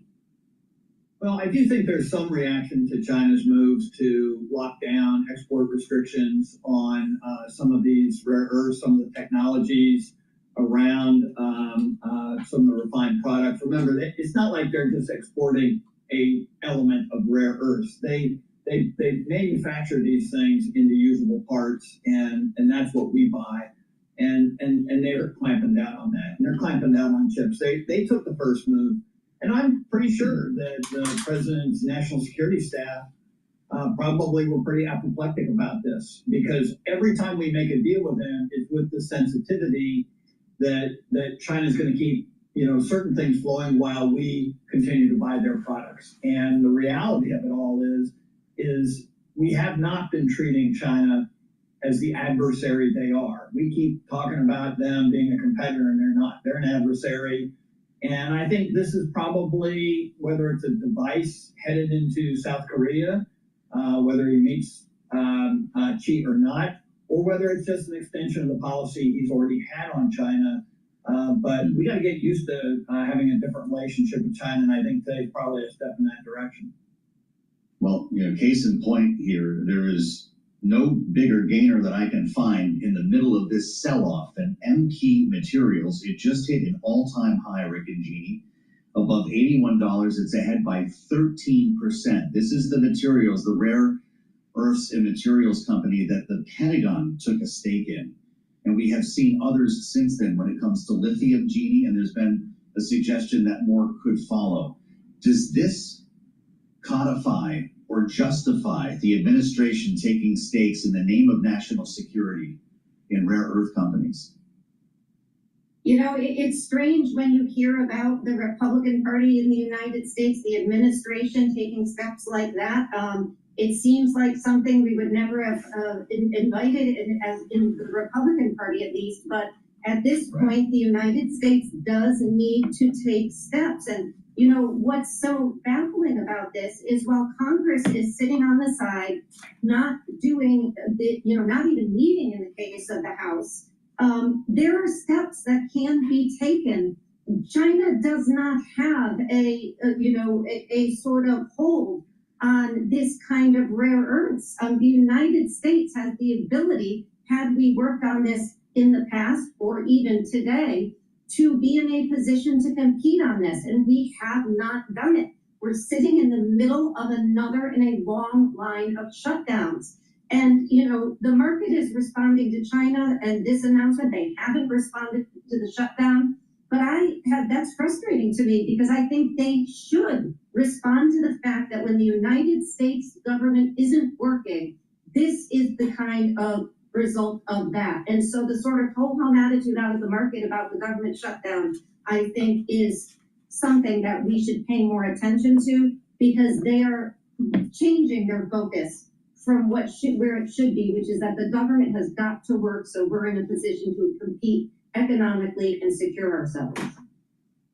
Well, Jenny, if I could follow on that, we've been waiting for a long time for the China hawks in Washington, who are usually so vocal, to come out and sort of challenge the president on what was seen as sort of a soft policy for a while, extending the trade truce and talking on a range of negotiations, TikTok being one that was taking a softer line than previous administration had.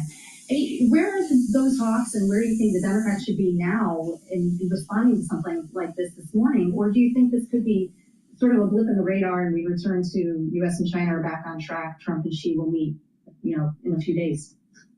I do hope that they meet. We used to say not just a few months ago that there was one thing that everybody in Washington agreed on, Democrat or Republican, and that was confronting China, competing with China. I hope that is still the case. I think it's noteworthy that these new curbs on China's behalf are not supposed to go into place until November 8th.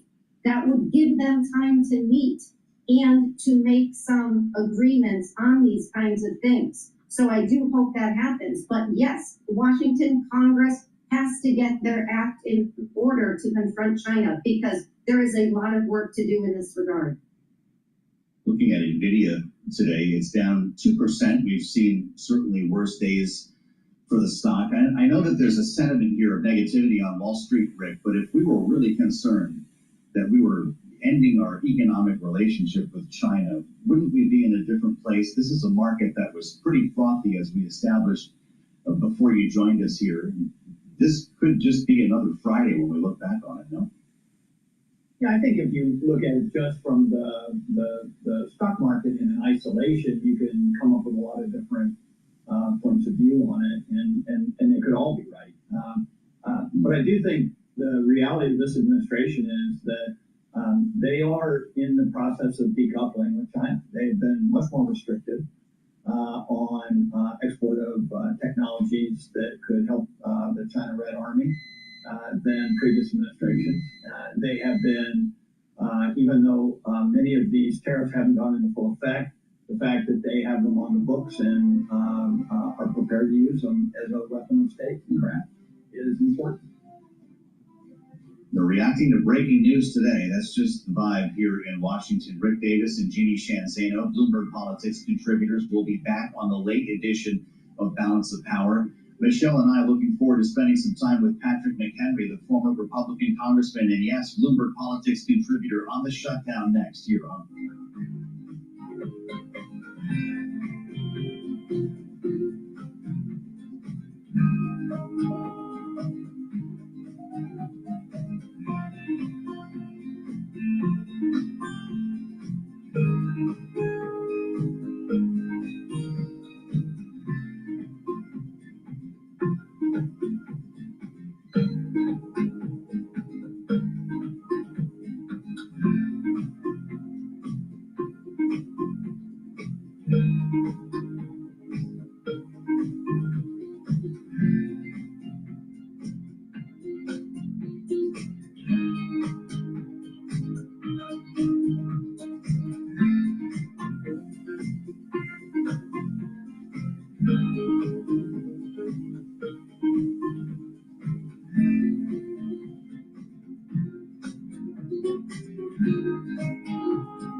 But if you look at the Bloomberg screen, and let's say for the public, for the Balance of Power public, they don't know dollar yen from Daki Staki.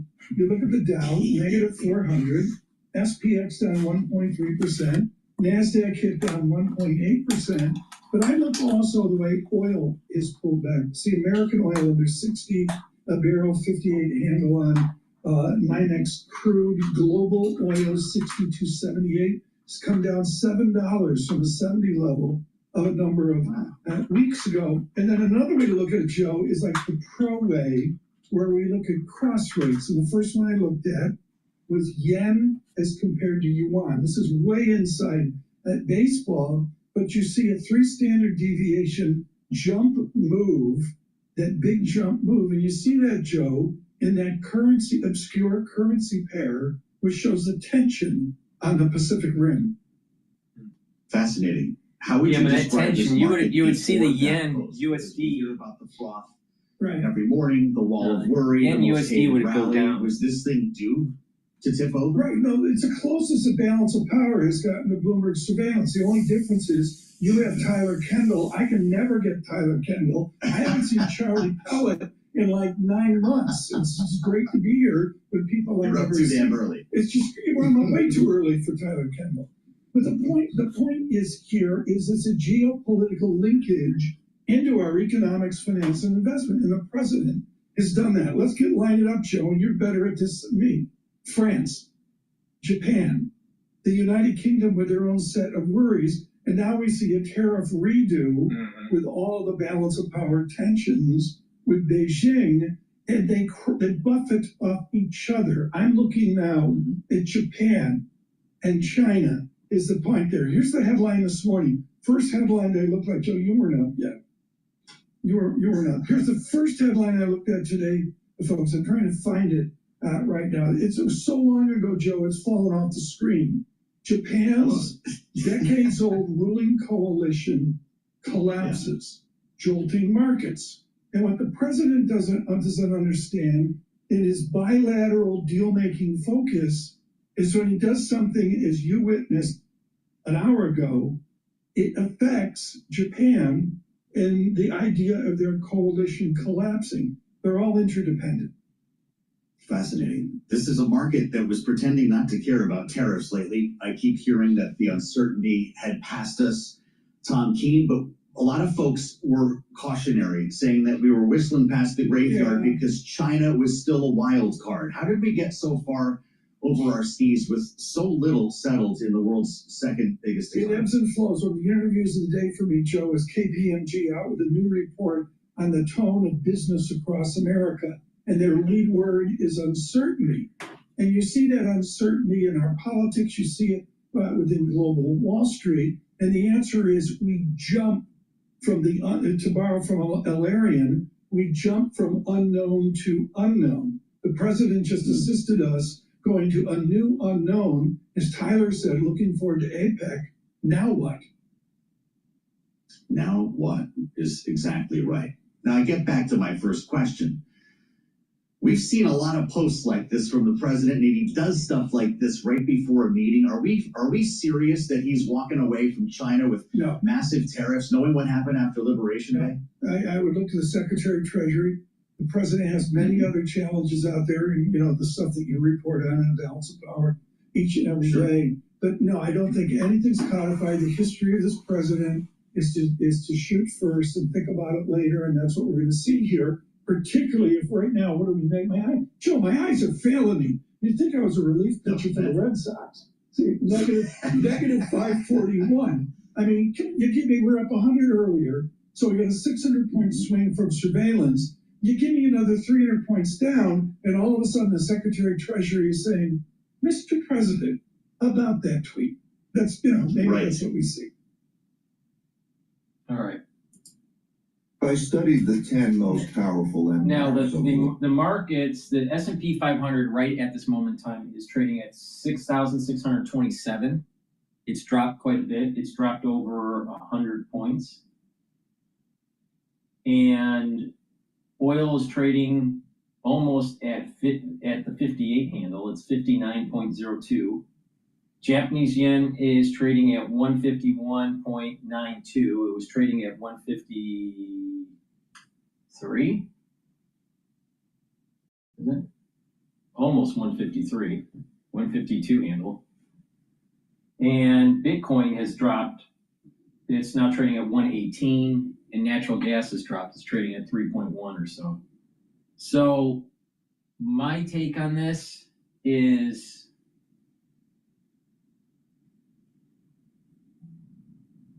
I think this will mean revert relatively quickly next week. I don't think that this is going to be a continued downturn, but consumer sentiment came out today. So let's listen into CNBC and couple it with the tariff news with China. First, let's get some breaking consumer data. It's just crossing, and Rick Santelli has it for us. Rick? Yes, Dave, we still get some numbers that aren't going through the government. Here's University of Michigan sentiment and the inflation gauges. October preliminary view, 55.0 on headline, a bit better than expectations, very close sequentially to the 55.1 in the rearview mirror for our September final read. And that compares, well, at 55.0, you'd have to go back to May of this year to find a lower number. Current conditions, pretty juicy here. 61.0, better than expected, sequentially higher than 60.4. We look at expectations, 51.2, a little bit of a disappointment in both directions, less than expected, less than 51.7 in the rearview mirror. You have to go to May of this year to find a lower number. Now, the inflation numbers, 4.6 on 1 year, that's 1/10 less than we're expecting and less than the 4.7 in the rearview mirror. 4.6 will be the lowest read going back to February when we were at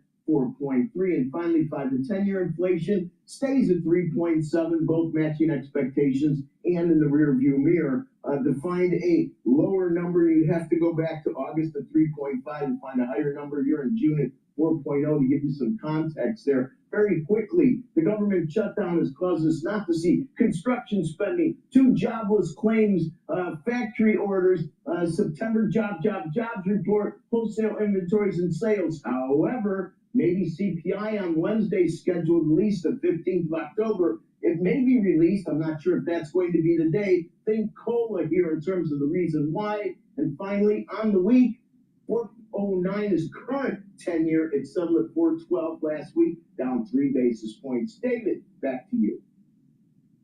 So the consumer sentiment is We still. got married 2 months ago now. The consumer sentiment is relatively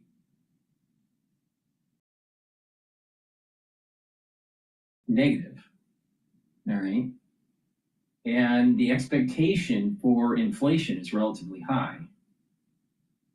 But the UNISH information, that usually is political. There's a political bent to it. So usually you have to take it with a grain of salt and do an adjustment on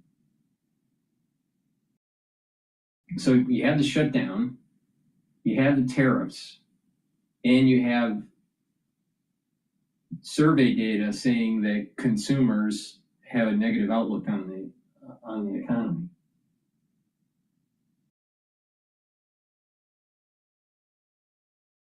I still have a 6,800 target for the S&P 500, but the probability of it getting to 7,000 by year end, I think, is starting to diminish. I want to, if I give it probabilities, I would say that it's probably only 30% chance that we'll see a 7,000 S&P 500 by mid-year. But I was mentioning earlier today, before all this news came out, early in the broadcast, I was mentioning the heterosydastic aspects to VIX, and that we were trading at that time at 16. Now we're trading at 20.85, so almost 21, and that there was going to be a spike that's going to happen. The question is this the spike? Because it should be, this spike in VIX should be taking place in October, early November. So, and I mentioned this on my episode 64, Yard Wars. So if you want to listen to that lecture that I did, then please do. So there's a chance to Monday, depending on what's going on in the international community over the weekend, and on Monday's trading, we may see a VIX that's trading above 20 Monday, Tuesday, maybe as high as 24, 25. If that takes place, then I think it's going to come back down pretty quick, and that was the spike. If it goes down really quick on Monday, this is not the spike. There's probably one shortly after this. There'll be another spike that gets larger and goes past 25, and then that will be the spike. I don't think this is the spike yet. Now for support level 6,500 for the S&P 500 and resistance level 6,800.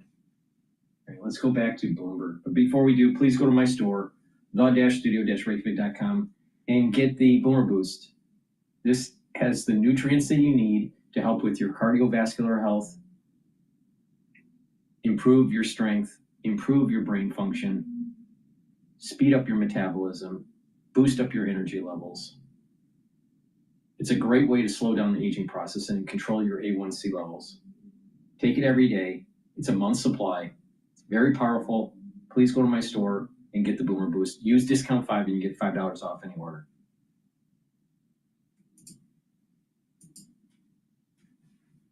And number 3, you have the filibuster in the Senate, which means the Democratic minority controls whether or not the government is open. We have a shutdown right now because Schumer has the votes to withhold, to filibuster, and to stop the bill being taken up that passed the House to keep the government open. I don't think the Democrats would come to the table unless there's back pay. So there's a waterfall of things that are true here. I think if you're a federal employee, So this is a distraction. It is a distraction. Now, the pain of the rifts, that's real, and there's a massive amount of not legal uncertainty, but definitive certainty on the power of OMB to take these actions in a governmental shutdown. Yeah. That should be concerning to Democratic leaders on the Hill. So, Mr. Chairman, you correctly predicted this would be a mess a while ago, so I'm going to ramp up the pressure on your predictive capabilities. But next week, when we're looking the days ahead, we've got the military paycheck issue as well. Is this going to be resolved next week, or is this something that waits until after the shutdown, whenever that is? I'll take the over. I'll take the over. And every offer that everybody's presented me with a date, I've taken the over. I think the backstop of this is Thanksgiving. I think we're going to have a lot more pain before this thing gets resolved and people come to their senses. The fact is that you've already seen Schumer lose 3 Democratic senators. It hasn't spread beyond that. But as the pain ramps up, I think Democratic politicians in the Senate will come to the negotiating table. I think we'll have a reopening. And then we'll have a debate about health care and extending some of these subsidies. And then we'll have the longer term funding for the federal government. But it's going to be choppy waters. This piece of paper is going to be junk soon, though, right? November 21st, who cares? If they pass it in a couple of weeks, the government's just going to shut down again. And there are many who do think that once this is resolved, we will hit another shutdown at the end of the year. We just keep kicking CRs through the spring, or what's the best case scenario? Don't say regular order. Well, this is regular order. Continue resolution This is regular is a order. normative thing in the House. 2 years ago, this was the finite cause of the ouster of Speaker McCarthy that we passed a clean continued resolution. So this is a normative act in Washington. Unfortunately, these every couple of administrations, a normative act is also a government shutdown. It doesn't win you the policy, the underlying policy. Yeah. It does elevate your party in a political fight, and this is not about the policy, it's actually about politics. Schumer is getting hammered on late night TV like never before.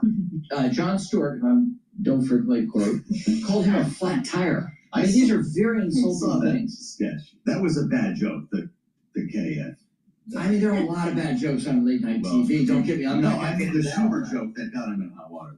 But Schumer's in this fight because he looked feckless and weak in March. And is now trying to look like he's giving a valiant fight to his Democratic base. Hakeem Jeffries is doing the same thing. So those fights, that physical confrontation you almost saw on Capitol Hill, is trying to elevate Schumer and Hakeem Jeffries, Hakeem Jeffries to the speakership, Schumer to the majority. They need to show a fight against President Trump, and they have very little power to do it outside of a shutdown. If the Democratic member had done that, we'd be talking about censure.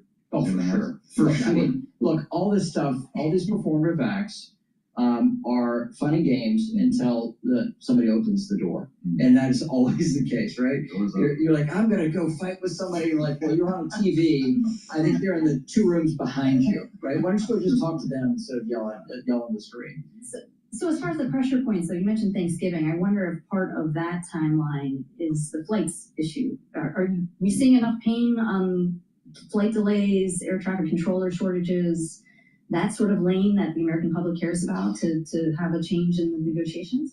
Yes, and this is about, again, the nature, the timing of the reopening will be based off of pain and how that maps out.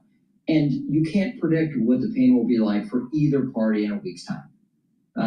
Now, I think the Democratic Party is the one that has to fold in order for the reopening to happen, but you can see different movement based off of who is deeply influenced by their constituents feeling pain, or frankly, they go to the airport and they can't get on their flight. That is a form of pain for those of us that travel. So you're still looking at Virginia, Maryland, with the big concentrations of federal workers to maybe crack and join the jailbreak?